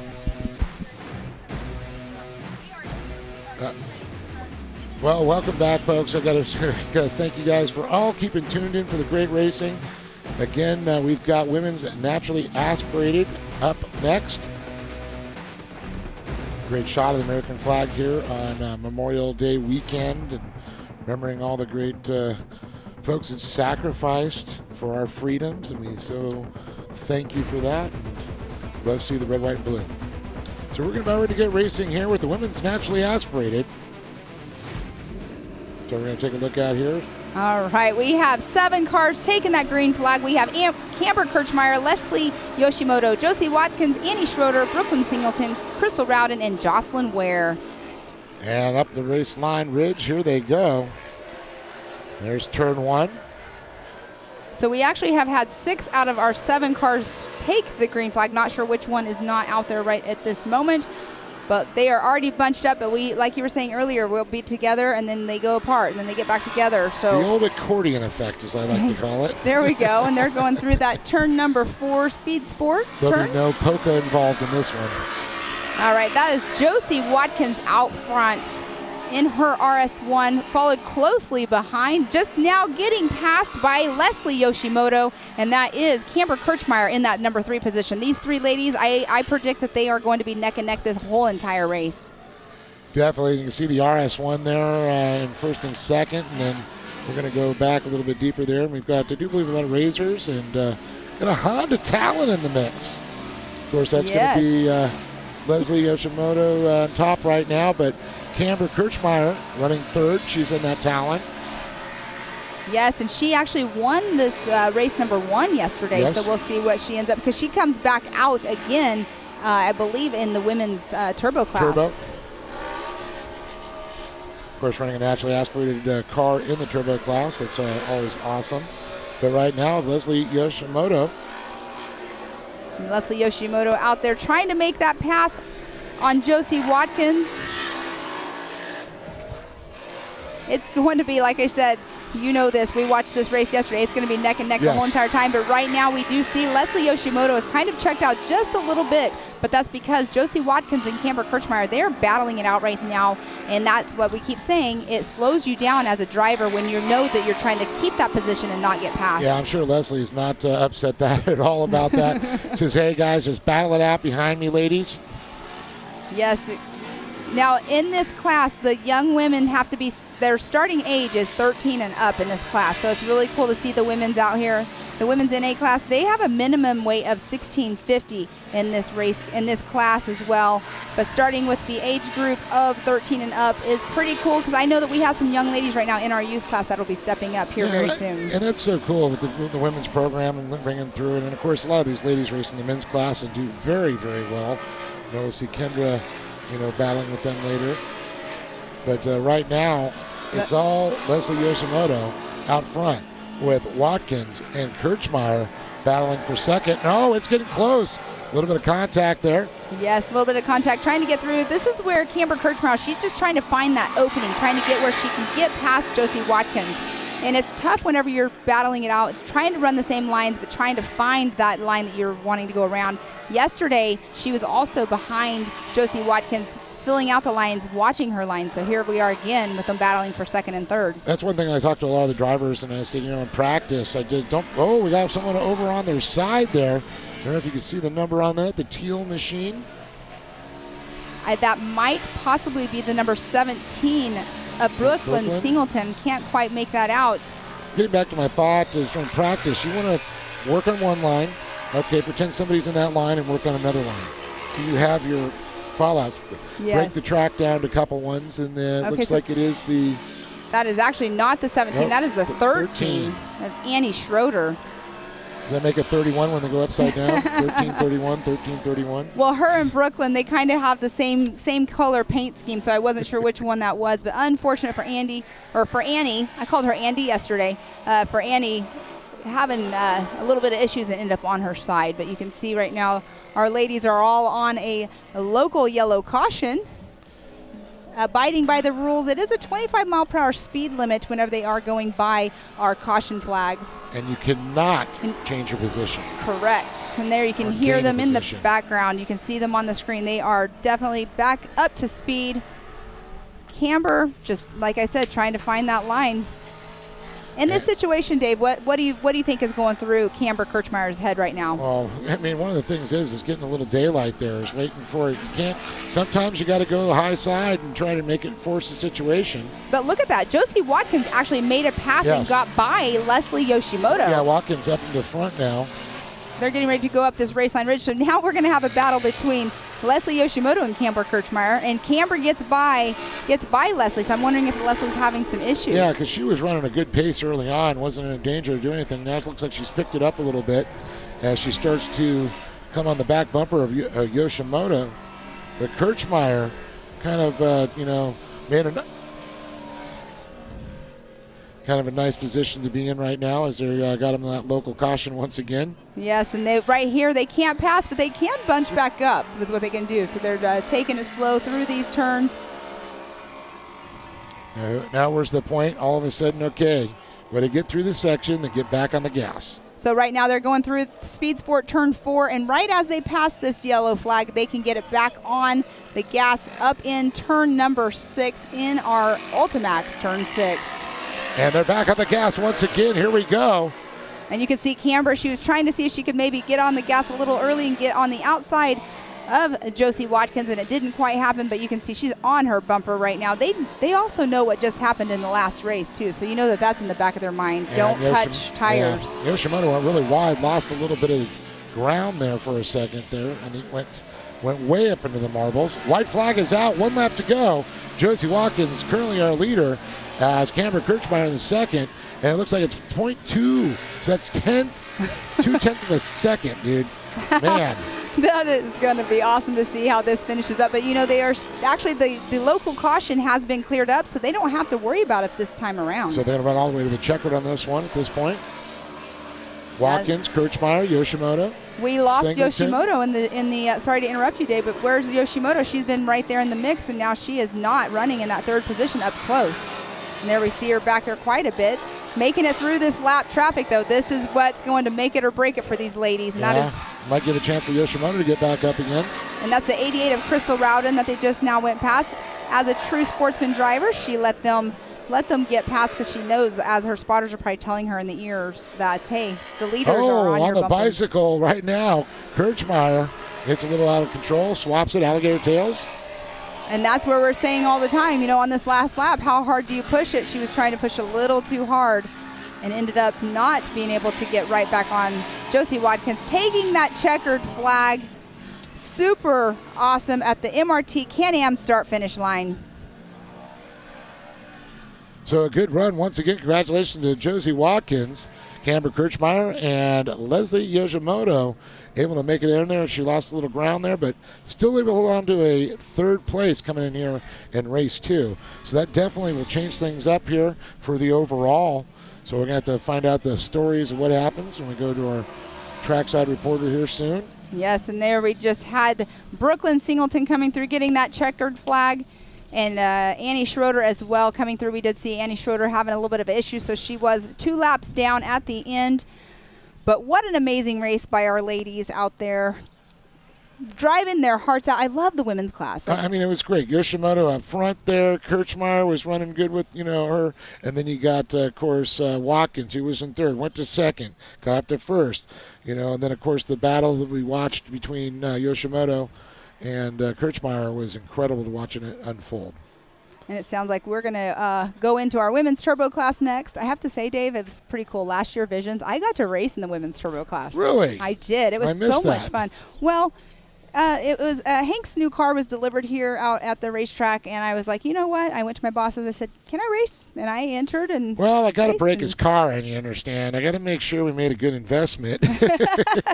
What a way to test it out, though. But we are going to have our race 2 number winner, Miss Josie Watkins. That will be down there with Erica Allreed here in just a moment. But it's pretty cool to see. So Josie Watkins, Erica Allreed, take it away. Joining me is Josie Watkins, our unofficial Race 2 winner. Josie, yesterday we saw you pocket a third place finish, and today you came back with a vengeance and claimed this top spot. What was the difference maker for you in Race 2? I mean, Race 2, I just had my game on. I mean, I came out for the amateur class. I had a third, but I lost it to fourth, and I just felt like today's my day. I mean, I've been fighting car issues all weekend. I lost the front diff in this car, so I had no four-wheel drive. I lost an axle. I lost power steering. I've had one thing after another this weekend, so coming off with the win feels amazing. A redemption ride for you, to say the least. But on that very last lap, you had to deal with lap traffic and camber coming up right on your tail. So how were you able to manage all the variables? I mean, I just got to thank my coach, Travis. Travis is always on the radio with me and stuff, and he's just walking me through like my lines and if people are behind me and my car and everything else. I mean, I just got to give it to that guy. He's like the heartbeat of my team right now. Well, a team effort for this Race 2 win. We look forward to seeing you right back out here again for another women's race. Thank you. Awesome story there, but I do believe, that's the overall was what she was going for. But I tell you, man, what a great job from fourth to third today, climbing up the ladder, as we like to say.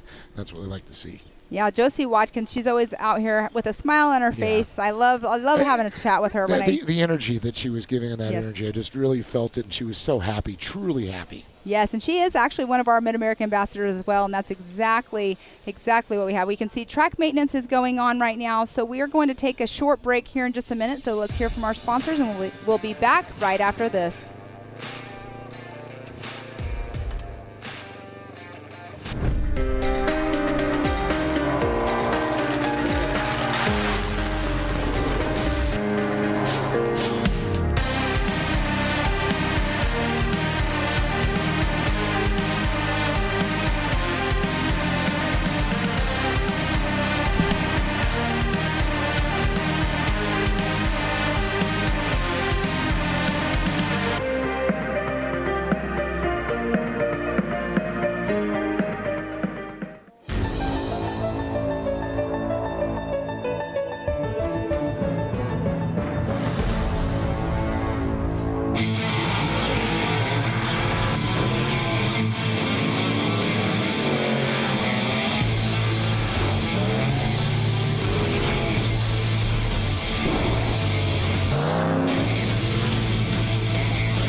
Lightweight, agile, and strong, the Pit Bull is perfect for the job. The Pit Bull is the first and only lift that can be used in the pits and in your garage. Elevate your racing with a Handy.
Welcome back to round 3 of MidAmerica Outdoors Side-by-Side Championship Series. We are on our women's turbo race. This is an exciting race. We have these women that have been in other classes as well, like our amateurs and our experts, but we are on to our women's turbo class, and we're not even done for the day. Oh, no, I'm looking forward to the Pro Turbos and the Pro Lights that are coming up, the final race of the weekend here.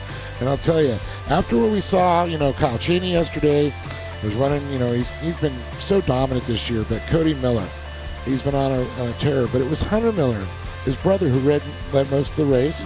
Last lap, couple corners, and then all of a sudden there. And then another thing is going into the trucks there. Connor Berry wasn't with us in Wheeling, showed up there. He moved up, he was running second. But Kyle Greaves, who's been dominated in the first two races. Greaves, he's a former 2022 championship off-road champion, the Red Bull Cup champion, and now he's coming out here swinging so far with 3 races, 3 wins. Now can he get the 4th win of the day, which will give him the overall for round number 2. Well, yesterday, Connor Berry, he was sneaking up on him just a little bit, so we'll see if Connor can close that gap and try to get around him today. But I have to say what was really cool is yesterday, being able to go, live in car with him, get a little bit of information from him while he was on the competition yellow. But Kyle Greaves is definitely one of those that we're watching for sure. Like you said, 3 wins in a row. But we have Erica Allreed who caught up with Kyle Greaves. So let's hear it from Erica. Kyle Greaves continuing his success in this Pro Light Truck Series campaign with another win here today. Kyle, it seemed as though you were in a league of your own out there. So what did it take to put together that dominant performance? The start was the biggest thing, and once we knew we could get the start, it was just protecting insides and just starting to get a little bit of a gap on the guys, and then just maintaining and not burning the tires up. I was trying my best to drive like I had an egg under the throttle so I didn't break it and blow the tires off. So that was the best thing I could do, make sure I hit all my corners as good as I could. It's like ice out there. It was like ice with a bunch of ledges because you hit it and it throws your head in the seat, and we just did what we could and maintained and made it to the finish in the lead. So we're just going to get it ready for tomorrow and try and do it again. An incredible race 1 for you, but what did you learn about yourself and your truck out there that you can apply toward race 2? It's definitely tires. I mean, we're going to do what we can to keep them together. The track is really rough, a lot of holes. I think Jacob Rosales got a flat from hitting one of the holes, and it seemed like a lot of rocks were starting to come through. So it's watching the track, making sure that my spotter is telling me that, hey, this hole is getting big, make sure you watch out the next lap, and just try and take it home. Well, congratulations on that race 1 win. We look forward to seeing you back it up in race 2. Yeah, thank you. Well, thanks, Erica. Awesome insight there from Kyle Greaves on that. We got women's turbo lining up, but I'm so looking forward to this Pro Light. What a great way to finish our racing here. But, of course, we are going to Barbie Jeeps after all that's all done. So, folks, you can't go anywhere because we've got women's turbo. We got Pro Turbo and the Pro Lights. Don't go anywhere. We'll be right back.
Lightweight, agile, and strong, the Pitbull is perfect for the job.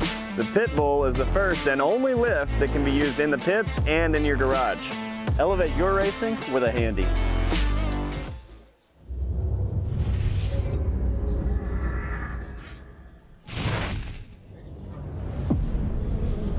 No matter what, it's never an easy event, and it never will be, and that's what makes King of the Hammers King of the Hammers.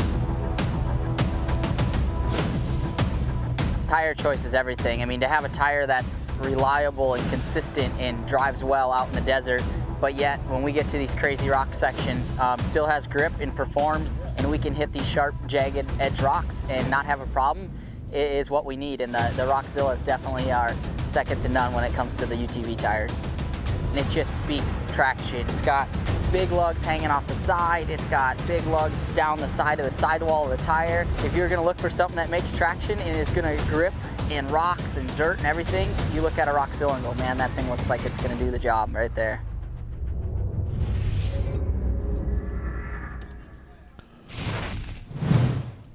And welcome back. Here we are here for the women's turbo class out here at round 3 of the side-by-side championship series. Dave Arnold, an amazing day out here. We will have 8 ladies taking the green flag out here. We have the 917 of Kendra Hoop, 14 of Camber Kirchmeyer, Ariel Bayarski in the 735. Ariel Bayarski and we got Morgan Vanover, Josie Watkins, Jennifer Mayo, Brittany Trisco, and Marissa Smith. And you can see them lined up right there. They are at our MRT Can-Am start line, getting ready to take that green flag. We're just waiting on the guys to give them the thumbs up. There we go. Green flag is out. And we're racing green, green, green. Once again, the women's turbo off and running up the raceline ridge. They're going to head. And these starts are always so exciting, so heart-pumping, and so much fun to watch. And it's all about that anticipation on the start for these, drivers when they get up there, the butterflies that when you're sitting on the line, I know you know what I'm talking about.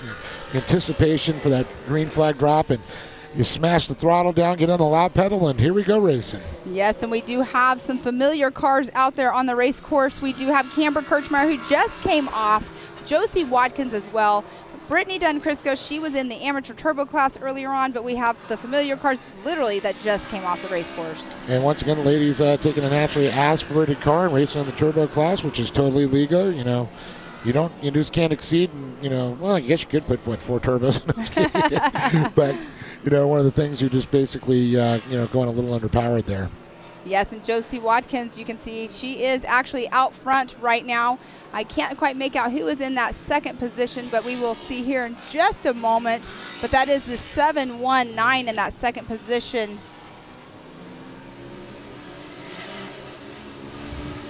And it's going to be Josie Watkins, Ariel Bayarski, Camber Kirchmeyer, followed by Morgan Vanover. And it looks like it's going to be Kendra Hoop. I should have my glasses on. I could have seen a little bit better. I was trying to look on, but look at that awesome view right there of them going up the race line ridge. Kendra Hoop, she won yesterday out here, so we shall see how she pans out today. She got out front yesterday and didn't look back, and she's one of our MidAmerica ambassadors, along with Josie Watkins, who is running in that number 1 spot. And it looks like they're going to head up into the Project X, turn 2, coming around, down. And there we do have the 735 of Ariel Bayarski, who she was also actually out on race course earlier in our amateur turbo class as well. So we have a lot of crossover class racers here in our women's turbo class. It is a 6-lap race, and you can see Josie Watkins, she's checking out. And again, we keep going back to this, Dave. Once you're battling for position, it kind of slows you up. But Camber Kirchmeyer, she is back on it. She kind of backed off just a little bit, but she's trying to get back up into that battle for second and third. And it looks like she went a little bit too deep and went high on that. She could have made a position on Bayarski. Bayarski was able to, unfortunately, she was in the same spot there, but also kept her in second place. So Josie Watkins in number 1, Ariel Bayarski, Camber Kirchmeyer, and Morgan Vanover, 1, 2, 3, and 4. Kendra Hoop coming through in that number 5 position. There is a 3.1 second difference between Josie Watkins and Ariel Bayarski. And looking at the other drivers, a little bit of a pass off. As you can see the gap right now. So I believe Watkins out front, but Bayarski could be the overall if she stays in that position. Yeah, she stays in the second position, but you know that she doesn't want to. Oh, no, and there we have her spun out. And she has a broken front tie rod, it looks like, on the passenger side. Unfortunate for Ariel Bayarski just now that we saw. That just kind of, I'm going to old announcers jinxed her. Announcers jinx. Just kidding. We'll throw rocks at our producer later. So Josie Watkins out front, and I believe that will be Camber Kirchmeyer who's chasing down Josie Watkins now. Yeah, so that's going to change the scope of everything. We'll take and see what happens here, courtesy of Amsoil, our replay. Boyarski, she was a little wide to begin with. I noticed that there. And, oh, something else was going on there because that car just basically went straight right into the cement blocks. It did. You could see it looked like maybe a little bit of wobble that actually happened on that front right before she actually hit that wall. And look at that, is Morgan Vanover and Camber Kirchmeier sliding their way through the S turns, coming around through turn number 10 to go up the raceline ridge. Great shot to Jody Watkins as she came around there. They're looking a little bit deeper there. Kirchmeier, Vanover. And it looks like something's going on with the white car back there. I'm not sure which one that is, but they are definitely going a little slower. Are they in a local caution by chance? Because they were really off pace. No, but that would be Brittany Dunn Crisco that was just now running and passing, and got Josie Watkins going through that turn number 3. Camber Kirchmeier, Morgan Vanover, Josie Watkins, man, she's been on it. This has been her day. She's definitely out there having a great day of racing. And there we have Josie Watkins again.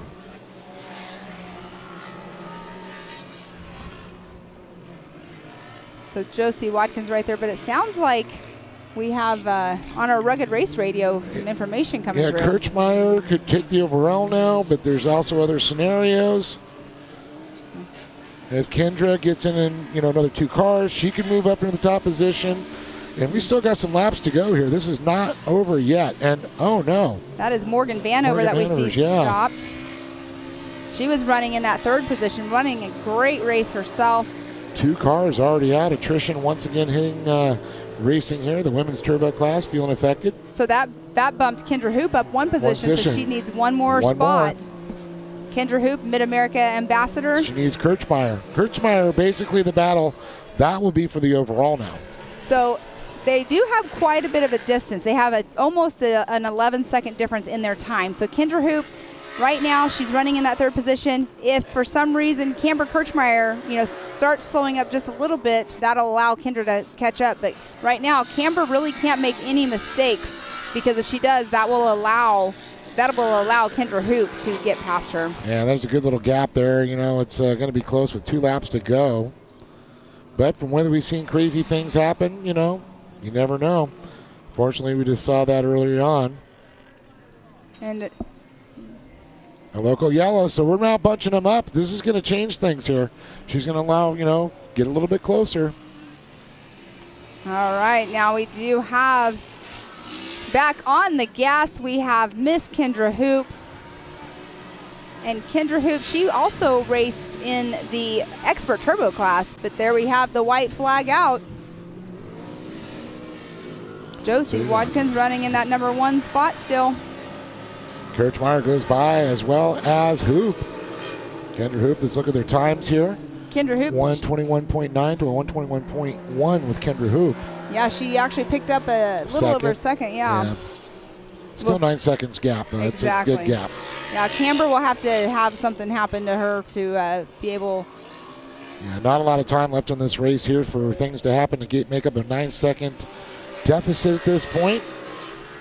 Hoop doing what she can, but Kirchmeier second and could get that position here. Oh, and just now in that turn, a little bit of contact made by a lap traffic. I believe that was Brittany Dunn Crisco was in the turn. Camber Kirchmeier tried to turn in a little too soon, made a little bit of contact, but you can tell right there it did not cause any issues, but that will create a lesser gap between Kirchmeier and Hoop. Well, a great shot of our leader there, Josie Watkins. Coming to the checker flag, up and over the mile marker winch jump, and making her way to the MRT Can-Am start finish. It's going to be Josie Watkins. Wow, what an amazing race by Josie. She just came off of the win from the amateur or the women's NA class, and now she just got the win in the women's turbo. She's had some work to do, I'll tell you. That NA class, she definitely fought her way up from 3rd up to the top position here and kind of did the same thing. Kind of got out there and led this one all the way. Exactly. So we had 3 cars do all 6 laps. So we had Josie Watkins in that number 1 spot, Camber Kirchmeier 2nd, Kendra Hoop in 3rd, Brittany Dunn Crisco, and everybody beyond that, they were all 1 lap down, but Brittany Dunn Crisco in that 4th position, and Jennifer Mayo as well. We saw Morgan Vanover. She was actually pulled off on the side. Ariel Boyarsky had an issue, and Marissa Smith as well. And, of course, unfortunate for Ariel Boyarsky because she was right there. Let's take a look at the handy unofficial resorts. Once again, Jody Watkins in the 237 takes top honors. Cameron Kirchmeyer in the 14 will be second. And Kendra Hoop in the 917. And Brittany Dunn Crisco in the 22. And then Jennifer Mayo in the 519 in that 5th position. Morgan Vanover 6th. Ariel Boyarsky 735 in the 7th. And 8th position, the number 14 of Marissa Smith. But she has a 0 on there, so I don't believe Marissa Smith actually ended up starting. No, I don't think you're wrong on that one. Yeah. She didn't make it. Yeah. Yeah, you're absolutely correct. Such a bummer. But Dave Arnold, there's the beautiful American flag. We are going to have a interview here in just a moment, but we have coming up next the Pro Turbos. But we're going to go down with Erica here in just one moment with our overall winner of today. So Erica's got another amazing interview for us. So Erica, take it away. Camber Kirchmeyer, our unofficial overall winner in both of our women's classes this weekend. Camber, consistency was the name of the game for you in both of your classes. It seemed as though you could do no wrong. So just take me through your successful weekend of racing from your perspective. Well, you're right. Consistency and just managing to keep the car under control under shifting track conditions, like it being really wet for this one and really dry for the last one. So the Honda Talon comes in clutch with that, being able to shift up and down to keep me in max control. And who would you like to thank for these performances? Because these do not go unnoticed, and I know you've got a lot of people behind you. I would absolutely love to thank God for giving me my life and giving me this ability to do this with my family, because I enjoy that so much. And secondly, my family. My dad is the one that builds my car. My brother racing the pro class, he gives me all my pep talks before I go out here and race. So really, they're the core of my winning. Well, congratulations on these wins, Camber. We loved seeing you out there. Guys, Camber Kirchmeyer came to make a statement this weekend. Thanks, Erica. Great interview. And talking about that big win there, we got to say, Kirchmeyer, congratulations on that. Yes. But, well, folks, we're going to have our awards 45 minutes after our final race. Of course, that being the pro lights there. And it's going to be up where we had our driver's meeting, up by the Jumbotron there. Not far, driver's registration right there. So yes. It's not a far walk from Coconuts. So if you want to grab a cocktail from Coconuts and a soft drink for the kids and some water, come on down. So once again, the awards, 45 minutes after the last completion of Pro Light. And then later on, after the pro lights and after the awards, we have the Barbie Jeep. If anybody that's listening from your camp right now and you want to participate in the Barbie Jeeps. Why did that Barbie song just pop in my head when you said that? Because it's Barbie Jeep. I'm not going to sing it for you, but no. I was hoping to get you to do it. We're still taking sign-ups, though. So if you want to still sign up and you're out here, go on up to the pro shop and sign on up for the Barbie Jeep races, and we'll just sit back and watch you. First, Joey and Matt will be on that and having a good time, and we'll be sitting enjoying. Yes, and we have Brandon up here doing some magic, and I think I can kind of guess what we're going to be doing again in our pro light class, maybe possibly pro turbo as well. But I like seeing him up here bringing us these beautiful blue rugged race radios. We like new toys. And a big thanks, of course, to Rugged Radios. So we have 19 cars. Actually, we'll have 18 cars taking the green flag today in our Pro Turbo class, and I cannot wait. You can see them all lined up right there. So absolutely a great shot there at the starting line. Of all those massive cars on the line there, a full field there. And boy, oh boy, look at this, Cheney. I see Hunter and Cody Miller. Oh my goodness. Yes, and Cheney, and we have it looks like Cody Martin. I see him. Corey Willis. Yep. Yeah, this is going to be a great race. And again, this is the rolling starts. The pro classes, we're doing the rolling starts with them, and also the expert class we did as well. But we are going to have on board today with Cody Martin, one of our MidAmerica ambassadors. I was just going to bring that out. Yeah. Super cool. Look at right there. His beautiful blue car matches our rugged race radios. How coincidence is that? But we're going to get to talk with him here in just a little bit. Well, let's go ahead and take a look at the Ultimax Performance Belts by Timken with our lineup here. Cody Miller up on the front pole here in the 22 with the Hunter Miller, his brother, right behind him in the 90. Cal Chaney in the 91. The 17 of Corey Willis. 33 is Zach Beavers. Cody Taylor will be in the 48 with Tim Farr in the number 4. Scott Champion will be in the number 1, the defending champion from last season. And we got Jacob Geisendorf in the 93. Tyler Remreid in the 43. And then in the 11th position, we have Cody Martin in the number 15, the 139 of Mitchell Langford, the 911 of Chad Dussich, 124 of Mitchell Huddleston, the 64 of Robert Van Beekum. Then we have the 21 of Kanan Baker, 27 of Cash LaCroix, the number 2 of Austin Vanover. And we do know that Johnny Holcher is not actually running his car out here. He had it here but decided not to run it. Yeah, so he's going to go ahead and concentrate on the pro lights. And he had such a bad day in his turbo. He says, you know what, I'm going to throw it out. I had a good run in the pro light. Now I can just concentrate on one class. Don't have to worry about running and getting right in the pro light. Exactly. And Cash LaCroix yesterday, he had some issues with his steering rod. It broke. Yep. He had the Miller brothers actually had their mechanic come over and help weld it up and everything, but he's back out there. He's ready to get racing on the day. He's a young buck out here. He's normally a rock bouncer. Yeah, I know. That's what I'm saying. That's kind of cool. And then, of course, Kyle Chaney yesterday had some issues, broke some parts. We saw him pull off, so he's looking for a little redemption. Not that it's going to help too much in the overall, but it will help in the season points. Exactly. And you can see them getting all bunched up, getting ready to take that green flag at our MRT Can-Am starting line. Well, they're all lined up side by side. Oh, I'm nervous. Are you nervous? Oh, I'm excited to see this happen. And we're green, green, green. Here we go. Pro Turbo underway. Green flag is out. You can see they are going super fast up to the race line start finish. That's a super steep uphill and downhill, and that is the 911 Oh, no, stall. the 911, the Honda Talon, not able to get underway. That is Chad Dussich. That's a heartbreaker. Oh, and we have somebody sideways right there. Can't quite make out who it was, but and man, what actually a brought nice him all the way save. around. He was facing the wrong way. And there we have Corey Willis, who looked like he's battling actually with Zach Beavers. I'm hearing on my record radio right now a local yellow for that car spun around. See if they get that cleared, keep him under his speed. So it looks like it all cleared up and looks good. Be able to go underway. And we have somebody off race course right there. That is obviously a Can-Am. Can't quite make out which one it is. Is that Kyle Chaney? I'm pretty positive that said 91 on it, and that was Mr. Kyle Chaney off the race Oh, course. no. That's not something we're used to seeing with Kyle. So it was Kyle Chaney is the word. And it looks like there is a caution. There was a local caution there. And it was just past the Good Boy Vodka viewing area there before you get to the MRT and Can-Am start finish. And Cody Miller is out front, taking the lead right now. Hunter Miller is behind him. Zach Beavers is in that third position. And there we see Cody Martin. Cody Martin does not look quite correct in that front end there. He's a little bit towed in the wrong direction.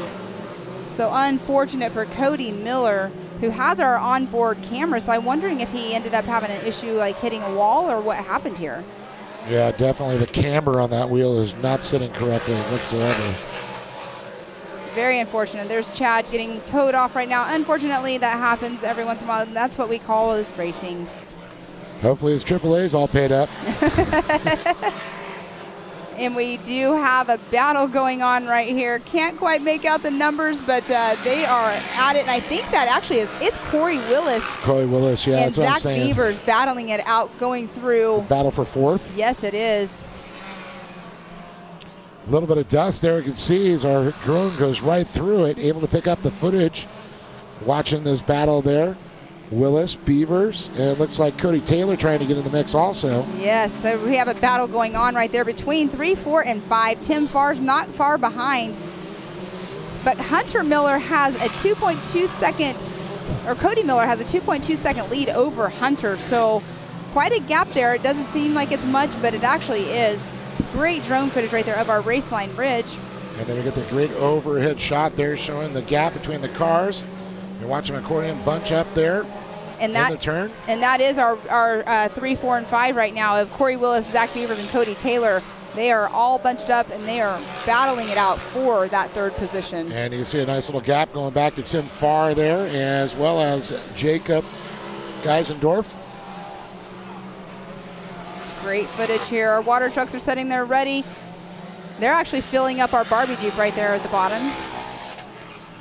So with all the crazy stuff going on, I'm hearing a word that Ansel has a instant replay for us with Cody Martin and what happened. We saw that camber sitting wrong, and fortunately that was the car that spun around in the turn that we saw early on, and that's when Cody went into the contact. We saw that car swing all the way back, face the wrong way. That is so unfortunate for Cody Martin. Cannot quite make out who it was that they made contact with. But that is an amazing prop for getting it on board. Of course, camera. our camera guys are getting that on there. And, of course, Ansoil, the First and Synthetics, always bringing us the great instant replays. All right, so we do still have Cody Miller in that number 1 spot. Hunter Miller second, Corey Willis third, Zach Beavers fourth, and Cody Taylor running in that 5th position. And you know what? This race, there's so much action going on all over the course. It's kind of hard to choose which camera to be on because there's so much action going on. Well, that's why we rely on our producers and directors in the truck there to make all the great footage come up so we know what to talk about and when to talk about it. Great shot of the Martins there, the Can-Am. Millers. Cody Miller. Cody Miller there. Yes, going right now. He is going by our Good Boy Vodka viewing area, going through the Can-Am MRT finish line. We have 3 laps remaining in our Pro Turbo race for round number 3 of the MidAmerica Outdoors Side-by-Side Championship Series. He is not really pulling away from Hunter, his brother. No, Hunter actually made up time. I was going to say, he knocked off almost 2 seconds there. Yes, so it's definitely going to be a race to the finish. These guys are always neck and neck. It's just pretty cool. It would be awesome if we could hear in-car between the brothers, like chatting. Oh no, another car there. It looks like a broken A-arm possibly, or snapped off the ball joints. And that is the 124 of Mitchell Huddleston. So unfortunate. It sounds like we are going to have a replay here of one of our cars that got loose at the bottom. So there's our Amsoil replay. That is the number 31 that we can see. Let's see what happens here. So unfortunate. Oh, there we see Mitchell Huddleston. Yeah, he literally clipped that tire, I believe. Yeah, the 124 Mitchell Huddleston. Unfortunate, hitting that tire, breaking off that front right. And that's one of the things that we talked about them with the tires there, to keep them on us, keep them on the track, and not to get too close to those tires because they do jump out and bite. So the brothers continue to battle up front here. Cody and Hunter Miller, both under the Can-Am flag. So this is going to shake up the points a little bit too. I mean, they're both running. Cody Miller also was our winner at Wheatland when we had Kyle Cheney as our round 1 winner. But the Pro Turbo class right now is a class that you want to make sure you watch. Well, you want to watch all of them, but this class right here is a very competitive, lot of talent that we have out here racing in our Pro Turbo class. And that's interesting, because I brought up that Kyle's so dominant in round number 1, and then round 2, it's basically Miller. So Cody. sorry. That was Hunter Miller just to hit the tire a little bit, bicycled. Sorry about that one. Okay. And Corey Willis, I'm so sorry. No. The camera's not there. We're going off of the jump just now. Sorry, out of my view, but the white flag is out. So good shot of Cody Miller and Hunter Miller, the Miller brothers. So this would be 4 straight wins for Cody if he stays here. So Cody on the white flag. Cody Taylor, and there we have, I'm so sorry I saw him out of my view here. He actually clipped that tire and it popped him right up, and that's what we were talking about earlier, Dave, is, you cut those corners just a little bit and hit those tires and they're going to pop you up. Yeah, they it seems to jump out and grab you sometimes. Yes, they do. They jump out at you. Yeah. Swear wasn't that close. The tire moved. But the 2 men of the hour right now are Cody and Hunter Miller, the Miller brothers. They are running neck and neck. They are going through This is where Hunter can have a little bit of an advantage of trying to get right on his bumper. Yeah, look at this. He's right up on his bumper. You said it, Pam. And once see, look at that. Cody did not wait. He said, I'm past it, I'm on it. Exactly. That's when their spotters are telling them to get back on it. Wow, and look at that. How amazing is this? We have Cody Miller coming through and just got the checkered flag with Hunter Miller second place right now. The Miller brothers 1 and 2 unofficially. And waiting for third place to come across here as they get ready to come across that MRT Can-Am finish line here. That would be it's Cody Taylor. Cody Taylor and Zach Beavers. Look at that, Can-Am 1, 2, 3, 4, and 5. Tim Farr is going to get that fifth position there with Cash LaCroix, Jacob Geisendorf, and it looks like Scotty Champion. So that's awesome that Cash came out, finished the race today, had those issues yesterday with his steering as we were talking about earlier. The Miller brothers mechanic went over and helping him. And then I didn't find out confirmation, but he was sitting there talking to the Miller brothers, and they were talking about lines. They're in the same class, but guess what they're doing? They are out there also giving their teammates a tip. But we do have Corey Willis instant replay brought to you by Amsoil. Oh. So that right now is our third place finisher right there, the number 48 of Cody Taylor. But right in front of him, Corey Willis clips that tire, and it just takes him right over. Wow. Such a bummer when that happens. That's the second time we've seen that tire clip today. But you know what? The second time in this class today. I know. It was like the only times I've really seen it in this one is twice.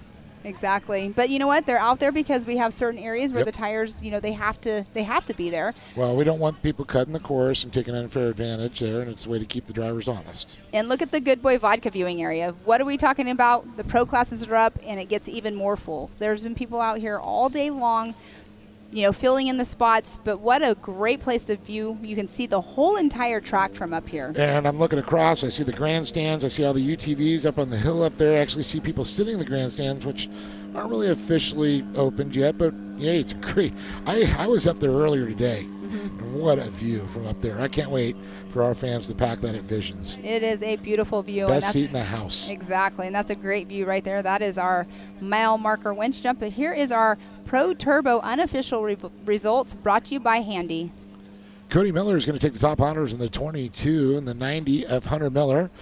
Cody Taylor will be the 48, Zach Beavers in the 38, and Tim Farr in the number 4. And then Cash LaCroix in that number 6 position, number 27, Jacob Geisendorf 93 in that 7th, Scotty Champion the number 1 in 8th position, the 9th position 21 of Kane and Baker, 10th position the 43 of Tyler Rimreed.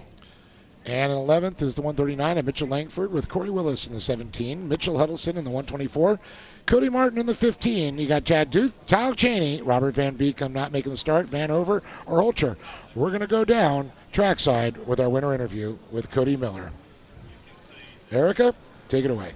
Cody Miller, yet again, our unofficial overall winner. Cody, it seems like you can do no wrong as you continue to make a statement in this Pro Turbo class. Obviously, the championship is the goal, and with 2 consecutive wins in just 3 rounds, where do you feel you stand in this hunt? I think I just took over the points lead for the Pro Turbo class, which feels amazing. It's been a slow start to the year, but I definitely feel like I'm starting to gain some momentum and get these things figured out. I swear it's always like the easier I drive and the more calm that I can remain, it's like things just start to happen. So my car is just working excellent. My Can-Am X3 is a top performer, especially with the double E racing tuning on the shocks. The Elka suspension is amazing. Texera Tech products, Maxxis tires, these SC1s, man, as long as I can run these tires, hardly anybody's going to be able to keep up. Obviously, my brother's got the same stuff, and he was right behind me, but it was good. It was fun. I was just happy. The track was wet that time, so it was definitely a more conservative race, and I had to take it easy, but the car was hooked up, and I couldn't be happier. I just, thank you very much for the opportunity. Couldn't be more pumped to be out here running MidAmerica. And talking about you and your brother battling out, that's kind of been the storyline of this weekend in this Pro Turbo class. But where do you feel you were able to find the edge and the advantage over him this weekend? I definitely think it was just all about patience. Yesterday I was patient, and I finally had an opportunity, and it was only the second to last corner before I found that opportunity, but there it was, just being ready and, not jumping the gun. A lot of people get ahead of themselves, and that's a big leading factor into failure. So I just try and be conservative and be smart. I've been doing this for a long time, so just try and use my head. Well, it's certainly all paying off for you here. Like I said, 2 consecutive wins. We look forward to seeing you back out there for Visions. But let's go chat with the other Miller brother right now.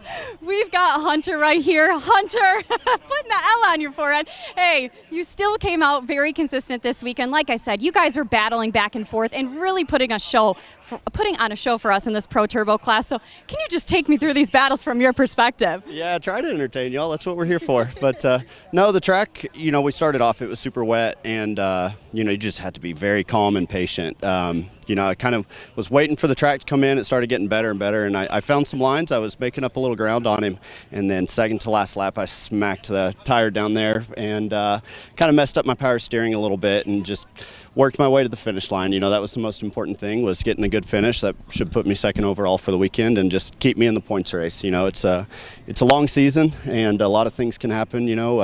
Things get shaken up for sure. So, consistency is the key. That's how you win championships, and I'm happy to be up here on the podium again. Absolutely. Like you said, consistency is key. But how do you feel like you're going to go into Visions, and what's it going to take to get Cody off that top step? I guess I'm going to have to take him out. I don't know. No, it's anybody's weekend. I mean, the top 10 guys are so close in this class. It's really all about setup and focusing on that. MidAmerica, I've got to give them a big round of applause. They have done wonders. I mean, we're just on a track that is kind of thrown together. Yeah, not thrown together, it's a bad word, I think, or a bad way to say it, but weather kind of put them behind, and they put together a great racetrack. I mean, we got here, we're like, it seems like it's going to be one line or stuff, but honestly, it really shaped up to be awesome. I mean, it made for great racing, great passing, and the most important thing is, this place has had a lot of rocks. It's no secret, and they put in the work to cover it up. And we're running our MxS SC1s, which we've never been able to do here before because it was just entirely too rocky. That's kind of a game changer for us to be able to do that, and I mean, it really shows the amount of work that they have put into this place, and it's only going to keep on improving. I'm very excited to be here and be a part of it. Absolutely. Well, we can't wait to see you in our next round and hopefully for some redemption against Cody. But guys, the storylines continue in this Pro Turbo class, and we are only 3 rounds in. Thanks, Erica. That was a great interview by the Miller brothers. But Dave, give us a little insight of what's going on right now. Well, we got something exciting to see right there. That's a Pro 2. That's Mickey Thomas. Well, the cool thing is, it was just dropped off there. But the cool thing, it was just one of those things that we're going to get him there. But we got to talk to Mickey Thomas and Scott Rain. He was able to sit down and talk about the difference between a Pro 2 and a Pro Light. We're going to see the Pro Lights going. Here we go. Hi everybody, I'm down here in the pit area at MidAmerica Outdoors, and what you're about to see, not a whole lot of people have seen in this country. We're about to see a Pro 2 on a racetrack here at MidAmerica Outdoors. But before we go there, let me introduce you to this guy right here, Mickey Thomas. Beautiful, beautiful 900 horsepower Pro 2, but you're more than just a driver, you're also a team owner. You got a lot of toys here to talk about. Yeah, absolutely. So we're here with Jacob Rosales and a Pro Light, helping him race. I own a team out of Dawsonville, Georgia. I also race myself in the Pro 2 division, which is a little bit different than the Pro Light, and I'll try to explain some of the differences. They're 900 horsepower truck compared to a 500 horsepower truck. We've got 20 inches of wheel travel compared to 14. They're a lot wider, bigger tires. We run a 35. The Pro Light's kind of the stepping stone class to get up into Pro 2 and Pro 4. But here in a few minutes, I'm going to hit the track, show you guys what it's all about, and hopefully have a good time. This is our first time out at MidAmerica Outdoors. We're loving it. The track's great. We can't wait to come out here and run full time later in the year with the big trucks. Thanks to Scott for getting a little insight, and thank you, Mickey Thomas. Speaking of Mickey Thomas, there he goes, puts the hammer down. Now, these are spec motors. They're cast iron blocks. They can run around 800 horsepower. They run DOT tires, and 18 inches of travel and 20 inches in the rear versus the 12 and 14 of a Pro Light. Pro Light, 500 horsepower. They got a V8. It's a spec sealed motor. But they pump them up a little bit, 800-900 horsepower in these Unlimiteds. Now, they can't run the aluminum box, though, like the Pro 4s, which we'll be eventually seeing here at the end of the season. Now, and he hasn't been on our track at all today or this whole entire weekend. So I do believe he did do a little shakedown lap. It's really cool to see him out there showing off his truck, the Pro 2. I don't know much about the Pro 2s. I know a little bit because of racing with, when they've been on racetracks where I've raced before. But it's definitely horsepower. You can hear a little bit of a difference, and it's really cool to see him out on our track. Yeah, they're definitely a stepping stone. I always like to say it was always the roar of the big bore, the Pro 2s, the Pro 4s when they hit the track for sure. The way they set themselves up for these corners is what really amazes me. They're turning their trucks in a position to get them in that corner probably, I don't know, maybe 3-4 car lengths ahead. And we call it backing in. And these guys will literally throw these trucks and get them sideways in the air off a jump to set up and back it into a corner. When you see a Pro 4, which is the four-wheel drive versions of these, it's a little bit different. They got a little bit more horsepower. But these things, they run the same tires. You can go to your local tire store and pick up. And you can see how well these all-terrains or mud terrains, whatever they decide to go with, it's their choice. And you can see he's making his way around. They drift themselves around these corners, but you can see how he's turning the wheels and setting himself up way earlier than you normally would on a car. But you can see they're getting a little bit of air on that jump. He is over in our Ultimax turn number 6 right now. But setting himself up, getting a little bit of air whenever he does that little jump. But right here, he is doing an amazing job out here showing us what these Pro 2s can do. Yeah, definitely. And Mickey Thompson knows, Thomas. It's an easy slip. It goes there. But I got to say, he's done an awesome job over the years. See him on the podium. Mystic Lube, one of his great sponsors on the side. They've been with him for quite a few years now, sticking behind him. Pretty cool hearing him popping on the rev limiter there, really on the gas, going up that race line ridge.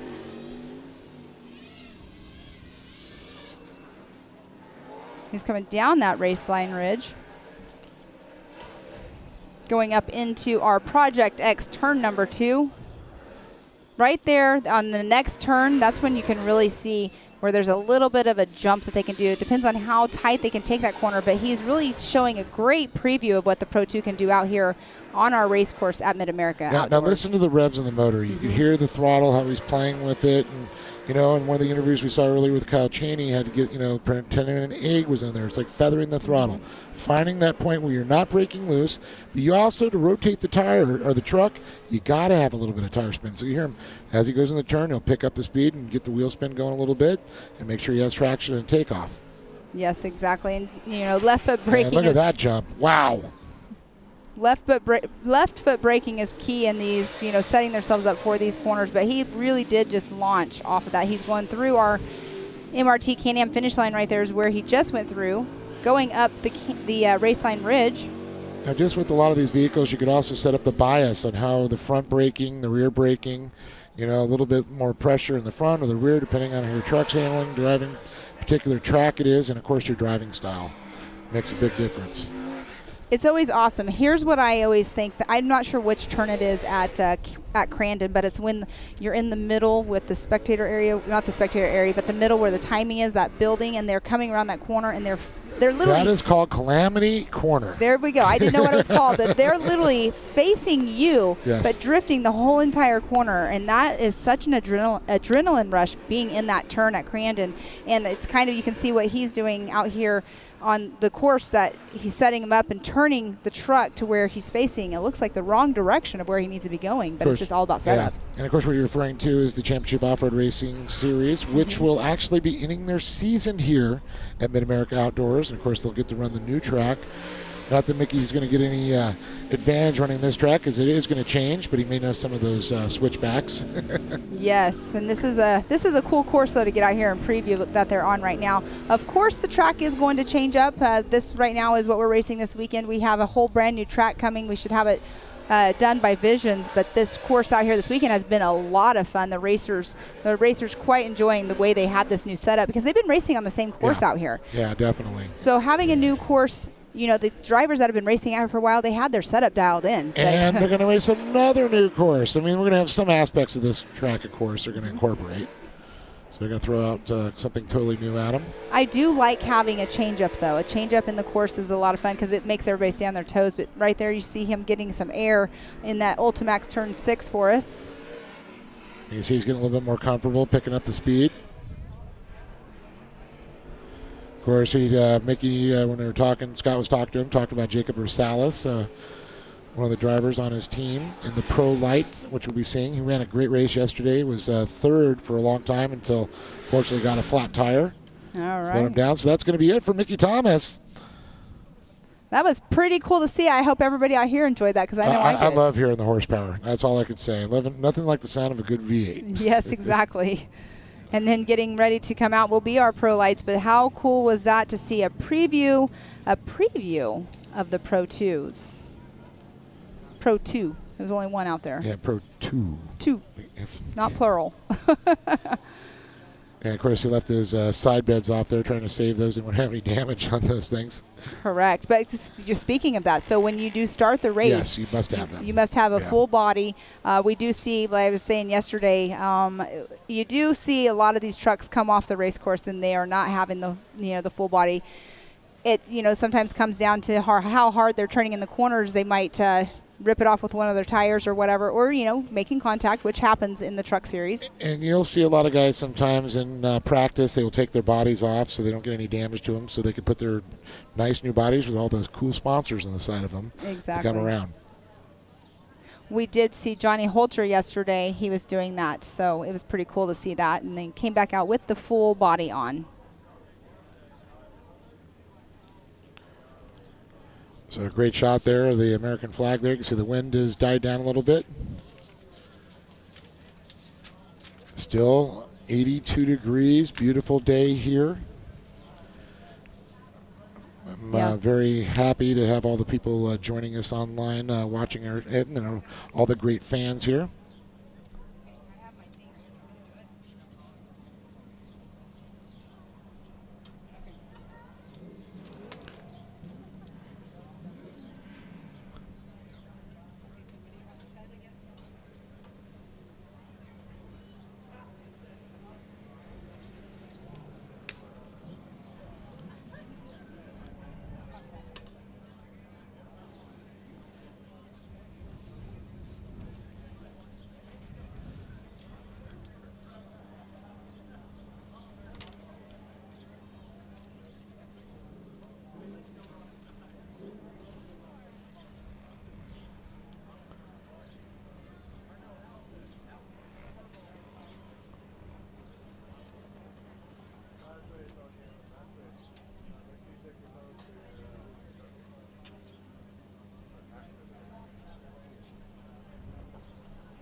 Hello and welcome to round 2 of the MidAmerica Outdoors Truck Racing Series. I'm Pam Hall. Alongside of me, Dave Arnold. We are not only here for our races, but our Memorial Day weekend mayhem. Dave, it's going to be an amazing day of races. We have our pro trucks getting ready to start. We'll have our starting grid going in just one moment. And we can see them all lined up there. 5 trucks here for the Pro Light trucks. Once again, this is the second race to go ahead and get this. So let's take a look. We got Jacob Rosales coming to us from Georgia. These runs for Mickey Thomas. And we have Kanan Baker from Owasso, Oklahoma.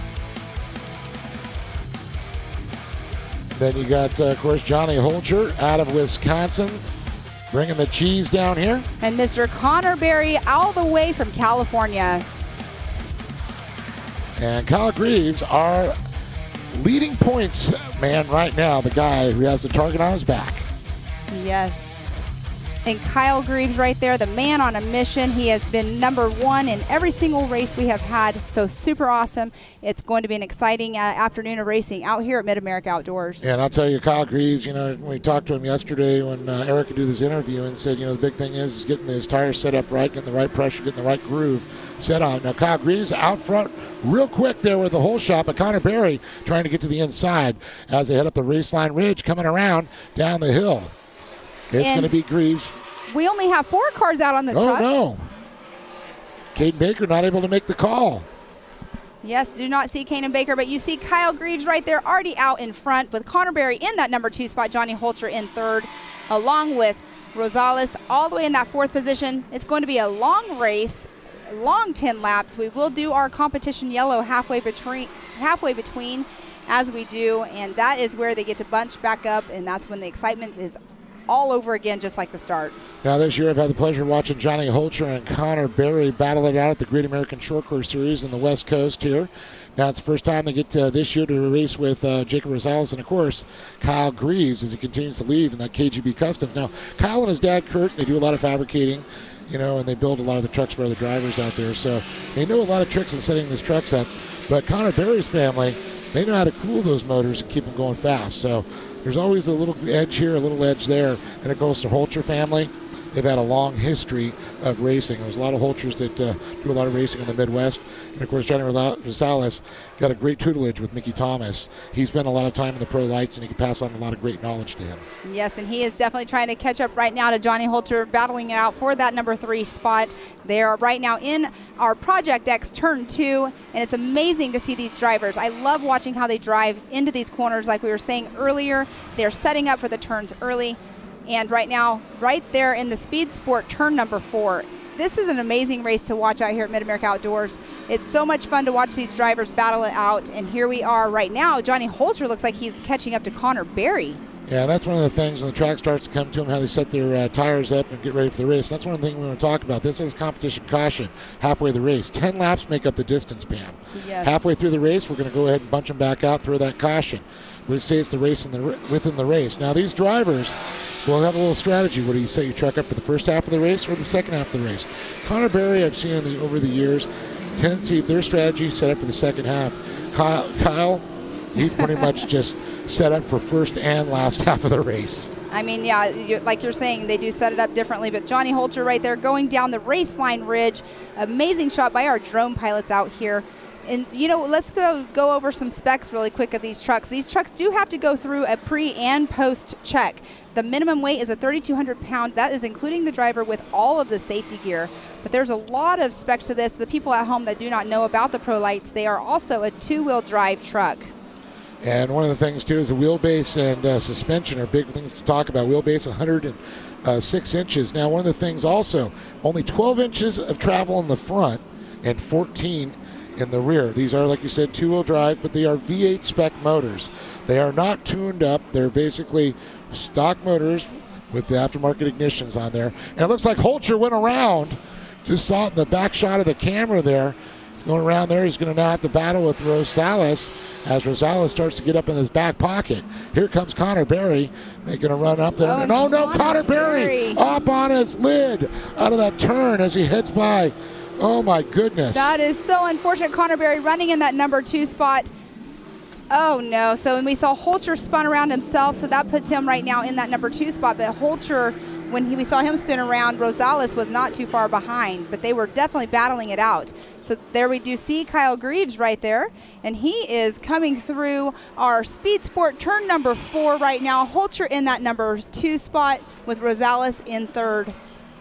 And I see Greaves on the overhead shot. You can watch right now Rosales and Holcher and the HBI Yokohama machine. And Rosales and the Mickey Thomas Motorsports. And they will be coming around to that local yellow where they have to go no more than 25 miles per hour. No exceeding a spot as well on course. But Kyle Greaves, his time right now, his fastest lap time has been a 1:05.293. So in our Pro Light class, he has the fastest lap time.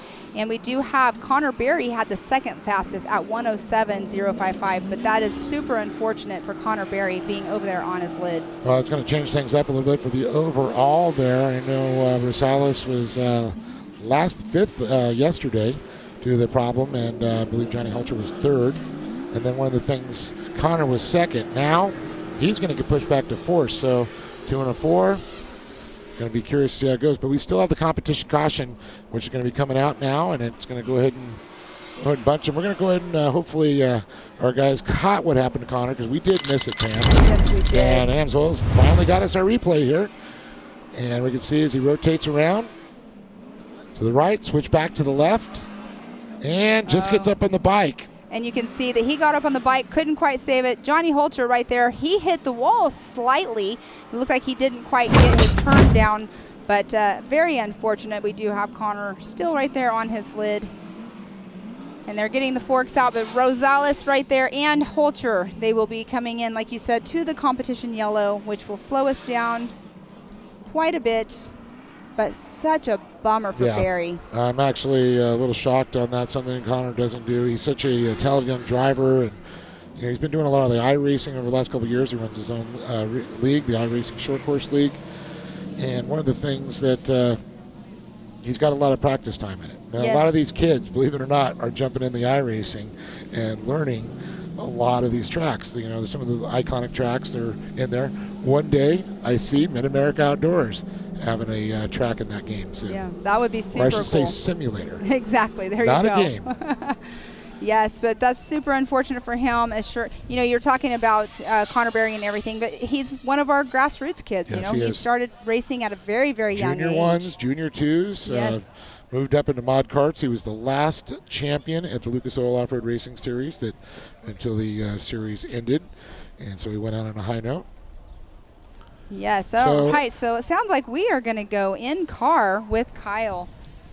Kyle Greaves, this is Pam Hall. Do you have a copy on us?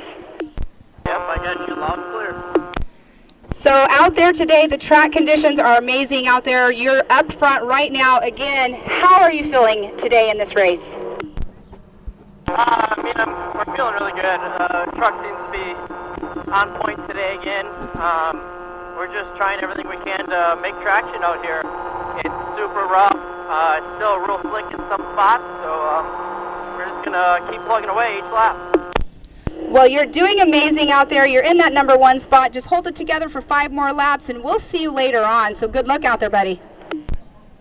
Thank you. How awesome is that, to get to talk to awesome. in car? Yeah, I was kind of curious what's going through his mind now. He saw Connor over. Connor was in second, and that threat's gone now. Johnny Holcher could be the only threat, but I think pretty much right now anywhere at Greaves' finish is still giving the overall. Yeah, that is really cool. So that is an amazing job. Live Race Media, that's they so hooked cool. us up. That's what we were talking about earlier. Yeah. They came up and they brought us the Rugged Race radios, and that's how we just sat there and So got they to give you talk. your own radio talk in, then we've got one that receives it all there, so it's awesome. Thank you, Live Race Media, and of course, Rugged Radios. Yes. Here at the Rugged Radios broadcast desk. And we are still lined up in a caution right now. They're just making sure to get all the way around. It sounds like they'll have one more lap around before they have the course cleared to go green flag.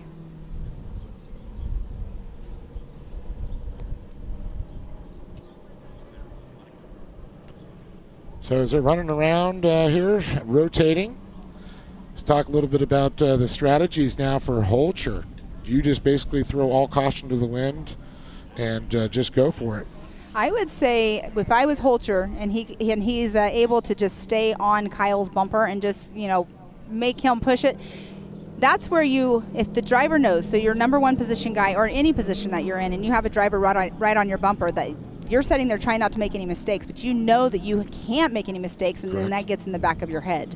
So with Holcher, he's probably just hoping that Kyle will make some kind of mistake to put him up at the top of the box. And then Rosales had a flat tire yesterday. Today, looking for redemption on there. Looks like he'll possibly get a podium position at this point with Caden Baker not making the call. Now, the other big thing also, Johnny Holcher, one of our other kids that came up through the program. He raced all the kart series, the short course karts in the Midwest, as well as mod karts on the West Coast of the Great American Short Course Series. And he competed many times in the Lucas Oil Off-Road Racing Series, too. So it's great to see there. We're still under comp caution. Still waiting for the CBR General Tire car to get cleared from the track before we go back to green flag racing. Big thanks to Atma Batteries, always keeping us up to date with that timing. Up top, we can see the positions, the names, and what time they're going. And we can see Connor Berry getting put on the forks right now. They're going to put him off the side of the track, get this race going. We only have 5 laps to go in our round 2 of our MidAmerica Outdoors Truck Racing Series. And it's been an amazing race weekend altogether yesterday with our race number 1. Here, race number 2, Kyle Greaves. You know, he's got it right now. Well, I don't know. He's got it. I wouldn't say that it's quite over yet, but I'd say the odds are looking in his favor. True. I hope I didn't just jinx him. Saw him I last wasn't going night. to say that. Had a little bit of a chat with him last night. He was out playing some cornhole with his team members and chatted with them, and he was ready for today. And it's what's so great to see. A lot of these drivers get together and they're all hanging out with everybody too. So I do believe the green flag will come out this next time as they head by the Good Boy Vodka VIP viewing area. And this is where you want to be super close coming up to that green flag, and you want to go as soon as the person in front of you goes, you go. Green, green, green is the word right now. Here we go. Kyle Greaves, the KGB Customs. Kenda Tires on that. Holter and his Yokohama machine. And the Mickey Thomas Motorsports of Jacob Rosales. And this is where skill and experience come into play. I remember Jacob competed a lot in the UTVs until he jumped into the Pro Lights, though, so he's got some definite skills there, and it's great to see how he's progressed into the Pro Lights, doing really well, and Mickey Thomas and his team building a great race truck there for sure to compete in. As we see now, Johnny Holcher a little bit closer this time to Kyle Greaves. Yes, he is, and he's no stranger to being in multiple vehicles as well throughout his racing years. Even though he's a young gentleman out there racing, he has a lot of seat time as well. And of course, as this series continues to grow, we're going to see a lot more competition, and I think it's going to get a lot tougher for guys like Kyle Greaves. I think Johnny Holcher's going to be a factor. And oh no, off the pace, I just saw the corner of my eye, Jacob Rosales. That is a and bummer. Where did Johnny Holcher go? Johnny Holcher is right here. He's still behind Kyle Greaves. He just now went through the MRT Can-Am start, but there we do see Rosales right there off of the pace. But he's getting going again. Maybe not. He's having some electrical issues there. That is unfortunate for Jacob's such a nice young man, too. Heart goes out to him and Connor Berry. Not able to finish this race. Now it's become the Johnny Greaves show.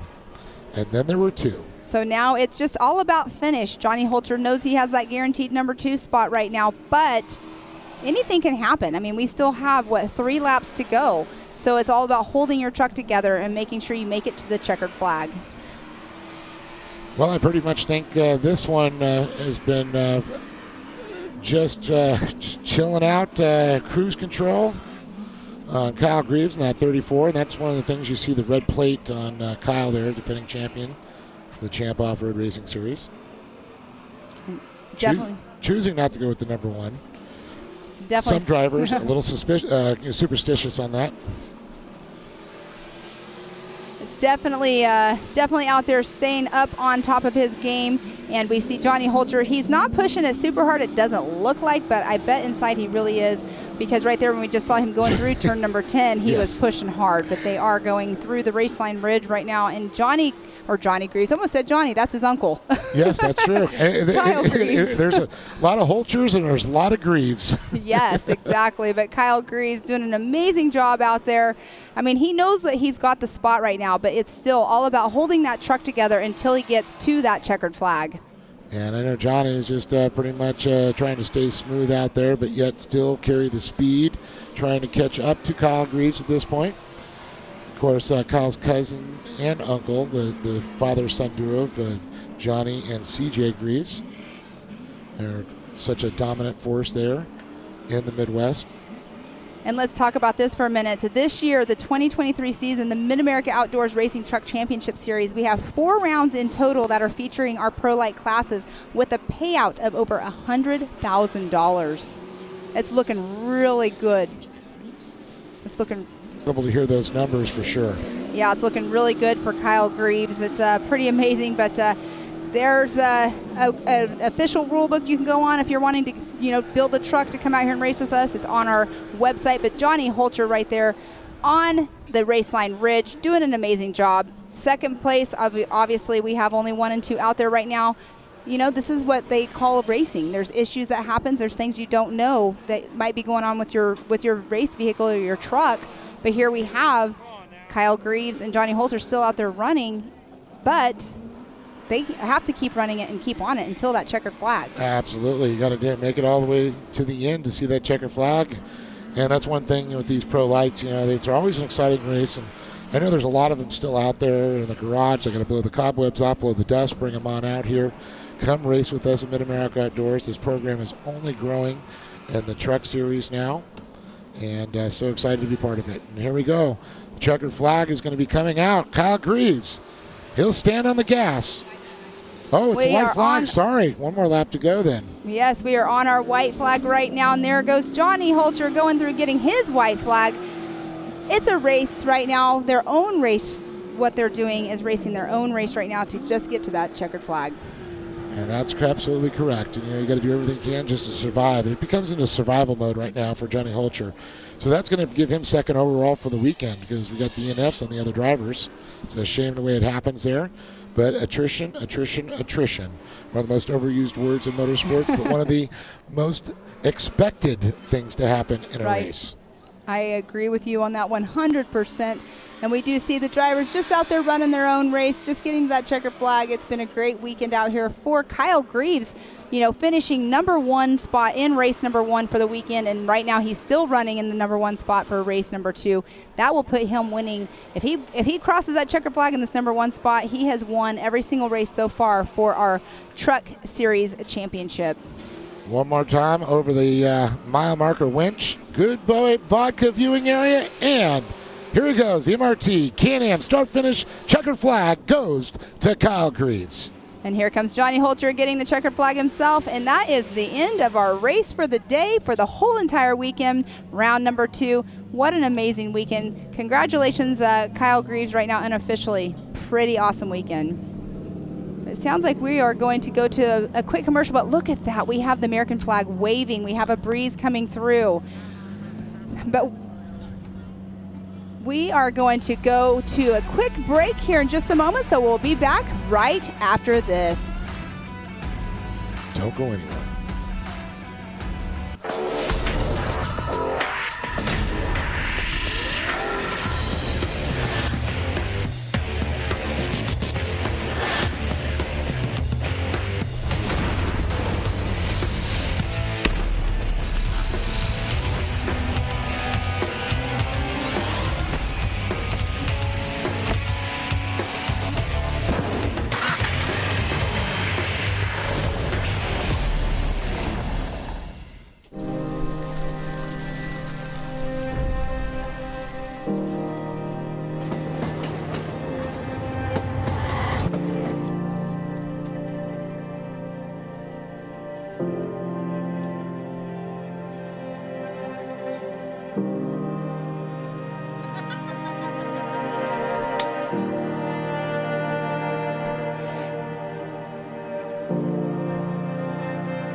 Welcome back to round 2 of the MidAmerica Outdoors Truck Racing Series. I'm Pam Hall. Alongside of me, Dave Arnold. We just finished up our round 2 of our Truck Series racing. It was an amazing day. We are going to have our results up here in just one moment, but Kyle Greaves just did an amazing job and swept the weekend. This is race #2 that he just won yesterday. Here we have our handy unofficial results. And of course, Kyle Greaves is going to take the top honors in the number 34 with Johnny Holcher in the 44, Jacob Rosales in 31, Connor Berry in the number 2, and Keenan Baker unfortunately did not make the call for race #2. So he is going to hopefully make a little redemption in round #3. What an amazing race weekend. We do have Kyle Greaves, like we said, in that #1 spot. This is his second round out here at MidAmerica Outdoors for our truck racing series, and he has won all 4 races that we have had. We have race 1, race 2 on round 1. Yeah, he's been on a roll. That's one of the things. He's really an accomplished driver. He comes off a championship. He's got a lot of momentum in there. Johnny Holcher, fairly new to the pro light class. He's made some runs the last couple of years, but Kyle has been so dominant in the pro lights over the last couple of years. He's bringing more experience. Johnny is just going to get a little more time in the car. Now Connor Berry, a new driver in the pro light, but very quick out there. And I'm excited with a young driver like Kanan Baker. I'd like to see what he's going to do as he gets a little bit older. Jacob Rosales, though, I do expect some great things out of him. He's got some time in the UTVs over the years racing, and I think he's going to translate really nice in the pro lights. Fortunate for Connor Berry today, and, actually in race number 2. And also Jacob Rosales coming to us slow at the end of the race. So a little bit difficult, but Kyle Greaves, he was a man of the mission, and he accomplished that mission. Yes, he has been the man of the weekend out here. And with Connor Berry, it's such a bummer. He came all the way from California. Yes. He was fast. He was out there. He was pushing Kyle Greaves, and unfortunately ended up having that little bit of a rollover. But it's definitely, round 2. We have 2 more rounds for the year. So hopefully he comes back and he switches that up. And I was able to talk to him and his father, Clint, and his mom, Georgiana. And, of course, they run CBR race radiators, which you see in most of the race trucks, whether it's desert, shore course. And they said this facility is mind-blowing. They cannot wait to come back, Pam. They say it's so beautiful, all the things that go on here. They said, Connor's like, hey, I can't wait for the Barbie Jeep race later today after I race. So it's kind of cool to see that. But, best of luck to them getting that truck back into shape. I know they got to compete in the championship off-road, but they said they are definitely coming back here, compete in round 3 and 4, and make a run here for the whole series. Still in the points. You never know. You never know. You definitely never know. But we have the facility out here. The next round will be at Visions, which is coming up in just 2.5 weeks roughly. So it's June 12th through the 18th that we'll be having our next round. So round number 3. It's a super exciting event that we do have coming up. But let's just talk about the facility for a minute. The facility, everybody loves it. You come here. We have a restaurant. We have all the racing stuff. But the best part about it, you have a pool and a lazy river. But you definitely want to come out and check this out because it's an amazing facility out here with all of the racing and all of the outdoor stuff that you can do. It's amazing. Yeah, the pit bike track up top, the lazy river, the Barbie Jeep, and all that. Well, it sounds like we finally got Kyle Greaves over to talk to Erica Allreed. So we're going to go down to Erica. Erica, take it away. He's continuing to assert dominance over this pro light field. Kyle, you completely pulled away from the back pack in both of these races, and we're quite honestly in a league of your own out there. Just how satisfying were these drives and this overall for you? Honestly, it just showed this track truly helped me figure out these tires. These tires are brand new once again from Kenda.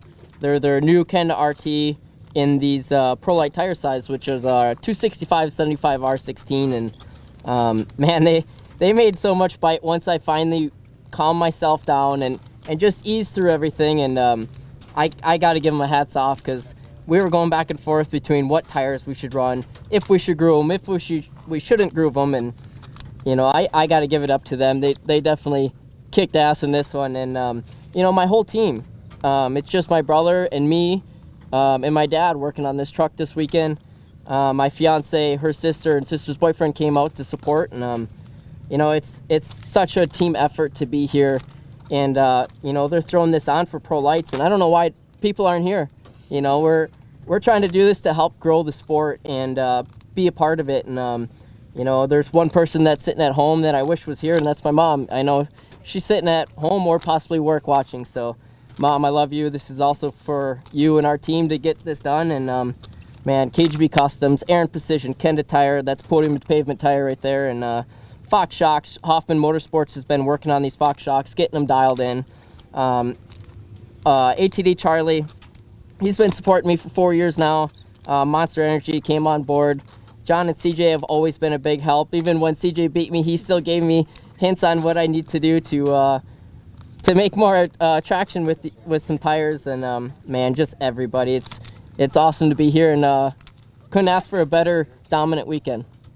Absolutely, I would say indeed. And Kyle, we are now halfway through our 4-round truck series. So what is the game plan and strategy going into the second half? More of the same, given all the success that you found so far?